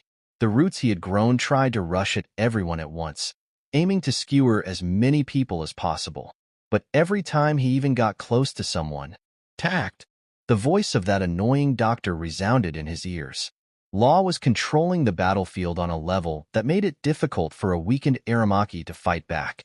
To make things even worse, he swapped Garp with one of the charred rocks by his left side, and he swapped Akainu on the other side. Galaxy Impact. Mago. Dark Hound. Before he could even move, his body was crushed from one side by a powerful shockwave, whilst it was torn apart from the other side by a blackened magma claw. Aramaki still managed to dive into the ground. Most of his torso was broken and burnt, and his arms had been blown off, but he still managed to survive. Akainu scowled when sensing him enter the earth, and he immediately slammed his magma fists into the ground. Bakuretsu Kazan. Exploding volcano. In an instant, the ground all around Akainu exploded, magma gushing out of the earth as Garp jumped backwards. You trying to pick a fight, magma brat? The marine hero wiped some magma from his sleeve as his white suit burned slightly due to the sheer heat. Yasakani no Magatama. Kama Jewel of 8 Shaku. Kizaru took to the skies, sending thousands upon thousands of light beams straight into the almost liquefied magma ground. Everything around Akainu had been destroyed, and the lasers made sure that nothing had even the slightest chance of escaping. Is he dead? Sengoku scanned the scene with a skeptical gaze. He doubted anything that was underground would have survived, but Aramaki had proven himself to be somewhat outside of their understanding. That small tree is annoying. As soon as the barrage was done, Kizaru pointed his finger to the small tree that Amaraki had grown, immediately firing off a laser at it. In that same instant, Aramaki's body emerged out of that tree. No, it was more accurate to say that the tree had become Aramaki. The tree was no more, turning into a little branch as soon as he stepped out of it. He no longer had the same vitality, but for some reason, the light in his chest seemed to burn brighter and much hotter. The wooden god raised his regrown hand, pointing his palm forward whilst covering it in haki as the laser made contact with it. Kizara's half-hearted attack immediately parted, turning into smaller lasers which shot past Aramaki and unleashed a great explosion behind him. Still a cockroach, huh? Sengoku scowled, his body shining in gold whilst the fight continued. On the other side of the battlefield, the elders were not having the greatest of times. In an instant, the entire battlefield became covered in blue flame. It was hot, but not enough to burn the elders. But the main purpose of the flame didn't seem to be that of burning others. In an instant, all of the people on Marco's side started being healed. Injuries disappeared, and limbs grew back. But the dead remained dead. This made Marco all the madder as his eyes locked onto the elders for the first time. The ear-breaking screech of a true phoenix broke the very space all around it, and sent a shockwave so large that many of the elders nearby were pushed backwards. Saturn had dug all of his legs into the flaming ground to avoid that fate, but that turned out to be his biggest mistake, as he was the first to receive Marco's wrath. Before, Marco's transformed body was smaller in size, more compact and agile, but now it was massive, a size dwarfing that of the elders. His gigantic claws immediately sunk into the spider elder's body, breaking bones and piercing flesh, as he then moved to try and rip the elder apart. "Don't you dare," Saturn shouted, as more and more legs grew out of his back and stabbed into Marco's gigantic body. They seemed to injure him, but every time a hole was made, it was healed right back. It was instant. Saint Warcury immediately ran to assist him, his gigantic body jumping to the skies as his tusks turned into blades once more. The boar elder tried to clash with the phoenix directly, but two figures appeared in front of him in an instant. "Did you perhaps forget about us?" Francisco's voice grated on the elder's ears as his blade clashed against one of his bladed tusks. The now healed Big Mom aided him, blocking the other tusk as the two emperor-level figures pushed the elder back into the ground. Sabo also didn't waste any time. He used all of his strength to strike at Kuma's now healed palms, accumulating more and more shock into those paws of his before the tyrant king pointed both of his hands at the downed Warcury. Ursa's shock. The gigantic paw print immediately struck the boar elder. His large body was like a pebble within a tornado. He was sent flying far off into the distance, whilst Kuma's wrists became strained once more. For at least a whole second, Marco's blue flames healed him instantly, allowing him to continue fighting. In the distance, the flames on the ground made the St. Peter wriggle on the ground even harder. The worm elder somehow managed to escape Dragon's grasp. Meanwhile, Marco's sharp talons tore further into Saint Saturn. "Did you enjoy digging your claws into Pop's back? Did you like how helpless he was against three of you?" Marco's voice held venom within it as he quite literally squeezed the life out of Saturn. "Why you? You mongrels won't succeed." Saturn didn't respond to his questions. Instead, he continued to struggle, whilst his body continued trying to heal less and less, as he was being torn apart constantly. "We brought order to these dirty lands. We taught all of you peasants how to behave." Saturn was having a full-on mental breakdown on his dying breath.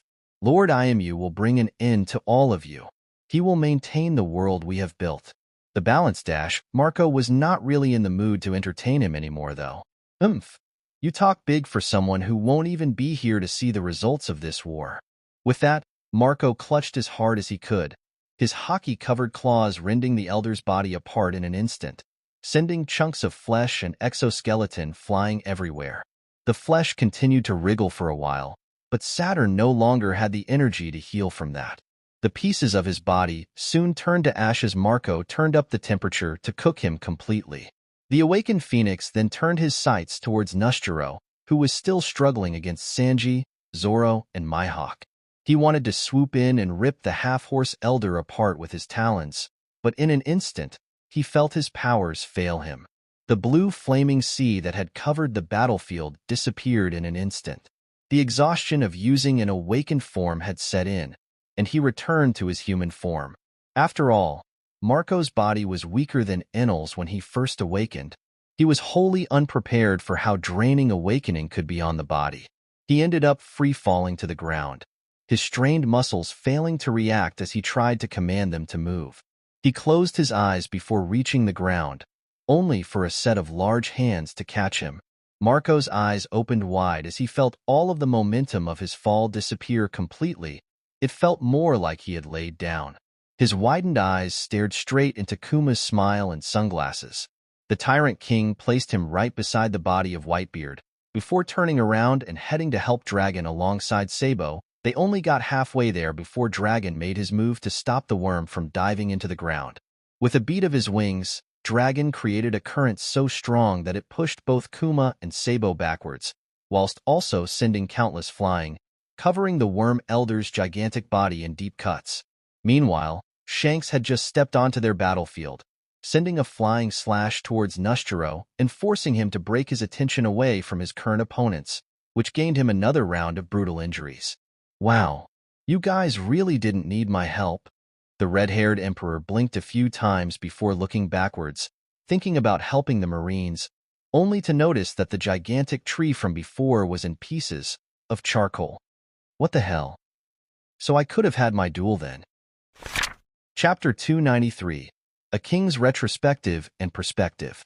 The mind of a king was always a complex one, even more so the mind of the being that ruled the whole world. Aimu had been the king and queen of the world for all of recorded history. He had ruled the world with an indifferent gaze, only interfering whenever he felt that balance could be skewed in any direction. He had done that for many years, and he had bested many incarnations of Joy Boy, alongside the other two gods. Hell, most hadn't even awakened. Previous incarnations had not even managed to reach him, dying along the way. Still, Aimu had sought their devil fruits ever since that fateful battle. He wanted to get rid of any possibility of them being reborn into the world. But even with the wide and expansive range of influence of the world government, they were unable to completely control every corner of the world. There were many blind spots, including many sky islands, the many parts of the Grand Line, and even parts of the expansive Red Line. This lack of control was what ultimately led to their failure in getting their hands on those god fruits. It was a frustrating matter. In every generation, every time they even came close to getting those devil fruits, someone would interfere, and it would end up in the hands of the next god incarnation. Shanks had been one to do such a thing in their current generation. But Zebec had his moment as well, killing an entire marine fleet that was escorting one of the god fruits. It was a good thing that they had transported it carefully, alongside 9 other more common devil fruits, and Zebec was unable to realize its value. Only later in his life did the notorious pirate start looking for the god fruits, but it was too late.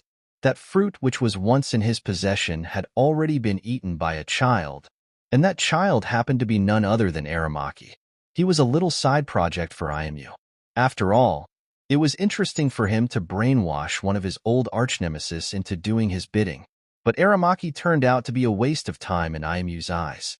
He was unable to awaken after decades of training, and so Aimu had completely abandoned the matter, sending him to just work as a marine. All that mattered was that balance was maintained. That was all the ruler of the world cared about. Balance meant that he was the one in charge. After all, maintaining the status quo was necessary. It was for the good of everybody. Under Aimu, at least major wars between countries were all but extinct. His descendants becoming the world's royalty was also only fitting. The oldest among the 5 elders were really the oldest children that Aimu had ever spawned. The elders had proved themselves useful, but his descendants had otherwise devolved into lower life forms that Aimu didn't care for at all. It all went well, some incidents here and there, troublesome criminals looking to disrupt the balance, but their attempts were ultimately futile. All until Enel stepped into the picture. His appearance signaled a shift in balance, and that shift had spiraled. The thin line that Aimu had maintained for so long had bent and twisted, twirling around violently and eventually breaking the scale altogether. It was jarring, seeing his carefully built empire on the verge of collapsing in such a short span of time. Aimu had not thought much of Enel at first, especially since he was unawakened. After all, no one had really been able to awaken Raijin's full power in the past. But the Sky King had proven himself a lot more capable than his predecessors. He had gathered many allies, formed bonds with many, and even assisted in the awakening of Luffy, Nika's current incarnation. And now they were all working together, their metaphorical blades pointed at the world government's throat. Going into the fight, Aimu's confidence had been unshaken. The memory of Enel and Luffy's predecessors was still somewhat fresh in his mind. He remembered their fighting styles and the extent of their abilities. He may have been felled a few times during their grand battle all those years back, but he was still the victor. Now, faced with just 2 incarnations out of 3, Aimu was well and truly not expecting them to be much trouble. But the two of them proved to not only be different from the original gods, they proved to be outright superior. Luffy's mastery over his powers was shocking to Aimu, though he hated to admit it. His willpower was just as strong, and his reality-bending abilities were always annoying to deal with. The bizarre way in which he turned everything around him to rubber was similar to the Nika of old, but his fighting style was a lot less serious. It made it all the more unpredictable. That fighting style combined with Luffy's powerful haki, which surpassed the old Nika, to put it bluntly, it made Aimu anxious. But the one that had improved most compared to his predecessor was certainly Enel. The Sky King's way of using the lightning god's powers was astonishing. From metallurgy to controlling waves to damage Aimu's body constantly, he seemed to be able to control all aspects of Raijin's expansive powers. Ironically, the old god Raijin had mostly focused on his destructive capabilities, not showing much interest in the other applications of his powers aside from using them casually and for convenience. But Enel managed to use them to create an attack that would have put Raijin's strongest to shame. The Sky King turning Aimu's then gigantic body into a hydrogen bomb had done a lot of damage. It was to the point where Aimu was now genuinely unable and unwilling to take on a larger form again. In the first place, Aimu's existence was fluid, made completely out of water. He could use the water in his surroundings to constantly reform himself. But that explosion had almost completely dried out any and all humidity in their surroundings. Currently, Aimu was barely hanging on using some wayward clouds that had rushed in to blanket the hole that Enel had made in their atmosphere. The explosion had happened at such a large scale that the humidity in the air would take a rather long time to recover. Worst of all, they weren't exactly in a humid environment. Aimu tried to make it so, but it would still take over an hour for the air to recover its humidity. Due to that, Aimu was forced to use Uranus fully. The ancient weapon was known to be able to suppress all of humanity's desires, but only when used fully would it be able to suppress an awakened god fruit without physical contact. The ancient weapon drained a lot of energy on each and every use. To an already tired Aimu, that two-pupiled eye was supposed to be a trump card to end the battle, but now he was faced with a fully recovered Enel. At least Nika's incarnation was forced to flee. I should have the next few minutes to deal with this pest. It's hard to tell what is going on inside that mind of yours. But I only really have one thing to say. I pity you. Enel sighed, lightning sparking around his figure as the drums on his back shivered in resonance with his heartbeat. Pity? Do you pity the king of this world? The one that stands atop the throne within this holy land? Aimu's voice held both vitriol and confusion, his mind not quite grasping what Enel meant. Is he mocking my current situation? That would be his last mistake. The 3 gods before him all acted arrogant at first, only to end up dying in the end. I pity you because I don't see you as the king of the world right now. I only see you as an enemy. But I can also see someone that is grasping at straws, trying his best to remain in power, clinging onto influence like it's his only lifeline. That comment irked Aimu quite a bit. His tentacles moved towards Enel, but the sheer heat he exuded evaporated them before they even got close. Enel only moved to dodge tentacles whenever they blackened. As Aimu started going all out and infusing his haki within many tentacles randomly, Aimu also started using steam to try and envelop Enel in a cage of water, but the lighting user was far too agile for such a strategy. He appeared behind Aimu, sitting down on a random cloud with his cheek cupped in his hand. Here I was hoping you wouldn't take my words as an insult, but how else am I supposed to see you when I know nothing about you? You've been nothing more than an elusive ruler, benefiting from his position for centuries whilst barely providing anything in return to the world. Enel seemed wholly unconcerned with Aimu now. Any trepidation or anxiety that he might have had at the beginning of the battle had vanished completely. He was now calm. He was in control. You know not what you are talking about, you brat. Aimu finally responded verbally, after realizing that attacking Enel was easier said than done. He seems awfully chatty now. I guess he's waiting for Nika to recover, but I can also take this time to recover some of the humidity around.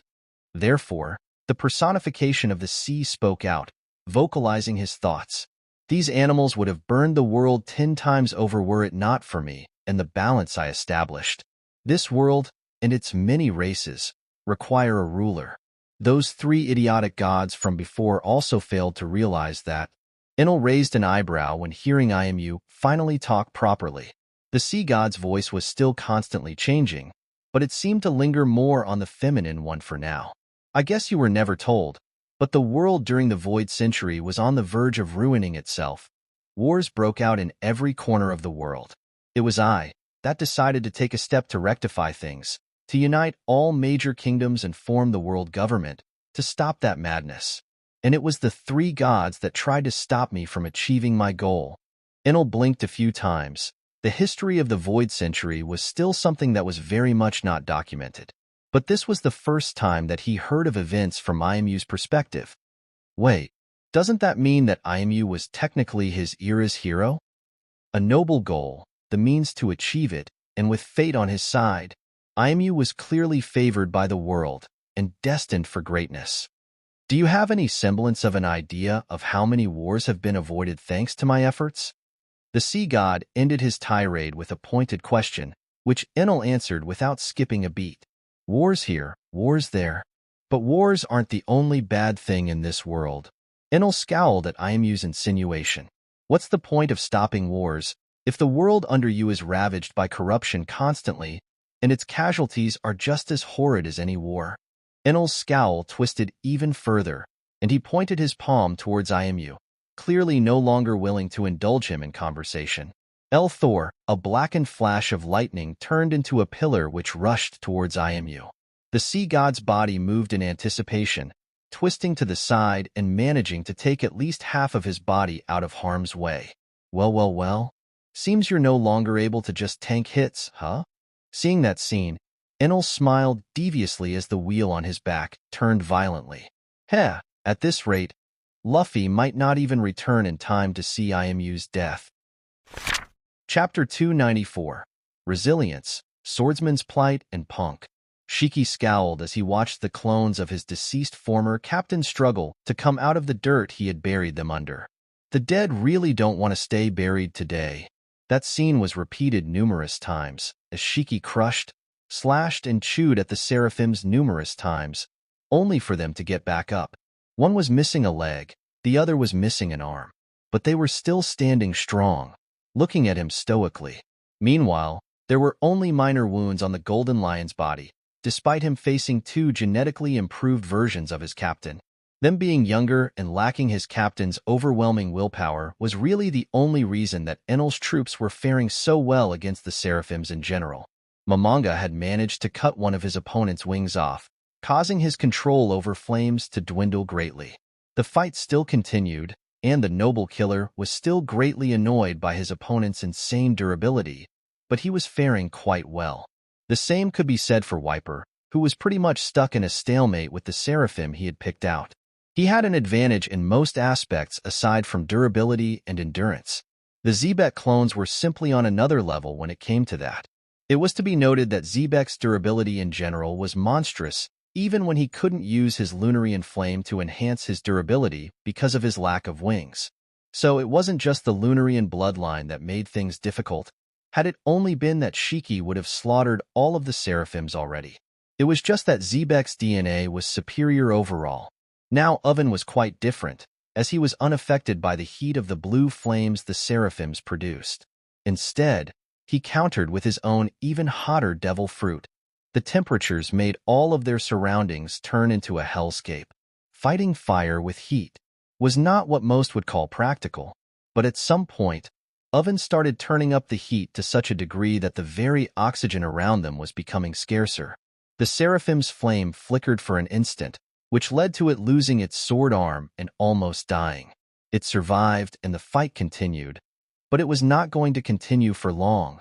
Out of them all, Oven was well on track to being the first one to finish his fight. Meanwhile, what remained of the elders continued to struggle against the opponents they were facing. They had pretty much ran out of tricks, and were doing their best to hang on as long as possible until IMU finished off Enel and Luffy. Nushjuro was masterful in swordsmanship, but against 3 swordsmen of similar skill to his, and a genetically modified human with enough strength to break his bones, he was being suppressed effectively. Shanks, Mihawk, and Zoro's combined blades were enough to give him trouble. Adding Sanji to the mix was just making things a lot worse. In a desperate bid, Nushjuro did something none of them truly expected.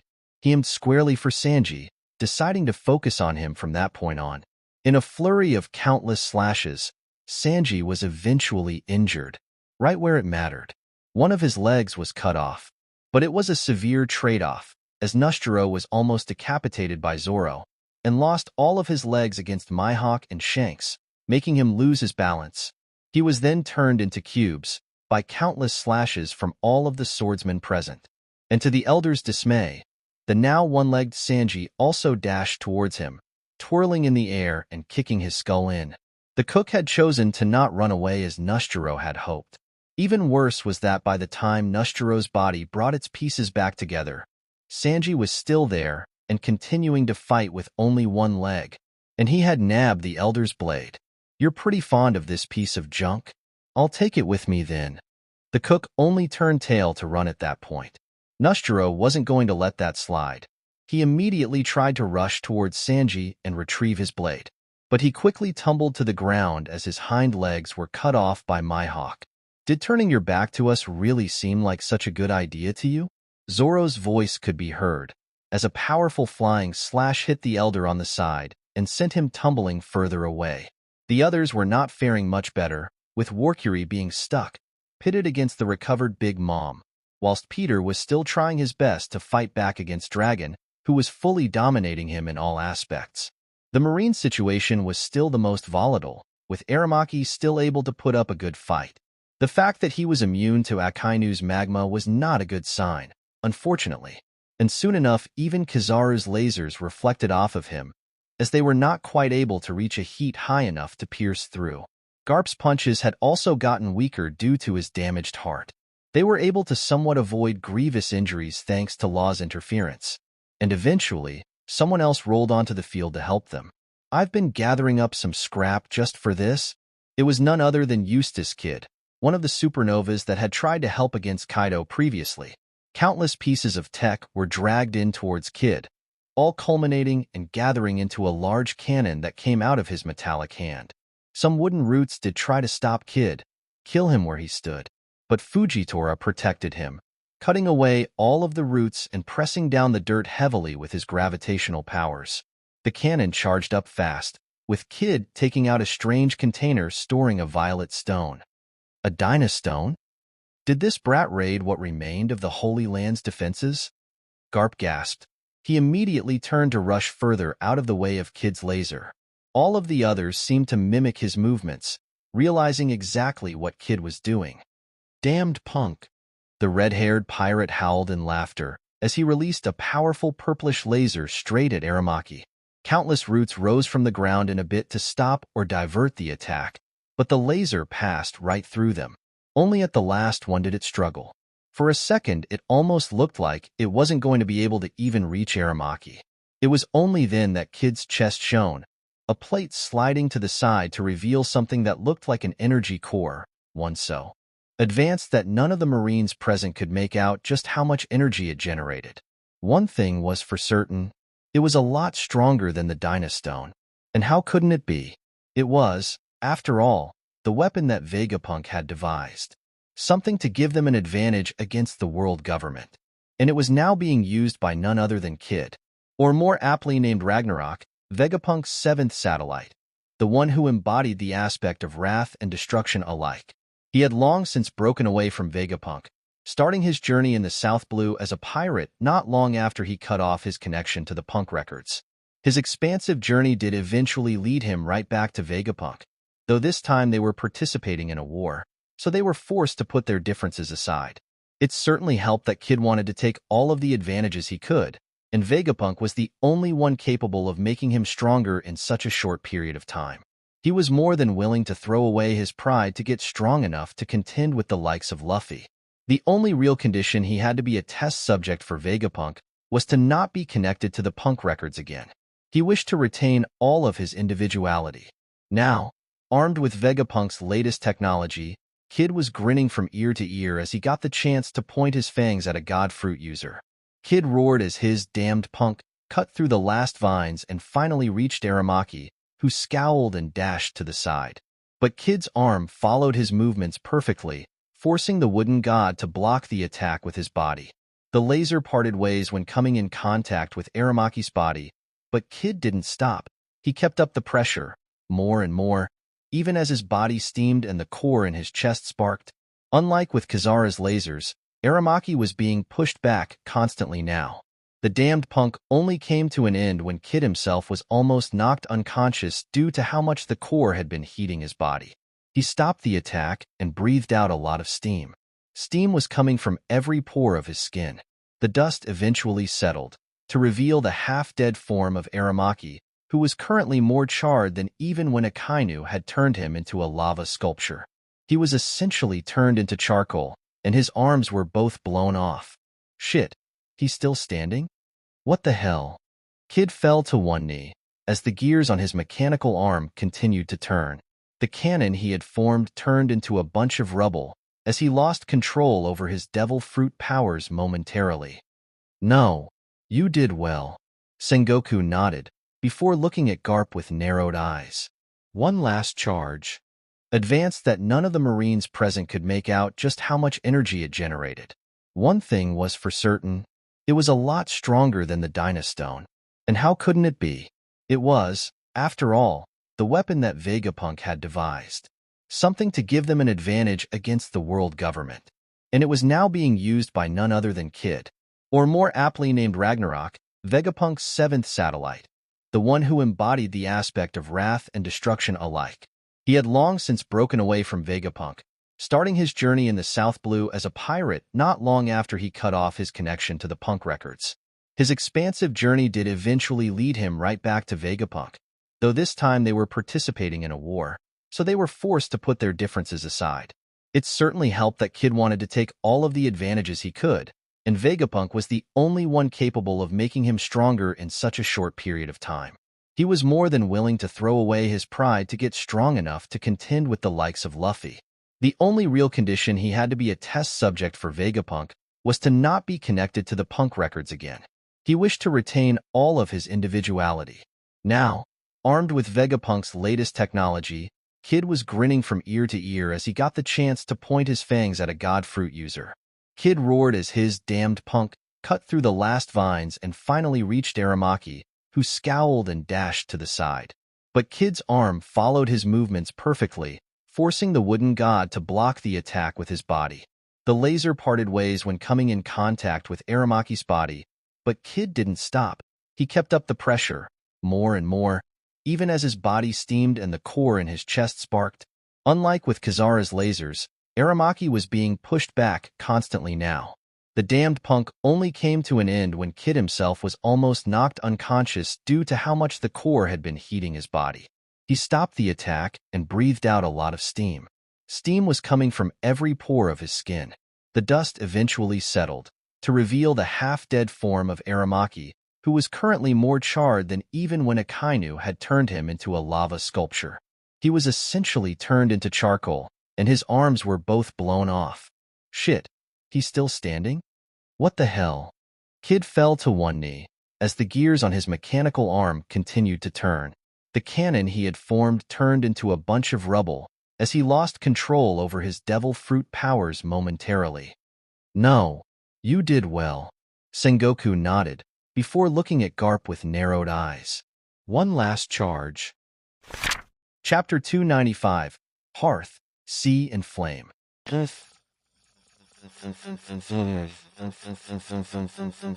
This scowled as he did his best to expel the heat from his body. Did I do it? Unbeknownst to him, the god of Hearth was considered the most resilient out of all four gods. Aramaki's burnt feet seemed to turn into roots, and a pristine new body grew on top of them. The forest god was panting by that point. His body had recovered, but he was pretty much out of steam. Aramaki's devil fruit was certainly strong, monstrous even, But it was the former admiral's body and haki that brought him down. He was a lot younger than the other former admirals, almost 2 decades younger than Kizaru. The wooden god had also not been too driven to train in the past, taking advantage of his unawakened devil fruit's rather impressive power. He only got more fixated on gaining strength after the Marines were almost disbanded, and he believed them all dead. Aramaki had seen Akainu as his mentor and damn near worshipped him and his absolute justice. He respected most of the Marine higher-ups, in fact, with the exception of Garp and Akiji, whose justice he found too flimsy. Kizaru was relaxed but reliable. Sengoku was straightforward and intelligent, and Zephyr was the mentor of many Marine youths, training generations after generations. And finally Akainu. He was stalwart, strong, and righteous.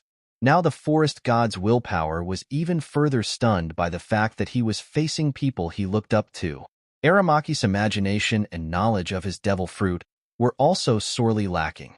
He was only using his wood control abilities for the most part, what he was most accustomed to. But a god fruit always came with a myriad of other abilities. It was very likely that the only reason the remnant of the original god of Hearth allowed Aramaki to awaken was because he felt that Nika and Raijin had also returned. Still, his resilience was quite annoying to the Marines, and now especially to Kid, whose rage was already easy to provoke in the first place. "Hey pirate, how many of those shots do you have left in you?"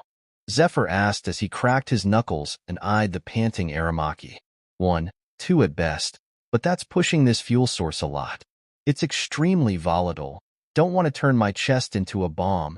The former satellite also rolled his shoulder, his bones crackling slightly as he did so. God or not, my fists will bring him down regardless. Garp also stepped forward, his vigor renewed. I'll just continue making sure none of you die. The others may finish up with the elders first at this rate. Law's room continued to cover the entire battlefield, as he put himself on a vantage point and took out his serrated blade.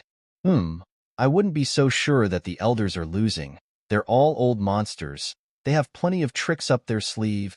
Sengoku looked towards the gigantic cloud of dust in the distance, signaling that the fight was still very much ongoing. Our only real choice is to keep at it. Let's see how much life he has left in him. Akainu roared out, his fists discharging magma all around them as his voice boomed. Meanwhile, Enel's thunderous laughter sounded out far above the clouds. He shot lightning pillar after lightning pillar towards Imu, who was continuously struggling, dragging his body along to dodge every attack. Enel was not just playing around at shooting fish in a barrel. His powers were also continuously heating up the air around him and evaporating any water that Imu continued struggling to collect. By that point, he had already figured out Imu's regeneration and how it worked perfectly. After seeing it so many times, even a monkey would realize. Enel's mind moved even faster. As he concentrated all of his observation haki in his surroundings, he could track Imus' every move, react in a fraction of a second to them, but he failed to see into the sea god's future. Observation killing is never going to stop being annoying. At the very least, when it came to all haki aside from observation, Imu still had him beat. Thankfully, Enel's destructive capabilities were truly shining bright, as he brought out the utmost potential of his powers. Imu was also getting more and more agitated at that point. He kept trying to think of ways to somehow escape Enel and plunge into the sea and recuperate. Attempting to run away did cross Imu's mind for a split second as well, but with how expansive Enel's senses were, even attempting it seemed foolish. I cannot hide from his eyes. I cannot outrun him. My only choice is to try my best to kill him here. Whilst Enel was a good counter to Imu, the sea god's abilities made him a good counter against all devil fruit users. All he needed was a touch, or to submerge Enel in water somehow, and he'd be able to suppress the lightning god's powers. He had the ability to stifle all human desire after all, and humanity's desire for freedom was something he had done his best to suppress for as long as he could remember. He saw freedom not as the right of sentient beings, but as the very cause of all wrong with the world.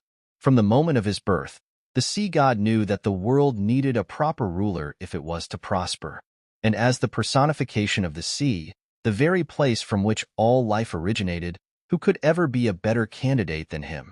I can't afford to lose my crown and throne to these barely evolved monkeys. In an instant, Aimu shifted his trajectory and rushed downwards, trying to reach the seas, or at least get close enough to control them. But, as previously mentioned, Enel could now track Aimu's every move. The instant the sea god's trajectory shifted even slightly, a blanket of concentrated lightning was already covering his new direction. Aimu immediately morphed his body into countless small water droplets, all moving in unison in different downward directions. Before they could even spread out properly, Enel appeared right underneath them with a smile, the drums on his back turning into an actual net that spread out to catch all droplets. All of the droplets that made up Aimu's body were fully strengthened by his haki, making them harder to evaporate completely. The sea god immediately moved to try and escape through the gaps in the net. He was almost successful before all of the parts that made out the net started vibrating in quick success. In an instant, a magnetic field formed around Aimu, pushing him toward the center of it all as the net closed. Enel didn't stop, though. He immediately shifted his staff, transforming it into a strange arch that enveloped and combined with the magnetic field, enhancing it further with armament and Conqueror's Haki. Electromagnetic Soul Prison. The lightning god couldn't help but smile as his plan succeeded. He could see Aimu's watery body struggling to fight back against the magnetism in real time. The electromagnetic prison was the only way that he could think of to stop the sea god from descending towards the sea. Enel could try to destroy him again, but he had no real assurance that Aimu wouldn't be able to just move around his consciousness and reform his body outside of the cage. Just a regular lightning cage would have never been able to do the job, as Aimu could have tried to do that manually. The Sky King's willpower was now a stoppage point between the sea god and the outside world. The metals in Enel's staff were specifically made to conduct electricity to an even higher degree than gold. They helped him enhance the magnetic pool of the cage, as well as helped him reinforce everything further with his willpower. The result? A prison that could even hold gods. This temporary restraint is nothing more than a hindrance. Aimu's voice sounded annoyed, but deep down even he couldn't help but be impressed by the sheer ingenuity that Enel displayed. Maybe, but how long until Luffy returns at full strength? You are the only person here that can't afford to waste any time. The lightning god smiled as he then turned to look towards the many islands his army had come on. Oh, he won't be returning. Vegapunk's genius is something to behold even for me after all.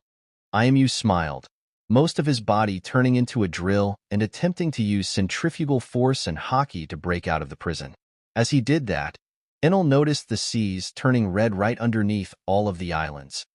I didn't wish to use this at first, as it will raise the sea levels even further, but at this point I have no reason not to. Aimu's voice rang out in Enel's ears. Is that the Mother Flame?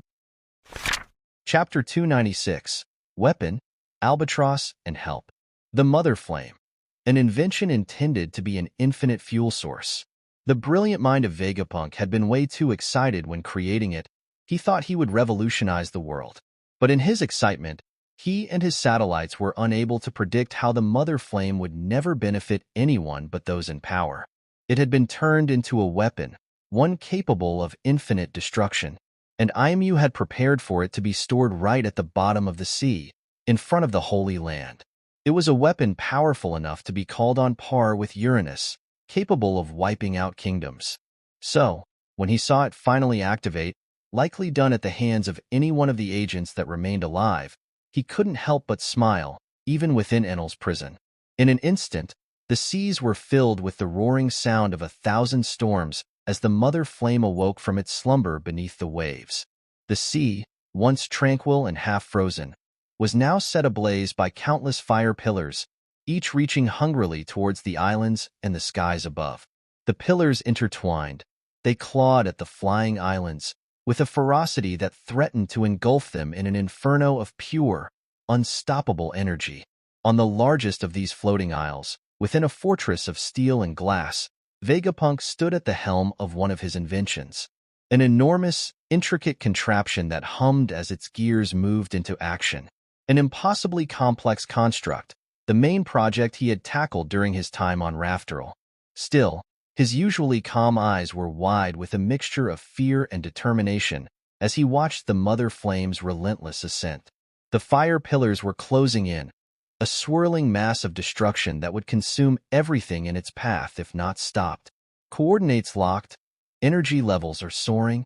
The voice of Edison, the third satellite, reported as he oversaw the situation on a different island. He wasn't alone. All of Vegapunk's satellites were working together. Each was on a different island as they operated the gigantic construct. Stella, Vegapunk's main body, looked at the monitor with a complex gaze, his hands a blur of motion as they danced across the controls. We can't afford to let that hit us. The force fields we employed won't hold up for long. His voice, though barely audible over the chaos outside, was filled with urgency. Around him, a team of engineers and scientists scrambled to follow his lead, their faces pale as they witnessed the terrifying spectacle. The mother flame had been his creation, an invention of infinite potential, a fuel source that could power the entire world for an eternity, but it was now twisted into a weapon of unimaginable destruction by the world government. The mother flame had always been contained safely within Egghead, Vegapunk's previous base. But now it seemed that the world government had completely given up on all of the safety procedures he had written down. An infinite power source, an inextinguishable flame that would continue consuming endlessly. When outside of containment, it could quickly spread and completely swallow up the world with time. Vegapunk's ambition and the results of his hard work had the potential to end the world. Even now, the mere activation of the mother flame was lowering sea levels across the world, as it evaporated all water around it and consumed everything around it as soon as it escaped confinement. Vegapunk's heart ached with the weight of that responsibility, but there was no time for guilt. There was only time to act. Stella, Shaka, the first satellite, shouted over the communications, his voice trembling. The flame is almost upon us. We have maybe seconds before. I know. Vegapunk's main body snapped, though his tone was not one of anger but of desperate focus. All systems are green. Prepare the catcher. The catcher, or more aptly nicknamed, Project Albatross. The Albatross standing for a continuous, infinite problem that was almost impossible to resolve. It was Vegapunk's latest and most ambitious invention. From each control room, the satellites pressed the switch to turn it on after quickly skipping over any further safety checks. They had no time left for those. The islands immediately shifted, metallic rings extending out from the bottom of each island, forming an intricate pattern. It was a massive structure, a net of interlocking rings and conduits that now hovered just underneath the flying archipelago, crackling with an eerie blue light. It was designed to harness the mother flame's energy, to redirect it, to turn the weapon back on itself. A desperate bid from Vegapunk to right his wrongs and make sure that the mother flame threat was eliminated. But it had never been tested. Not like this. The ground beneath their feet trembled as the first of the fire pillars struck, lashing against the island with the fury of a god. The sky turned blood red, and the temperature soared, metal groaning and glass shattering under the heat. But Vegapunk didn't flinch. His hands were steady, his mind racing. Brace for impact and divert all energy from the force field to Project Albatross. Stella commanded, and everyone listened, the scientists and satellites all scrambling to do so. They had no choice. They had to place all of their bets on the catcher.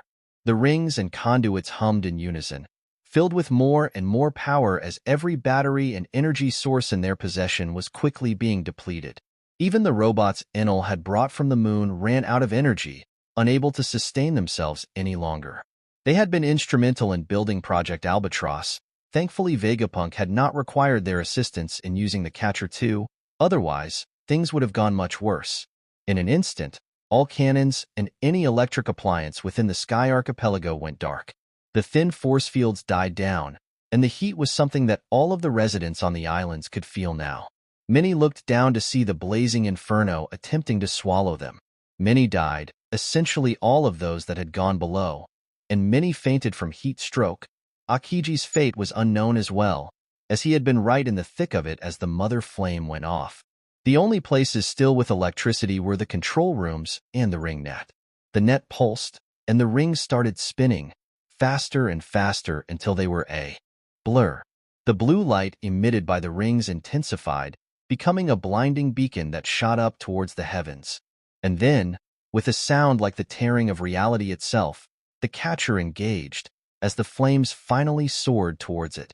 A massive vortex of energy erupted from the center of the ring net, reaching out towards the fire pillars with tendrils of pure, coruscating power. Where the two forces met, there was a moment of resistance, a clash of titanic energies that seemed to hang in the air for an eternity. The fortress shook violently, the very air vibrating with the force of it. But then, slowly, impossibly, the fire pillars began to bend. The mother flame, for all its fury, was being drawn into the catcher, its infinite energy siphoned off and contained within the quantum lattice. The sky brightened as the flames were pulled away from the islands, spiraling into the vortex like water down a drain. Vegapunk's breath caught in his throat. It was working, barely, but it was working.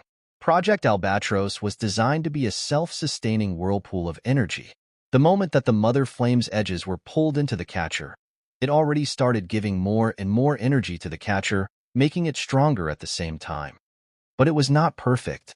Stella, the isolation is failing. The catcher is overheating. The mother flame has grown too big. Shaka's voice shouted over the communications, his tone sounding as panicked as possible. Divert energy away from the catcher. Power up all of the force fields. Vegapunk's immediate reaction was to divert and use the overwhelming energy of the mother flame, whilst also stopping any additional energy supply towards Project Albatross from their end. In an instant, the heat and strain on the combatants on the island died down, as the force fields rose up at full strength. Still, many suffered. Vivi could barely breathe as she struggled to remain on her own 2 feet. Pell was no longer with her. He had been among those that went down to help against the pacifistas. He was not returning.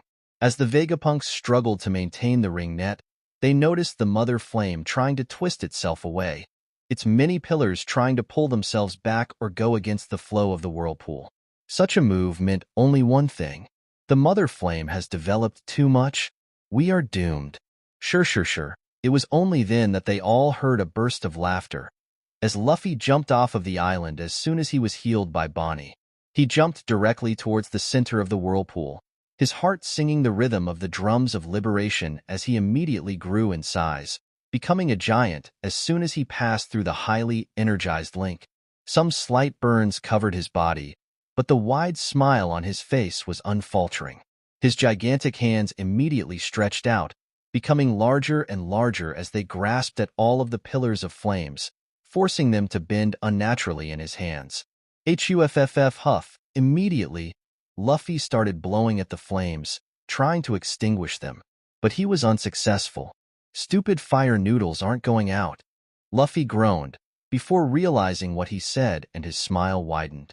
In an instant, Luffy shoved all of the fire pillars into his mouth and immediately slurped them. Vegapunk blinked a few times, struggling to wrap his head around why Luffy's imagination worked in such a way. But, for some reason, Luffy's idea seemed to be working. He slurped up the mother flame from the sea, all of it going into his enlarged Ned mouth, which appeared to be quite burnt. He then bit down on the noodles. A part of the mother flame remained, getting sucked into Project Albatross almost instantly. And Luffy? The sun god just held his cheeks, chewing the food slowly before finally swallowing. His throat and cheeks were already red. As soon as the food was swallowed, Luffy opened his mouth, releasing a lot of steam and smoke. Vegapunk was a bit concerned for a moment, all up to the point where Luffy let out the most monstrous and stomach-churning burp that one could imagine. Well, Albatross has been partly successful. The remaining parts of the mother flame have been captured. Shaka's voice could be heard among the communication channels. Thankfully, after energy was diverted, some lights burned out, and some cannons were overcharged. The mother flame was finally fully absorbed within the revolving whirlpool, and the temperatures cooled down. Vegapunk brought his hands together as he heaved a sigh of relief. Some of the rings were slightly melted and slightly deformed, but the construct was still functional. We've survived thanks to Luffy's interference. The main body of the great scientist sighed as he looked over the still boiling sea below them. Shame he did not make it in time to save those below. Let's just hope some of them managed to survive. Albatross should hold up until we store the flame within a proper containment unit. Lilith, the second satellite, was also not really in a celebratory mood. They still had work on their hands, but at least a crisis was averted. And thanks to that, Enel was able to focus fully on containing IMU as well, whilst Luffy was now back to making his way back to them to continue their bout. Chapter 297, Caged, Stars, and Finishing Off.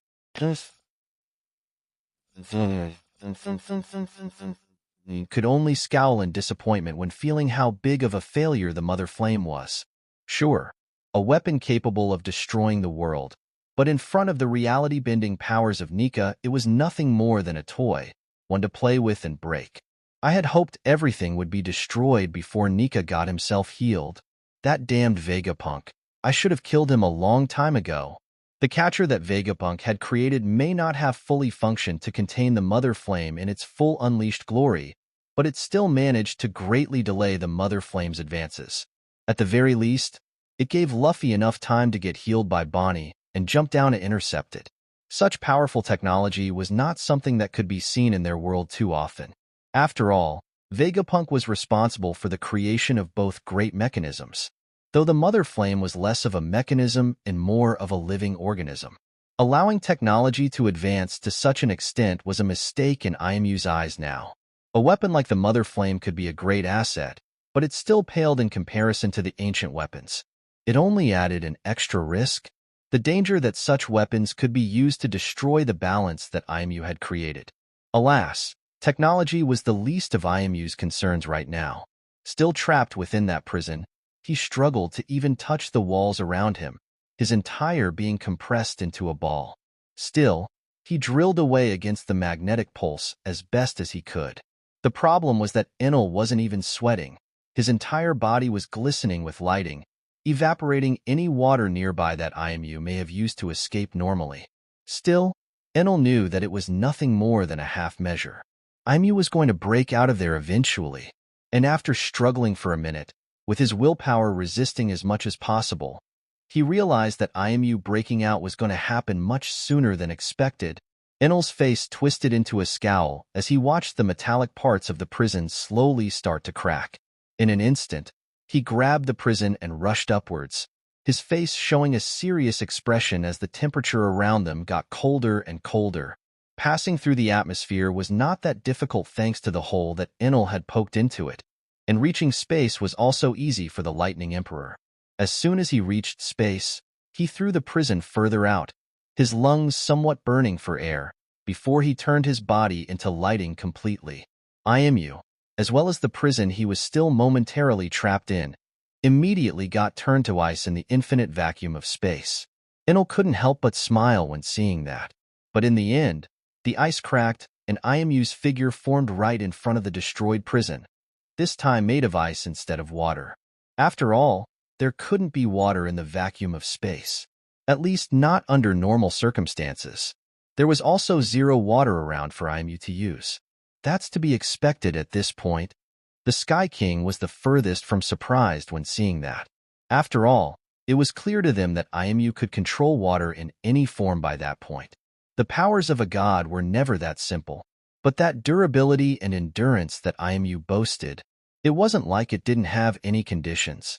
The nearest water source. It's back on our beautiful planet. Let's see how long he can hold out here.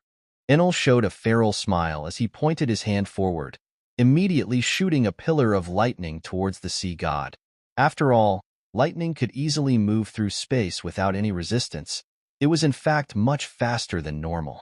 This certainly took IMU by surprise, but he managed to separate his body into different chunks of ice running around in space to avoid Enel's attacks. IMU seemed to be able to move faster in that zero-gravity environment as well, but nowhere near fast enough to completely avoid Enel with every piece of his body. Some chunks of ice were evaporated, and some were only grazed and turned to steam, which IMU was able to reuse immediately as it turned to ice rather quickly in the vacuum of space. Touching the Sky King was still nothing more than a pipe dream for IMU. So winning that fight by turning Enel's fruit off was not possible either. For now, the two of them were stuck in a stalemate of sorts, with Enel slowly chipping away at IMU. Meanwhile, Luffy was still on his way towards them. He saw Enel leave the atmosphere. The lighting god had let off a very bright flash of light to alert him of that. But he was not as fast as Enel, so it was going to take him a bit more to reach them, but not that long. Meanwhile, down at the battlefield below, the Seraph were pretty much wrapped up. Oven had torn off the head of the one he was fighting before the Straw Hats even reached him to provide assistance. Wiper had also managed to pierce its skull eventually. The Seraph was impaled on his spear when Brook made his way there. It was pretty gruesome, but the minimal number of injuries on Wiper was rather impressive. Oven was very much the same. His prosthetics had also held up in the end, so he was virtually uninjured. After all, Oven was much more resilient to heat than the Seraphims themselves. Momonga was the only one to receive help from the Straw Hats in the end. Frankie and Robin had managed to hold down the Seraphim as the noble killer took off its last wing, turning off its annoying endurance by putting out the flame on its back before cutting its head off for good. Seems like it's mostly over on our side. The Golden Lion sighed as he floated in the air. In front of him was the twisted and broken figure of one of the Seraphims. The other Seraphim was currently standing still. It had stopped moving at some point, and Shiki just focused on the other one, taking it down in less than a minute. They had developed some semblance of teamwork during the fight, but one stopped moving and it broke whatever resistance they could have put up. Shiki shook his head before landing on the ground, his bladed legs slightly digging into it as he stood in front of the unmoving Seraphim. I guess Francisco didn't really kill you for good after all. I mean, how could he? He never really could bring himself to harm you. The Golden Lion had realized it during the fight, but the wayward soul of Zebec possessed the childlike clone. It still couldn't act. No matter how much it trembled and its muscles twitched, it couldn't move at all. It was the invention of Vegapunk after all. Perfect mindless soldiers with zero will of their own. But they weren't that perfectly brainless. They were capable of executing strategies, judging situations, and acting accordingly. This could be considered a flaw, but it may also be the only reason why Zebec is able to stop this temporary body of his from moving. Same for the last one that Francisco killed. Shiki already knew about it, but now the only way to actually kill Zebec was to break the soul phylactery that he had made. And that phylactery was something that was stored within one of Shiki's islands. I'll put you out of your misery properly. I was always the one doing the dirty work in the crew anyway. Shiki shook his head before he manipulated the island with the phylactery to tilt slightly. That tilt was all that was needed to drop the phylactery from the table it was on, and on the ground. With the jar grounding Zebec's soul into that world gone, the old captain was finally able to pass on. Regrets or not, it was all too late for anything like that. No point in giving that bastard the pleasure of seeing the downfall of the world government. After all, Shiki had plenty of resentment towards Zebec as well. Despite having grown to admire the man's strength, he always despised his guts. I guess it just never was his fate to see or fight in this great war. Shiki smiled. The clone in front of him seemed to fall backwards for a moment after losing its connection to Zebec's soul. But before it could return to being a resisting seraphim, the blackened maw of a lion rose from the ground and completely swallowed up most of his body. The head rolled off to the side before Shiki shook his head and turned towards the nearest battlefield to him. That bastard was the forest god. Huh? Better see it with my own 2 eyes before he keels over to the Marines. Shiki then flew off towards them, his face looking rather bored as he did so. And he wasn't the only one heading that way. Aramaki was going to have to face just about everyone on that side of the battlefield. The Straw Hats, Oven, Wiper, Momonga, that was besides the opponents that he was currently still struggling to fight against.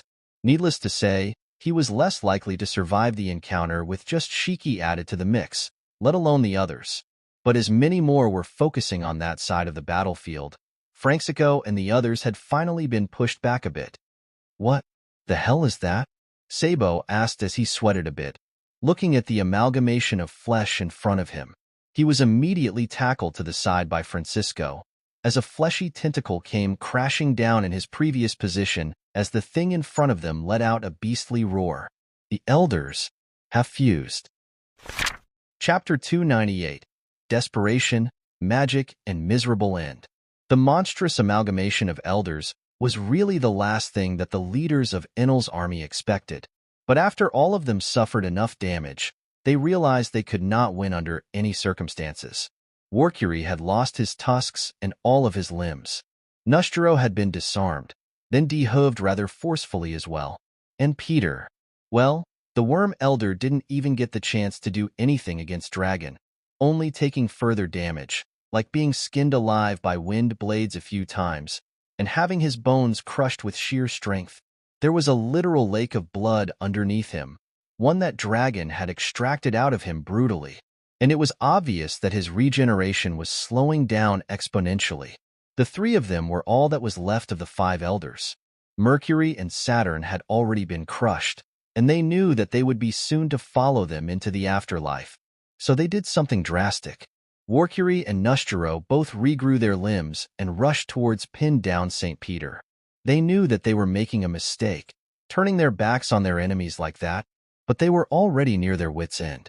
Santoria Oji, Ikadai Sanzan Dyson Sekai, Great 3000 Worlds, Emperor's Severance. Nustero continued rushing forward, even as he felt Zoro's blade cut into his neck. The 3 sword-wielders had proved to be an absolute detriment to the skeletal half-horse swordsman's existence. That was especially the case after the elder had taken off Sanji's leg. Zoro started coming at him with a vengeance after putting his bandana on. Now was no different, as his hockey-enhanced blade decapitated him from behind in seconds. Warcury was in a similar situation with Big Mom. The Francisco-inspired flying slash from her beheaded his gigantic boar head just as swiftly. The Boar Elder had managed to get the slightest upper hand against her before Marco awakened and healed all of her injuries. After that, it was just a losing battle. Much like Nustero, he continued rushing towards Peter even as Big Mom's large blade cleaved at his neck. There was desperation in their eyes as their heads flew, but it seemed that they had already managed to get close enough. As soon as the heads of the 2 monstrous elders hit the pool of blood, the ground shook. In an instant, Zoro took a step back as the blood that had pooled around Peter's gigantic body started shifting, moving violently. It took a strange form, retracting and expanding, before finally taking on a final shape.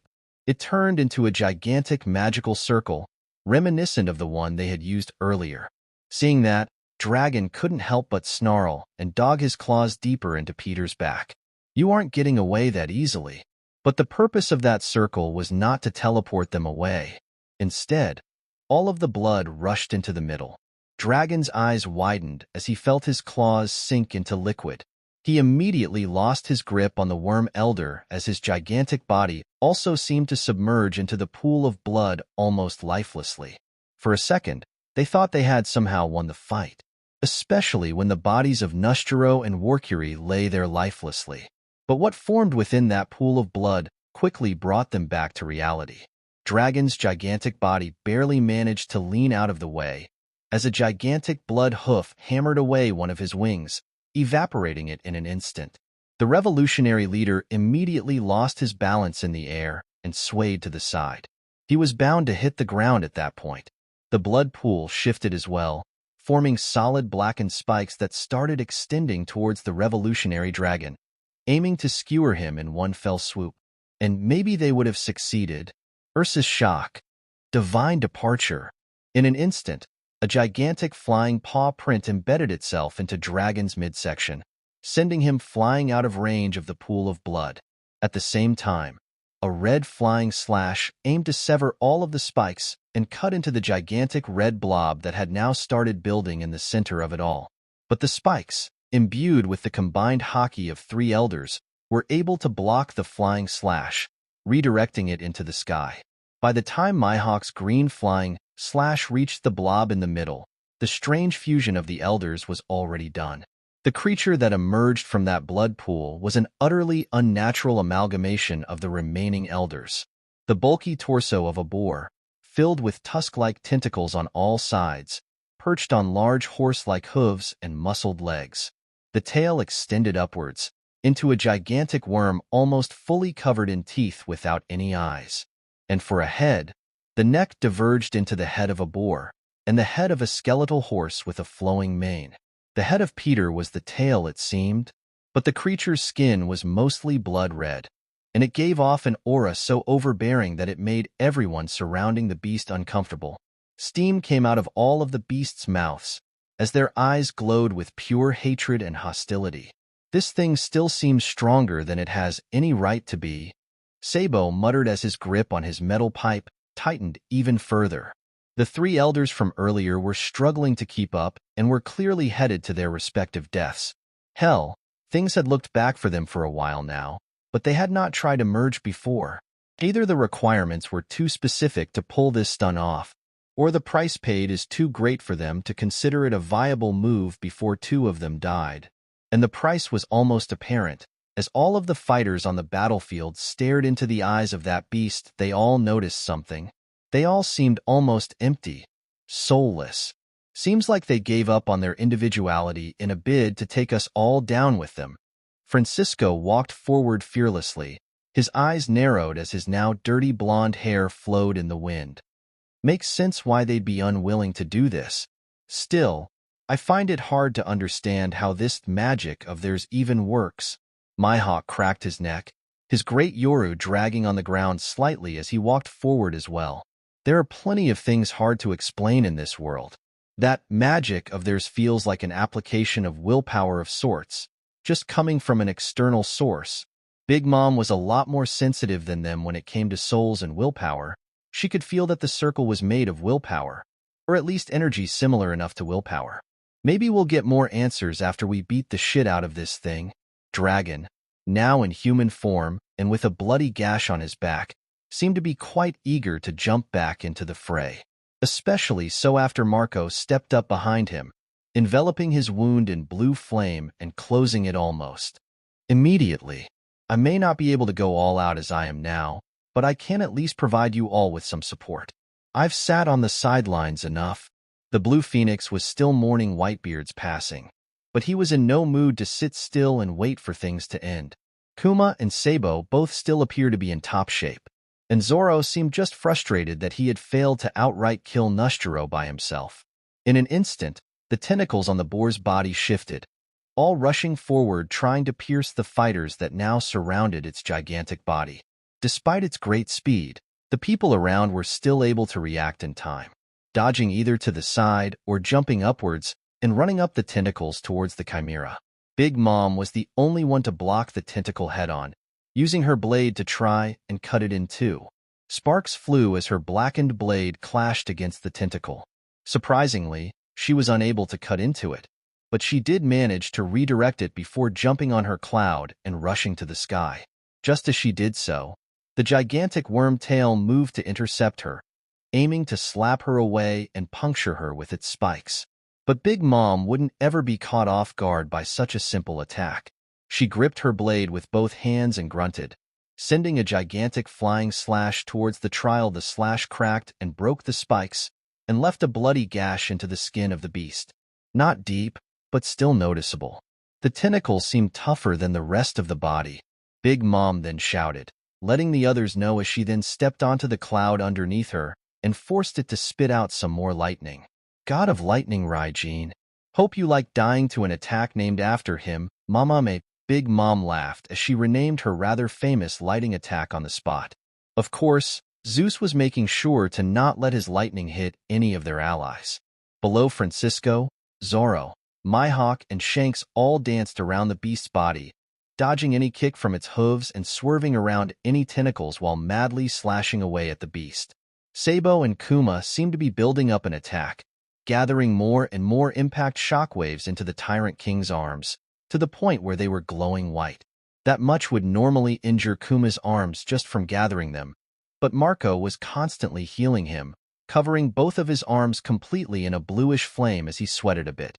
It's individually a lot stronger than the elders, but it is mindless. Let's just put them out of their misery. Dragon scoffed as his body transformed, taking Sabo, Marco and Kuma on his back as he also took to the skies. Lightning flashed and hit the beast many times.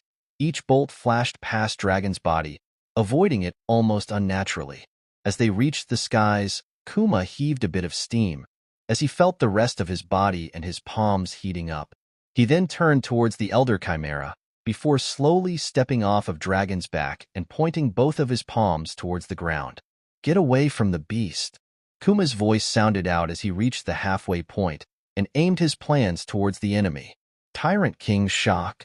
Just as Zoro and the others dashed away from the Elder Chimera, a gigantic paw print descended onto the beast from the skies.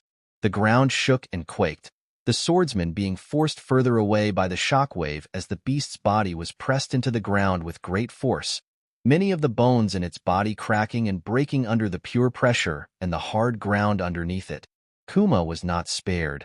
He could feel his hands shattering on impact, his bones turning to literal splinters. The healing effects of Marco's flame had disappeared as the blue flames themselves were blown away due to the shockwave. The Tyrant King didn't scream in pain, he didn't grunt, he just retained the same resolute look in his eyes. Eventually, the shockwave of his own move sent him flying back upwards, allowing Dragon to catch him.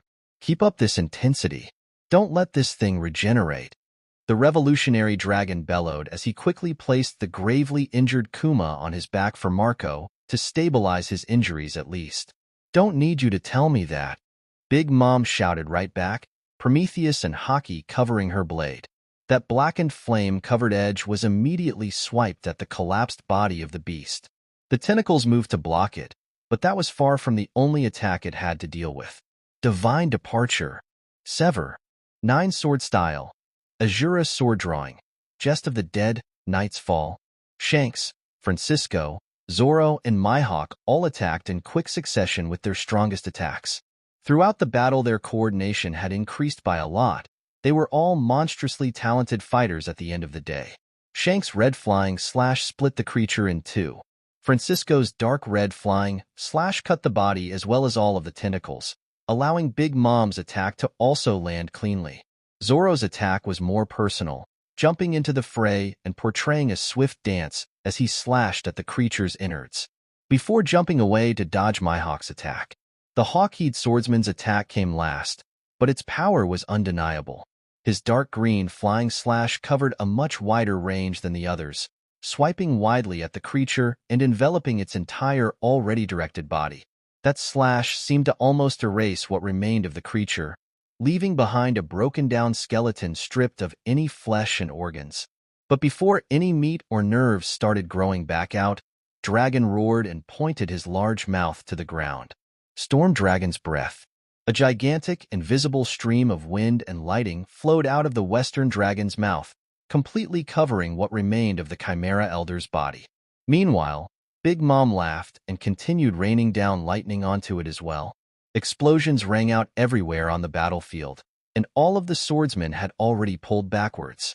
By the end of it, the ground was once again turned to magma, and there was nothing left within that large crater. Big Mom then jumped into the crater, sniffing around for a moment before she grabbed at the air, grasping some white cotton candy-looking wisps before stuffing them in her mouth. She chewed on them for a bit, before rubbing her belly and unleashing a large burp. Mamama, they tasted really boring. She couldn't help but laugh as she let the others know that things had ended. Good riddance. Francisco muttered at the edge of the crater, a wide smile rising on his face. They had finally done it.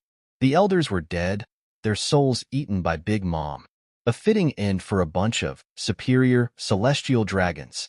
What was left of their last fight was nothing but a pitiful last attempt at taking at least one of them to the grave.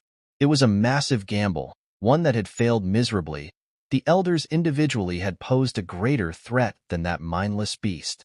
It was just an inefficient large target that all of Enel's army could focus on and take down together. What a disappointment. That Nostro individual seemed like a strong swordsman. Mihawk sighed, sheathing his blade and walking back towards the islands, likely going for a tea break. Let's go and help the others. Shanks patted Zoro in the back, and the two of them went off, being a lot more proactive than Mihawk. The others also didn't stick around that side of the battlefield. Just like that one side of the conflict concluded. Aramaki, the forest god, was now the world government's last line of defense. But how much longer was he going to last, I wonder? Chapter 299. Last Struggle, End and Celebration. Aramaki coughed up some blood and teeth as he struggled to stand back up on his legs. The deep imprint of Garp's fist was left on his left cheek, whilst the palm imprint of Zephyr was left on his stomach. The duo had sent a series of internal shockwaves within the forest god's body, whilst the other combatants were countering any attack that Aramaki might have mustered up and thrown at them. Still, Aramaki got up, vitality whirling around his body as he took one look up towards the now empty skies. Enel, Luffy, and IMU were no longer anywhere near the sight of the men on that planet. They were mere blips of light among the stars now. But the last of the world government's forces was still struggling to protect what he believed was right. Aramaki was all that remained now. He didn't know it yet, but he could feel it. The isolation, as he felt enemies closing in on all sides.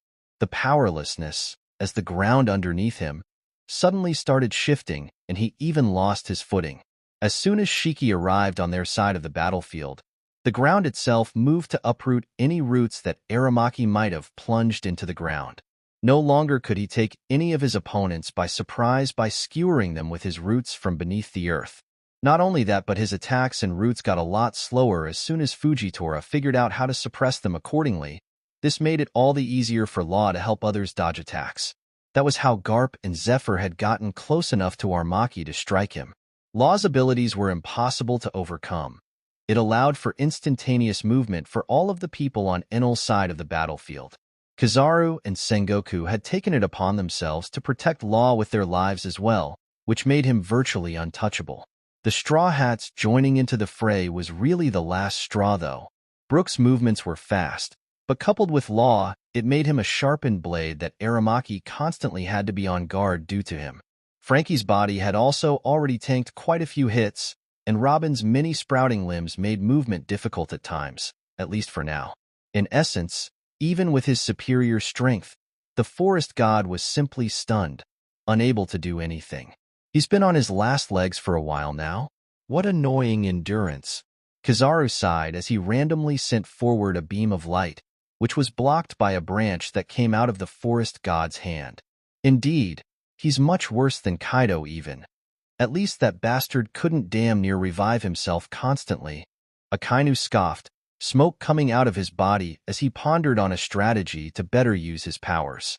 His magma had stopped burning Aramaki, but its weight and his power were still able to keep the forest god's attacks at bay, so his role was still quite important, especially when coupled with Fujitora. Oven's heat was about as ineffective as Akainu's magma. Even though Oven seemed to put out greater temperatures when exerting himself further than usual, his prosthetics would start to melt, and the result seemed just as ineffective on Aramaki. Momonga and Wiper were both able to injure the sturdy god's body, but the marks they left were nowhere near as deep as those that Shiki, Garp, or Zephyr could leave. Kid recovered as well eventually. Another damned punk was in order, but they needed to make sure that the forest god wouldn't avoid the attack. Shiki did his best to keep him in place, but Aramaki was hard to deal with, and when he realized that he could break Robin's arms and actually injure her, things got a tad more complicated. Throughout the struggle for his life, Aramaki had been progressively getting stronger and stronger.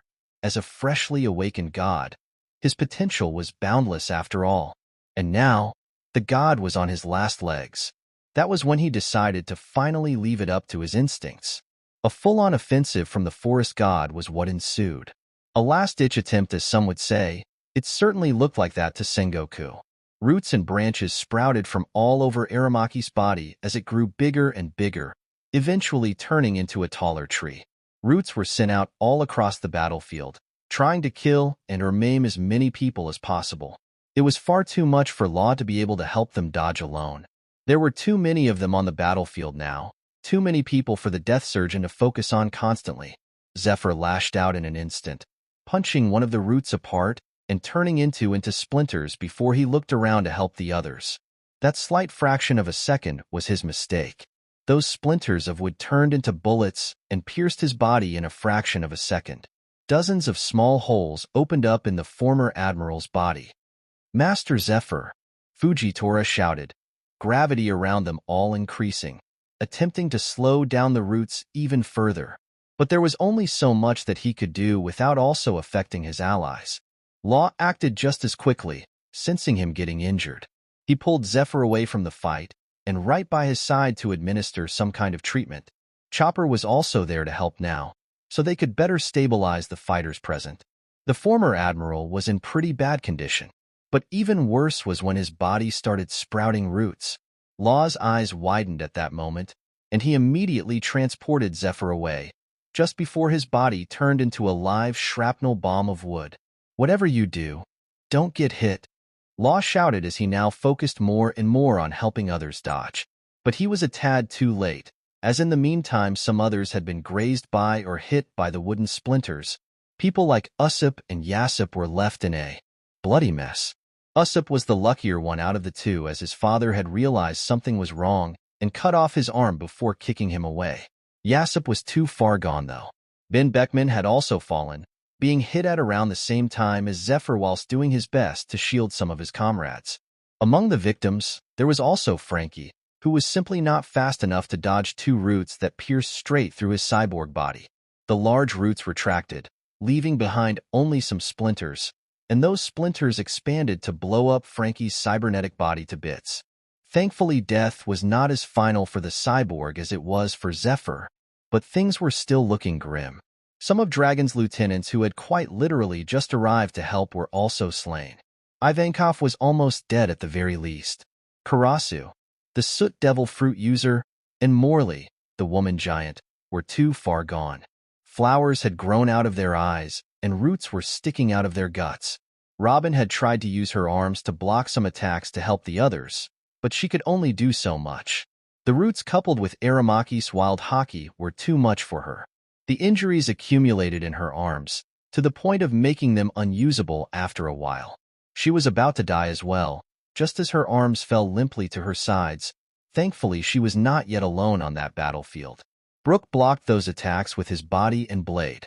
Even when enhanced with hockey, the skeleton's body still broke completely, collapsing just as soon as Robin was taken away by Law, and to be healed by Chopper. But Brook was not one to die easily. Rather, he had been dead for a while now. Death was the last thing that could scare him in that wide world. What he found most fearful was that he would not be able to help, forced to watch his comrades die, whilst his broken body was stuck unmoving. But his soul could still fight. The skeleton breathed out a green cloud that turned into a storm, immediately covering most of the battlefield as the others retreated.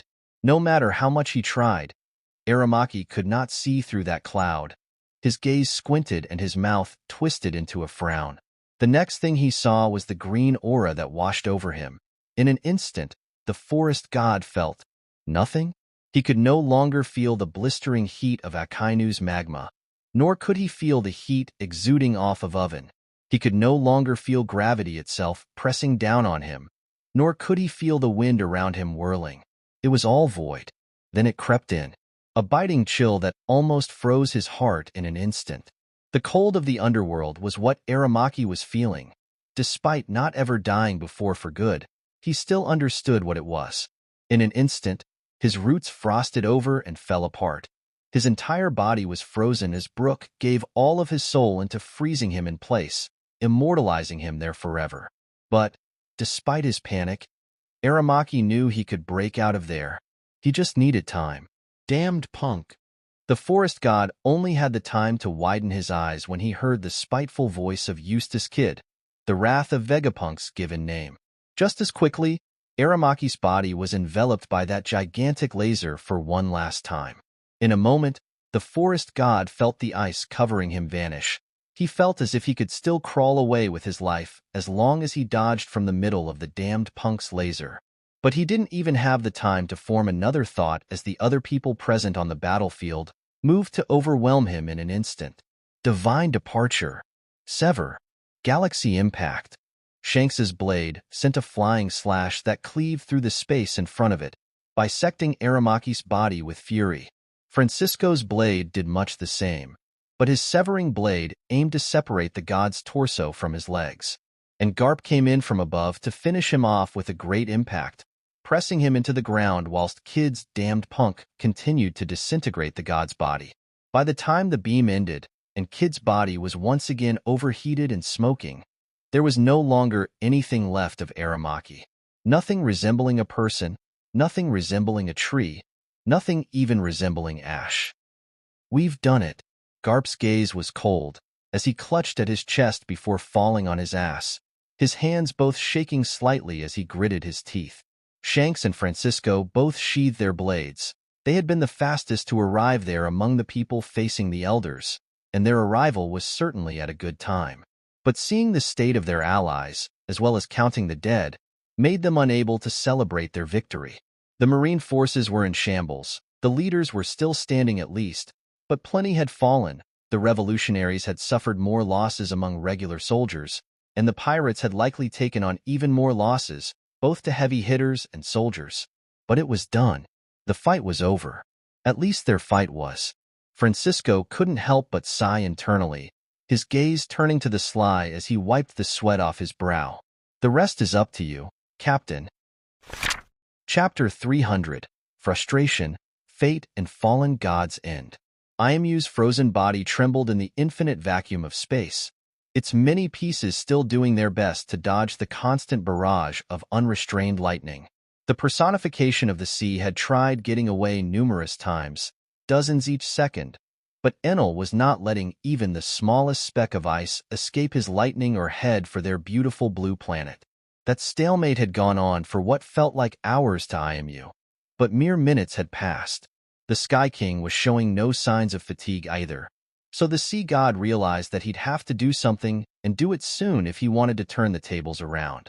But how do I even get the opportunity to do anything? I'm already spent after using Uranus at full power.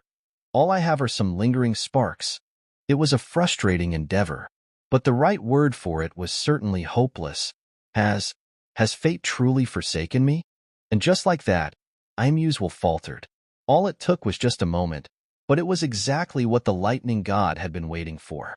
Enel couldn't contain his smile as he raised his hand and sent the drums forward, converging them into a small sphere. Rego. From the center of it all, where Enel's lighting had been pooling, a gigantic construct arose. A sphere of pure lighting that immediately expanded and exploded as soon as it was created. That explosion boomed in the vacuum of space, further fragmenting and vaporizing Iamu's body.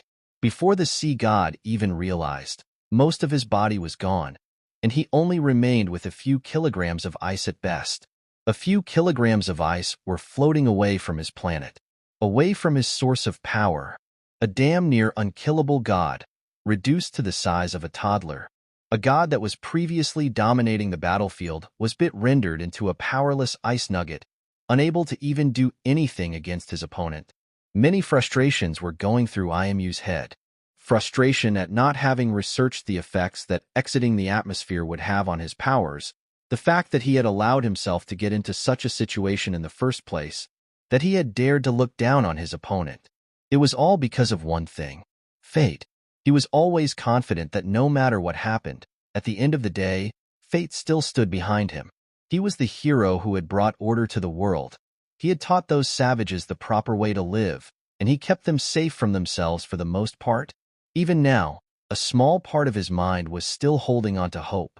Hope that the wheel of fate would spin in his favor. Hope that it would all just work out. Enel stood near the edges of their old world. He then disappeared for a brief second, turning into a flash of lightning and going to get a breath of air most likely. When that happened, Iamu's now much smaller back hit an asteroid that just happened to float nearby. And in that instant, the sea god could feel his power returning. Water. There was water within some asteroids. This was the closest one to him by a long shot, but he still had a chance. It seems that fate is still with me. He got to absorb some water from that asteroid, at least a few tons before the corner of his perception felt a flash of lightning, and he rolled to the side, just as the entire asteroid and the water within it were vaporized. Half a second. I leave you for half a second and look what you've done. Extended your own suffering. Enel's voice, projected through electromagnetic waves into the void, grated on Iamu's icy eardrums. You will pay for this humiliation, now that I've regained some strength. I will show you that even in the sea of stars, I am a god. Imu's inner voice was also projected outward through his renewed willpower, but Enel just picked his ear and flicked his finger into space.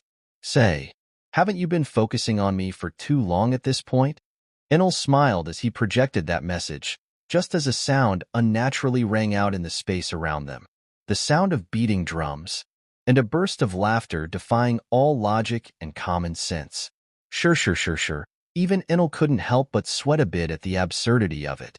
Sound could not travel in a vacuum normally, which was why he and Imu communicated through different means.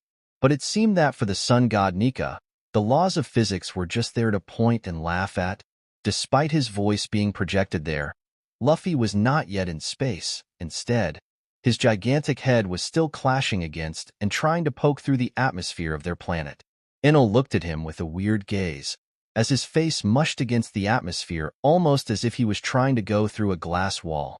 But that glass wall soon turned into a plastic bag, bending around Luffy's features before breaking and spitting the sun god out into space. As soon as he got there, he flapped his hands like a bird to reach Enel, who was still standing there staring at him whilst keeping Imu in check with the corner of his eye. Luffy sighed as soon as he reached Enel and took a deep breath. In space, where there was no air, I am not even surprised anymore. Surprisingly, though, Luffy's face was not joking or funny in any way. He actually looked rather mad. Let's take care of this freak. We've already lost enough today. His gaze was serious as he clenched his fist. The Sky King just nodded when hearing Luffy's serious voice. He then turned back towards the sea god fully. Imu had no time to think about the absurdity of Luffy's entrance. He was simply too stressed out to feel anything other than frustration and fear. He could feel it. Luffy was back to his peak of power, just like Enel. And while he had just regained some strength, it was still far from even 20% of his power. In my current state, even one of them is bad. I need to run. There's no way around it. Instead of trying to head back to their planet, Imu took a different approach, turning tail completely and trying to head further out into the vast universe. I'll gather my strength and return. He grew out a few small tentacles of solid ice and shot them towards the two gods like tendrils, whilst his body separated into smaller pieces and started flying out in all directions but his beloved blue giant planet. But was Imu in his current form fast enough to escape Enel? Of course not. But was he even fast enough to escape an engaged Luffy? Gomu Goma no. Starnet. In an instant, Luffy's hands grew massive, and his fingers stretched out endlessly, intertwining countless times to form a tight net right around Imu's entire body. Imu tried to pass through the gaps, but Enel placed his hand on Luffy's back in that very moment and allowed his lightning and will to travel and fill in those gaps in the net. The combined will of both gods was too volatile and powerful for Imu to escape it, no matter how much he tried. Instead, he turned around and decided to go all out, attacking the two gods directly with two gigantic lances of ice coated in his willpower. Yaha, that's too funny. Black L-Thor. Enel laughed at that attempt, and he immediately sent out a hockey-enhanced L-Thor straight at Luffy's gigantic palm, right at the entrance of the net. When hitting the surface of Luffy's skin, the lightning shifted and immediately started bouncing violently around the inside of the net. The poor ice spears were evaporated almost instantly. A few tons of water was nothing to Enel at the end of the day. Eventually, the lightning dispersed at Enel's will, and Luffy retracted his fingers, undoing the net and heaving a sigh. All that was left of Imu was a crystal sphere, a small and pathetic ball of ice with just a red eye in the middle. And so the cookie crumbles, or rather, the empire you've built will finally end with you. Enel smiled as he appeared in front of the small sphere and rasped it in his palm. You two don't know what you're doing. All the good I've done for this world, all the suffering I've prevented through my rule. You're dooming this world. Imu's voice, although now weaker than ever, still rang out in Enel and Luffy's minds. I thought you were going to plead for your life or something. Yet here you are still spouting shit about the world. Luffy picked his nose much like his grandfather would, flicking the small booger into space with a scowl on his face. You fools, do you really think this is the end of me? You've already seen that gods do not die easily. I will return one day. No matter what you do, I will return. My fate is to rule the world." Iamu's voice was steadfast. He truly did believe the words he spoke, the visions he saw of the future for himself. "You were once a hero, maybe, favored by fate to bring the world into a new era. But you are nothing more than a power-mad tyrant now. You have no right to speak of suffering prevented, whilst ignoring all of the suffering you've caused, the countless lives you've destroyed, countries razed all the way to the mud at your whim." Enel could feel his blood boiling as he grasped the ball of ice, his gaze turning icy cold in itself. Iamu was also silent, but the Sky King could feel the sheer resentment emanating from him. "Even if you are to return somehow, if for some reason fate decides it still needs a failure like you, we will still be here. We have crushed you now. We will crush you again and again and again, as many times as needed." Luffy's voice sounded grim as he spoke, no longer bringing happiness, but promising doom. Iamu's frustration was palpable, but it didn't have much time to think of a reply. "You'll see. You'll all see," Iamu muttered for one last time before Enel chucked the last remains of his body at Luffy. Luffy's hand expanded, then started spinning, then shooting forward, right towards the sun. The sun god's fist was protecting the ball somewhat, as it didn't melt at the surface of the sun. But upon reaching the center, Luffy finally let go and retracted his burnt hand. Luffy proceeded to shake the burns off and stare into the sun with a serious expression. Both gods stood there for a while, as they felt the entirety of Iamu's life being extinguished in the center of the sun. As soon as they could no longer feel his soul and intent, the two gods closed their eyes at the same time, before turning to one another. Enel immediately raised his gauntlet fist towards Luffy, who couldn't help but show him a wide smile. "You are the leader. You should let the others know. I'll stay here a bit more just in case." Luffy nodded, his fiery hair flowing as his own fist hit Enel's. The battle was won, and the war was over. Enel turned into a flash of lightning. He reformed within a storm right above the Holy Land, and he took a deep breath in. The war is over. The world government is no more. In that moment, his voice boomed louder than any thunder in the world could ever hope to be. A few minutes passed, as his words sunk into the minds of the people below, and then they finally erupted in cheers. Yes, even those that had lost people precious to them.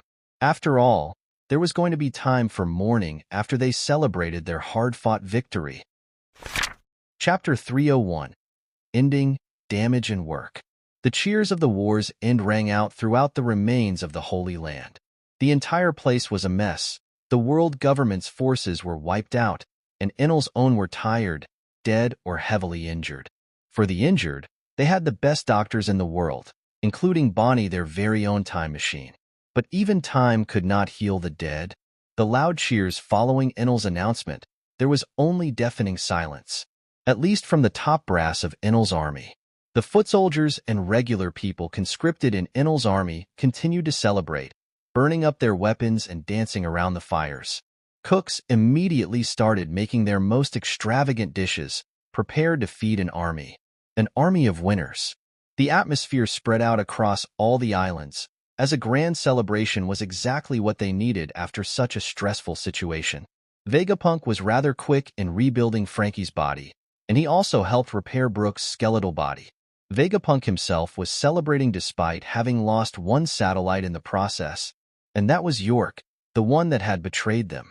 It was rather unfortunate, but she would have been executed after being caught anyway, so no tears were shed. She could also still be brought back if needed. As long as the Punk records were intact, no Vegapunk satellite could ever truly die. And the Punk records were still sitting very well on the Thousand Sunny, as the mad scientist had already become a member of the Straw Hats. In general, the Straw Hats did not really incur any losses. Well, Usopp had lost his father, but he decided to bottle up his grief for now and celebrate their hard-fought victory. He was among the many who had decided to do so for now, to enjoy the sweet taste of victory before feeling the bitter aftertaste of the price of victory. But the leaders of the army were not going to be among those enjoying the celebrations.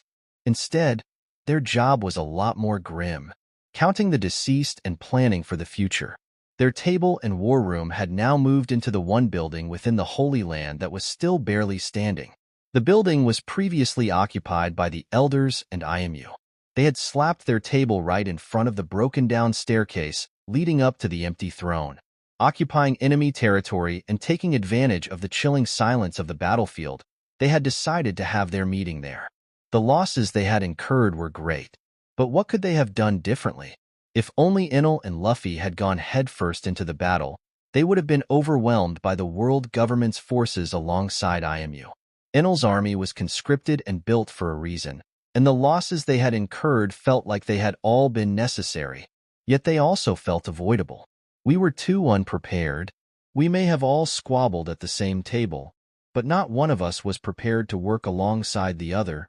Akainu sighed as he looked at the empty spot to his side. Akiji.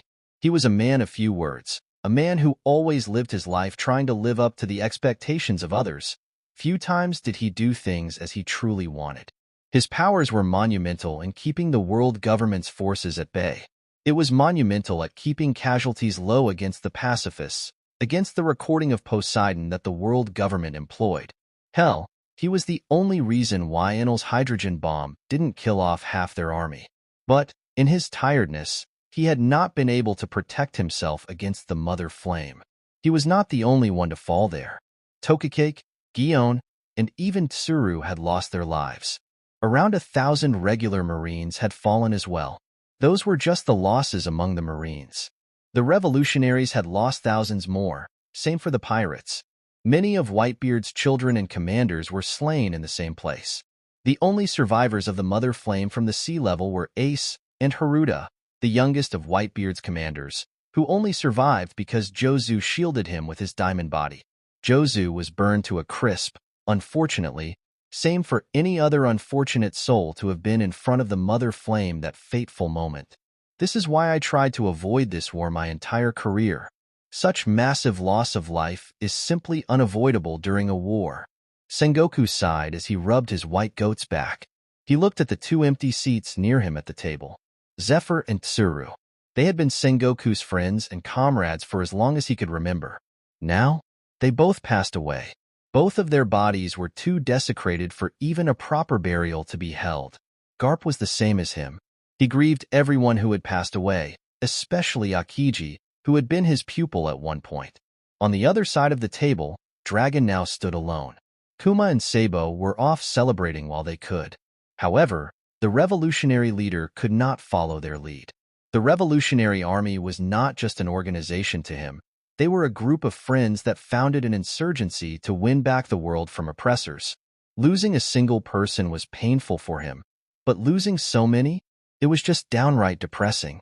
Francisco and Shiki were also not in a celebratory mood. Whitebeard's seat was now empty, and Marco stood behind it with a grave expression.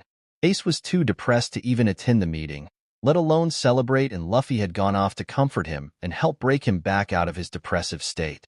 Charlotte Linlin was also not in the greatest shape mentally. She had lost many of her children that had accompanied them.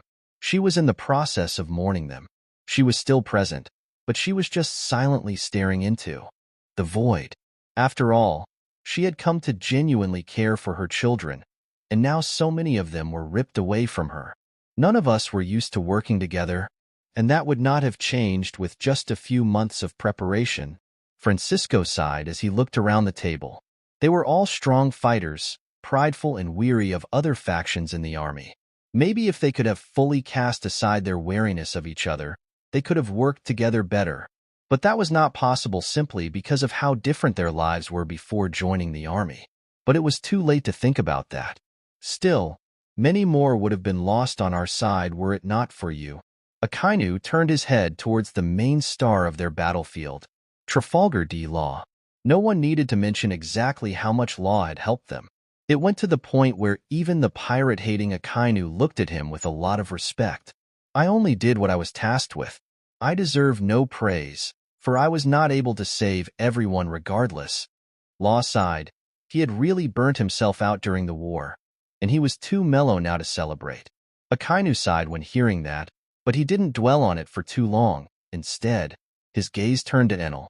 Everyone else at the table stopped speaking among themselves. All now looked at Enel, awaiting his opinion on the matter. Even with their goal achieved, Enel was still the leader of the army. The losses we incurred were great, but it is done at least. We can only mourn the dead, but at the very least their lives helped pave the way for a better future.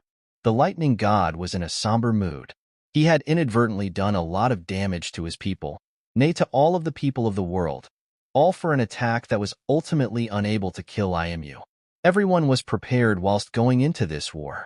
We knew that we were betting our lives. It's what we signed up to do. Garp sighed. His words didn't betray the somber attitude in that broken-down war room. Indeed, everyone in the army knew that they could lose their lives. I am more burdened by all of the possible civilian casualties caused by the raised sea levels. Enel's voice seemed to wake everyone up to that realization. They had all been focused on their losses, but they had forgotten to think about how the rest of the world could be affected. And who could blame them? It wasn't like any of them had directly affected the world, and the rising sea levels were kept at bay by Akiji near the Holy Land, so they were never felt by them. The sea levels had risen due to Enel's attack, and they had been lowered back down by the Mother Flame's heat. But the damage had likely already been done. We cannot beat ourselves over the head for that. In a battle like yours, such things are to be expected. Rather, it's a miracle that this is the only thing that happened to affect civilian lives. Francisco sighed, knowing that his words would do little to soothe Enel's guilt, but he still tried. Indeed, casualties were bound to happen in a battle between gods. Some kingdoms were prepared for disasters. Morgan sent out a warning to all that could hear it before we reached the Holy Land. Sengoku, despite not being all that agreeable with Francisco usually, had to agree with him now. They had done the best they could to minimize damage in case of such a situation, but unfortunately for them, there was very little they could actually do. Most kingdoms didn't have any means of escaping the floods in store. A last-minute warning meant nothing. And places like the Sabaody archipelago were likely fully submerged. With only the trees remaining, Enel had already sent out his senses throughout the world. He knew that he had done irreparable damage to plenty of places. Morgan's and many of his underworld associates had saved countless lives as well, using hundreds upon hundreds of blimps to pluck people out of their flooded homes. But there was only so much they could do. This was only possible because Morgan's had taken advantage of the chaos lately and became the underworld. He was the only emperor of the underworld left, controlling the others and essentially the entire world's underworld whilst still running his news station religiously. But even with his wide-spanning influence, millions had still died. We cannot blame you for what has occurred. You were focused on destroying the opposition's most dangerous threat. For now, we must focus on rebuilding.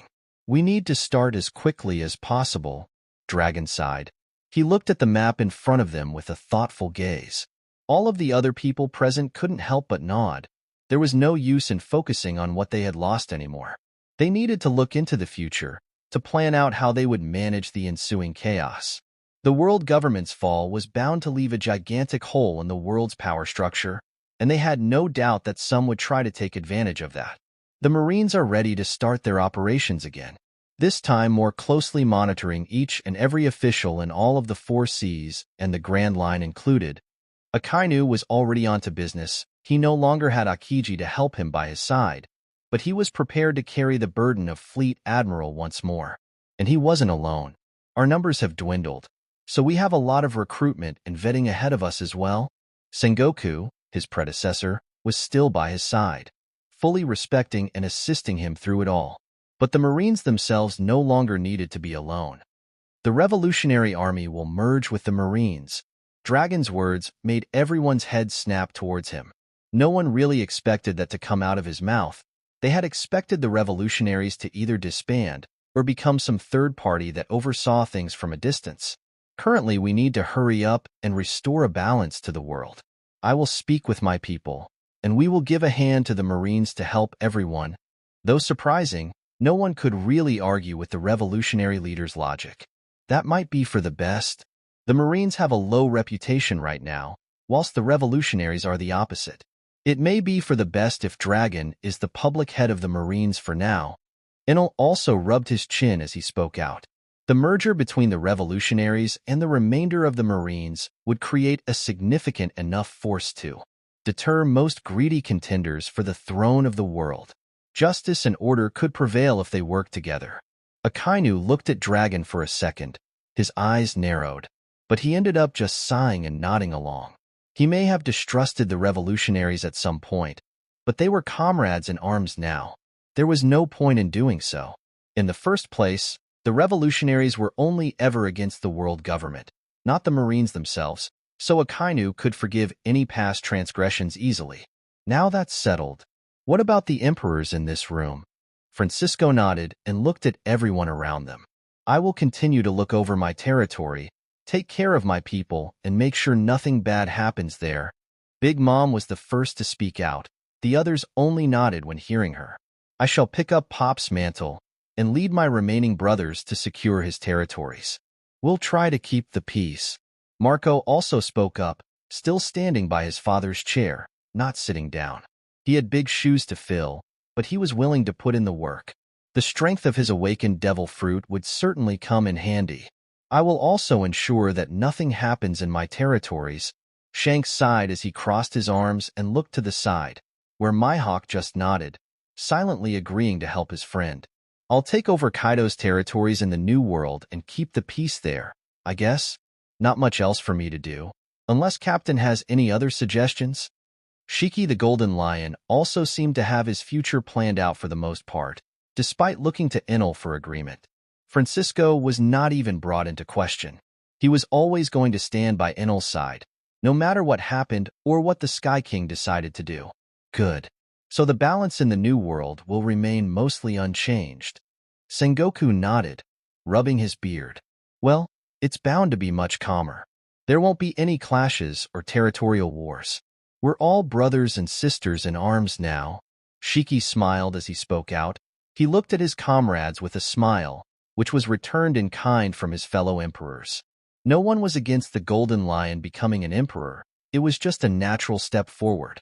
He certainly had the strength to back up his title. Good. But we will need to establish some sort of central government. We don't want to be disorganized right now. Sengoku, once more, looked at the only person in the room who could decide such things. Well, I believe that the time for a ruling class has passed us. Any remaining world nobles will be charged and persecuted for their crimes. There will no longer be a king of the world. It's better if this is run like a republic. The Sky King had not given much thought to what would happen afterwards. He had been too worried about the process, but he believed they could work it all out. A republic? Garp tilted his head, a question mark almost popping out of his skull. Different institutions and kingdoms working for the good of the people and voting on policies and rules that the other bodies need to follow. That was how the Sky King explained it, not a fully accurate depiction of a republic, but it was what he wanted to achieve. Everyone nodded when hearing that. It really was the best possible strategy that any of them could think up. At least it helped them avoid making the mistakes of the past. And what do we do with that? Kizaru turned his gaze towards the empty throne currently still in the room with them. We could keep it as a reminder of our past mistakes, Fujitora muttered as he grasped his sheathed blade. That's what it was initially meant to be. An object to signify that there was no one ruler to the world. But that didn't last for long throughout the ages. Enel slowly stood up from his seat and started walking up those ruined stairs. Everyone looked at him with curious gazes, their eyes tracking his every move. Some feared for a moment that Enel would sit down on the throne, effectively replacing Imu. But what happened was rather the opposite. In a flash of light, the throne was vaporized. Enel's finger was pointed towards it, with a slight bit of smoke coming out of it. We do not need a symbol to remember history as long as we write everything down properly. That was the only thing he said, and it was all that the people in the room needed to hear. Well, then good people, it's time we get to work. Let's let our comrades enjoy their victory for a bit more though. Chapter 302, Final Chapter, Developments, Peace and Time. The celebrations lasted for 3 days in total, with only the leaders of the army being on the periphery, making a more concrete plan for their future world government. Sengoku had already begun writing letters to all world leaders. calling upon them to visit the former Holy Land within a month. Shiki had already cleared out the debris with his power, and they would start rebuilding soon.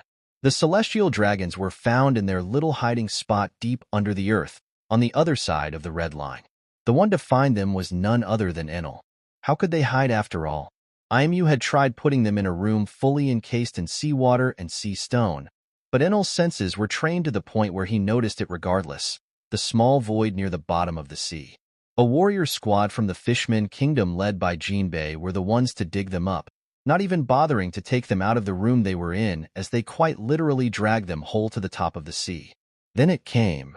The live execution of the celestial dragons, followed by Enel's announcement to the world. Many generations have fought for freedom in this ruined world, and this time it was our turn. We sought it out with our every breath. By Enel's side stood Luffy.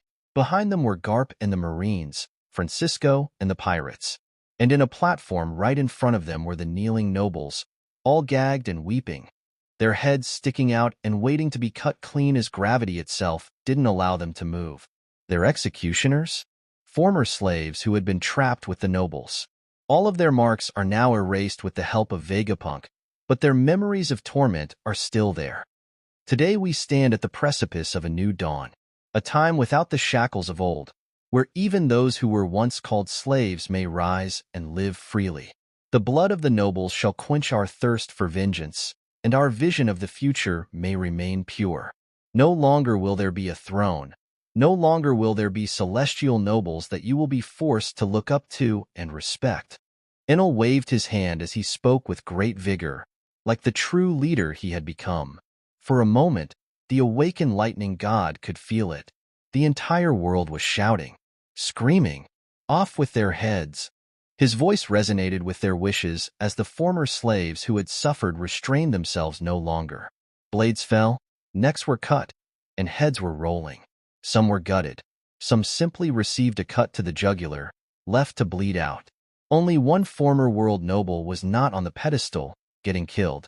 He was the only one who had treated his slaves like people, the only one who didn't subscribe to the ways of his fellow celestial dragons. Don Quixote Josgard was his name. His world had been changed by his time spent in the Fishman Kingdom in the past, and that was the only reason for his survival. His ability to change had shown everyone that he was just human at the end of the day. But the others were too far gone. Only the children would be spared, those that had not the time to do anything wrong yet. They would be closely watched by the Marines to make sure that nothing would happen to them, and that they would not attempt to regain any of their past glory. Such was the end of the former world's nobility, but it was also the start of a new world. The movement of Enel's army was swift as the celebrations ended. A new world republic was quickly formed, and they established their base in the very land they fought on. The Holy Land of Merry Joys was quickly redeveloped, and it was aptly renamed that same year to the Land of Liberty, Liberterra. It became a sprawling city made of machinery and marble, housing both the Palace of Parliament, one of the largest in the world, and the Punk Laboratory, which was the new residence of Vegapunk and his satellites. And of course, unlike the gigantic structures previously standing on that land, nothing was restricted to outsiders following the rule of law. Everyone was invited to visit it, to lay their eyes upon the many tombstones that littered the Hall of the Greats. There lay what remained of the bodies of the many heroes who had fallen in that massive struggle for freedom. It told of their stories, their dreams, things that people who knew them best had written down. As for the rest of the world, the giants, after refusing to join Enel's army and fight against the world government, they were somewhat sidelined with news of the Sky King's victory. But they were mostly a closed-off country, so things didn't really affect them as much. Life went on as usual. Wano was somewhat different. Despite not being in a state to join Enel, they all celebrated when he won. Regardless of the fact that Wano was not too affected by the world's ruling power in its closed state, they still considered Enel, Luffy, and their merry bands the saviors of Wano. A victory for them was a victory of Wano by proxy. So Momonosuke pulled no stops and celebrated for an entire week, opening up the pantry of the noble clans to feed and get the entire population drunk at the same time. As they were celebrating, the New World Republic quickly spread its influence through the world with the help of the Neo Marines, led by Monkey D. Dragon. With overwhelming might, They quelled any and all piracy across the 4 seas for the time being. They also set up blockades throughout Paradise, the first part of the Grand Line, something that had been somewhat unheard of previously. This allowed kingdoms to thrive and communities to prosper. Prosperity was further enhanced by the fact that Vegapunk's technological advancements were now allowed to be spread to the world and used for the good of the people. Many no longer needed to go hungry. Previously tribalistic nations were now having their horizons expanded. But most importantly, people no longer had to live in fear. After so many months of fighting and rebelling for a cause they were now finally getting closure for it all was exactly what they all needed. Countless lives were lost, but at the very least they had one. They were now able to move forward, remembering those who passed whilst also looking forward to the new things in their lives. Unfairness was always going to exist in the world, same for crime. But at least now people didn't have to worry about an oppressive tyrant constantly breathing over their necks. With the now unrestricted technological growth spurred by Vegapunk, regular criminals were also much easier to catch thanks to camera systems becoming more widespread. As for Enel, the man who had spurred everything on, the one that had thrown down the gauntlet first in front of the world government, the man that had carried victory in his mind and his back through it all, he was finally free to rest. Rest was the one thing that Enel had little of through his journey, and as soon as matters were settled, he decided to depart from Liberterra and go his own way. Francisco wanted to follow him at first, but Enel left in the middle of the night, leaving behind only a note.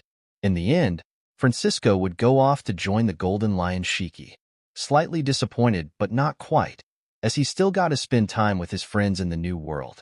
As for the reasons behind Enel's departure, he had seen countless things previously, but not often did he have the time to enjoy the things that truly interested him.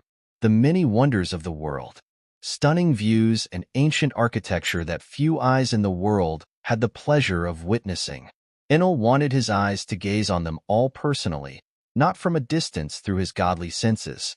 The flying Viking boat became something akin to a legend in a few months that Enel had traveled alone. But he wasn't going to be alone for much longer. One day, as he was visiting some ruins of a forgotten kingdom deep within the new world, he received a visitor. Right upon his ship, a person was knocking on the tall door of his room. He had felt them coming, but he was still going to act surprised when opening the door. At least he planned to, until the doorknob grew a hand and punched him in the gut.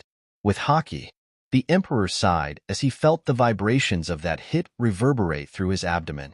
Still, with his best smile, he opened the door. Robin. It's been so long. He didn't even get to finish as the archaeologist stormed in and kicked him in the shin guard. Shut up, you ingrate. How dare you just vanish like that? As some might have guessed, she was a bit mad. I needed some time to decompress after everything.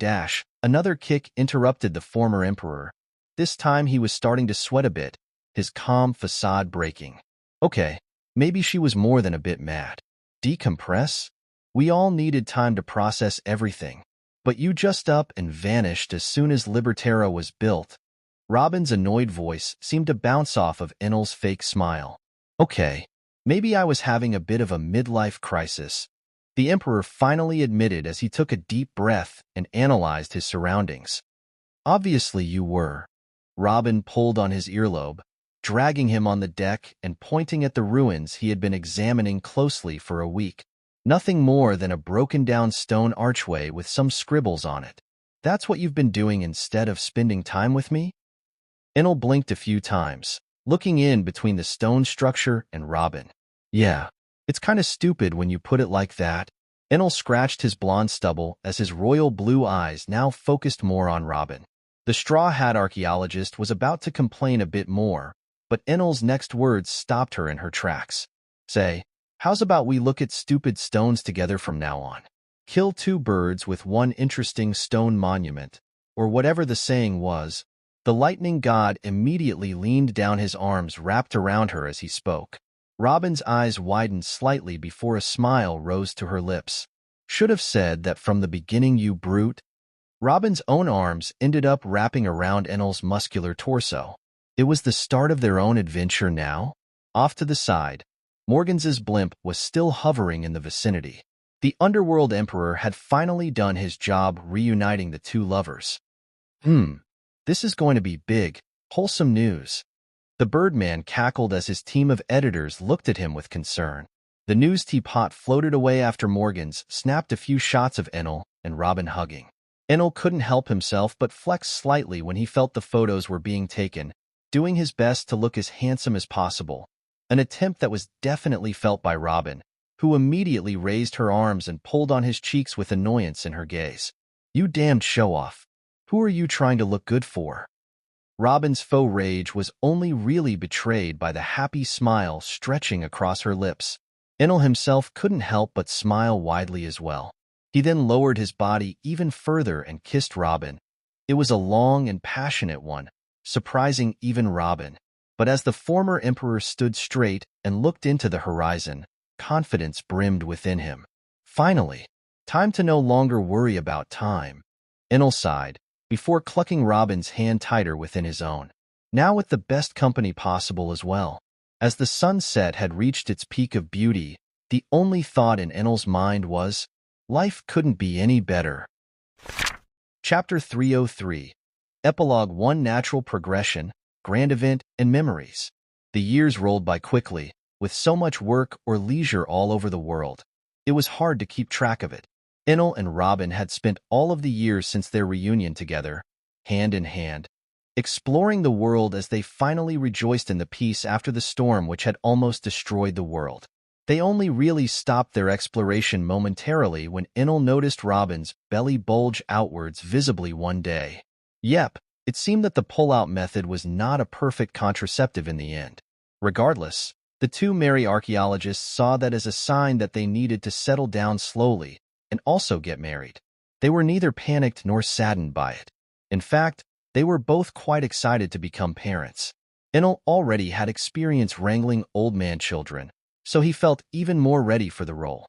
As for Robin, she was already an old lady even if her appearance said otherwise. She was mentally prepared to have a child for decades. It had just never been a priority. There was no glamorous proposal. The two of them just logically decided that getting married was the right way for them to go forward. Of course, the former emperor still got on one knee and put a ring on her. But he was usually on one knee when interacting with her due to their size difference. Being as large as Enel was as much of a blessing at times as it was a curse. But the former emperor could manage. Robin also didn't seem to mind. The following wedding was about as grand as one would expect. Invitations were sent out through the world with the help of Morgans, who was the godfather of the wedding alongside Stussy. It was unknown when the two of them had ended up together, but they seemed to be quite happy. Morgans himself was the best fit as godfather since he was essentially the closest thing Robin had to a father in general.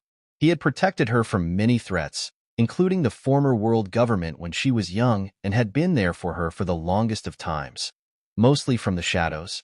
Among Enel's best men were counted Francisco, Garp, Wiper, Oven, Luffy, Dragon, and even Akainu.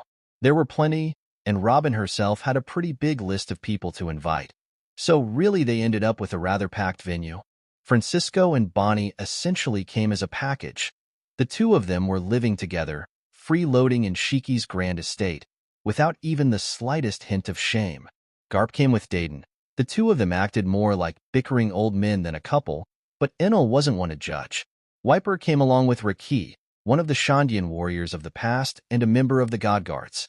Oven didn't have a partner unfortunately, he was just randomly paired up with Nami, much to Sanji's displeasure. The blonde cook had not lost his great temper nor personality over the years, though he was also in a committed relationship and even technically married to one of Big Mom's daughters, Charlotte Pudding. Luffy had also come hand in hand with Boa Hancock, much to the envy of many. The woman had eventually managed to win his heart after learning how to cook to a level at least close to that of Sanji. Enel found her efforts both sweet and amusing, as Luffy likely would have been just as flattered and won over by a constant supply of gigantic slabs of meat with some pepper and salt on it. Condiments are optional. Dragon also came along with a suspiciously female-looking crocodile. The previously notorious member of Cross Guild seemed to have been returned to her original gender. At least that was what Dragon mentioned. Enel had already been suspecting it, but the fact that it had turned out to be true was still enough to make him spit out his drink. But it still couldn't be compared to the reaction that Luffy had shown when finally learning that Crocodile was his mother. But that was a story better left for another time. Akainu was a bit of a strange case. He was paired up with Hina, Viva, and a few others for some pictures, but he wasn't all that interested in them or any woman in general. He was already technically an old man. He could do without the drama. He mostly hung around with all of the other Marines, as well as the pirates that he had grown to respect during and after the war like Law or Kuma. The wedding didn't happen in one venue. No, it happened in an entire kingdom-sized amalgamation of islands brought together by Shiki. As for the other attendees of the wedding, Shiki had been busy, arranging just about every aspect of the wedding with an almost stunning dedication. Of course, Enel was sure that a part of that was because the Golden Lion just wanted a good reason to host everyone on his islands again. Sengoku and the new Marines were also there. Not like they'd ever miss it for anything. Fujitora may have been blind, but he still wanted to bear witness to the union. The glorious army of the Sky King was gathered once again. They had essentially made a world tour, both collecting guests and sightseeing during the entire 2-week duration that the wedding celebrations lasted. Big Mom and her children, led by Katakuri and Perispero, came in bringing a lot of sweets. Linlin herself had overseen the creation of the largest wedding cake one could think of. It was easily the size of a castle. That cake was partially built by Sanji as well, who was now spending most of his days by pudding side, cooking with the best in the world. Shanks and his crew were also present. For a present, they brought lots of gold and jewelry, as the red-haired man was feeling largely uninspired that day. The red-haired man was now wearing his straw hat too. Luffy had returned it to him after the war.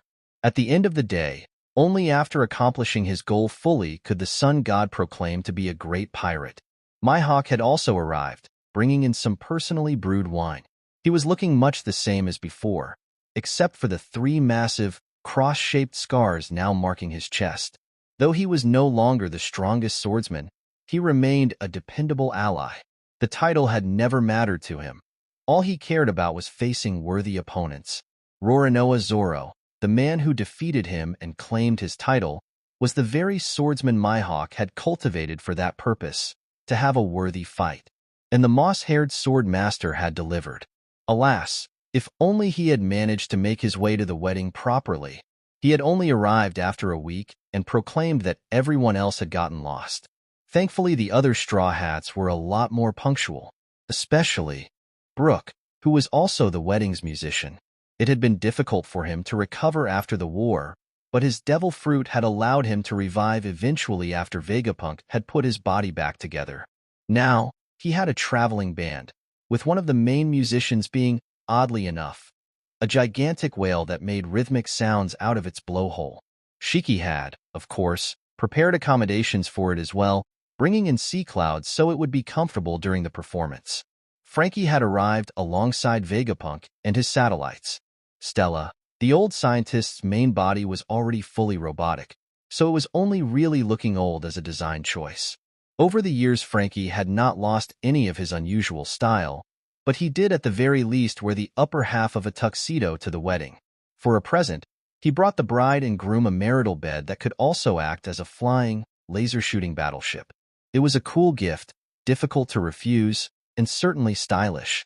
It did have one painful design flaw, though. Its battle mode could be triggered after 3 clapping sounds.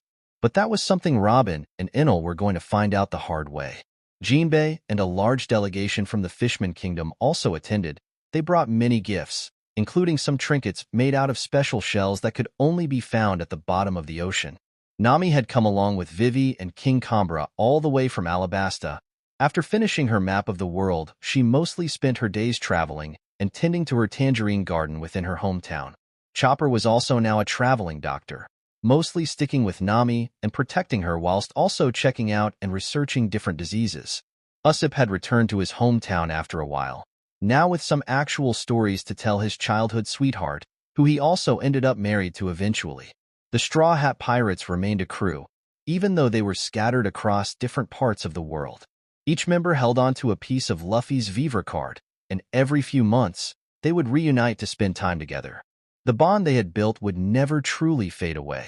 and Enel had managed to form a similar bond with plenty of people as well. When the former Sky Emperor finally took a step to the altar, surrounded by all of the people who had walked alongside him through his arduous journey, he felt truly fulfilled. Friends turned enemies, then friends again. Criminals and kings, kingpins and emperors, they all gathered in unison and fought alongside him. Now, they stood alongside him again, but this time to celebrate the happiest moment in his life. And to close the book and cut the cake, well, there was no longer much cake left, as Luffy managed to stuff most of it into his mouth, somehow, during the ceremony. Robin and Enel were too happy to get upset or even care, though Big Mom and Sanji did start kicking the shit out of the inflated sun god. Garp just laughed out loud and gulped some of the remaining cake, whilst Dragon just looked at the scene in concern, before joining his son and father in eating more of the cake. Crocodile to the side also muttered something along the lines of, "This is why I abandoned you all and became a man." Alas, the monkey family was always going to be a dysfunctional one. But the wedding was otherwise free of other incidents. Aside from the time Francisco and Zoro started a swordman's duel, they only managed to cut apart a mountain or two before Shiki buried the both of them neck deep into hockey-reinforced ground. Garp then proceeded to play a game of whack-a-mole with their heads, but that was neither here nor there. It was a beautiful moment, and Enel was left with plenty of good memories. And when seeing Robin's groggy figure still waking up in the morning, her hair a bit burnt after their bed started shooting lasers at the sky, he felt like the good memories would just keep flowing. That's the end of this tale. I appreciate you for watching the entirety of the series and sticking with me for so long. Thank you, and have a great rest of your day.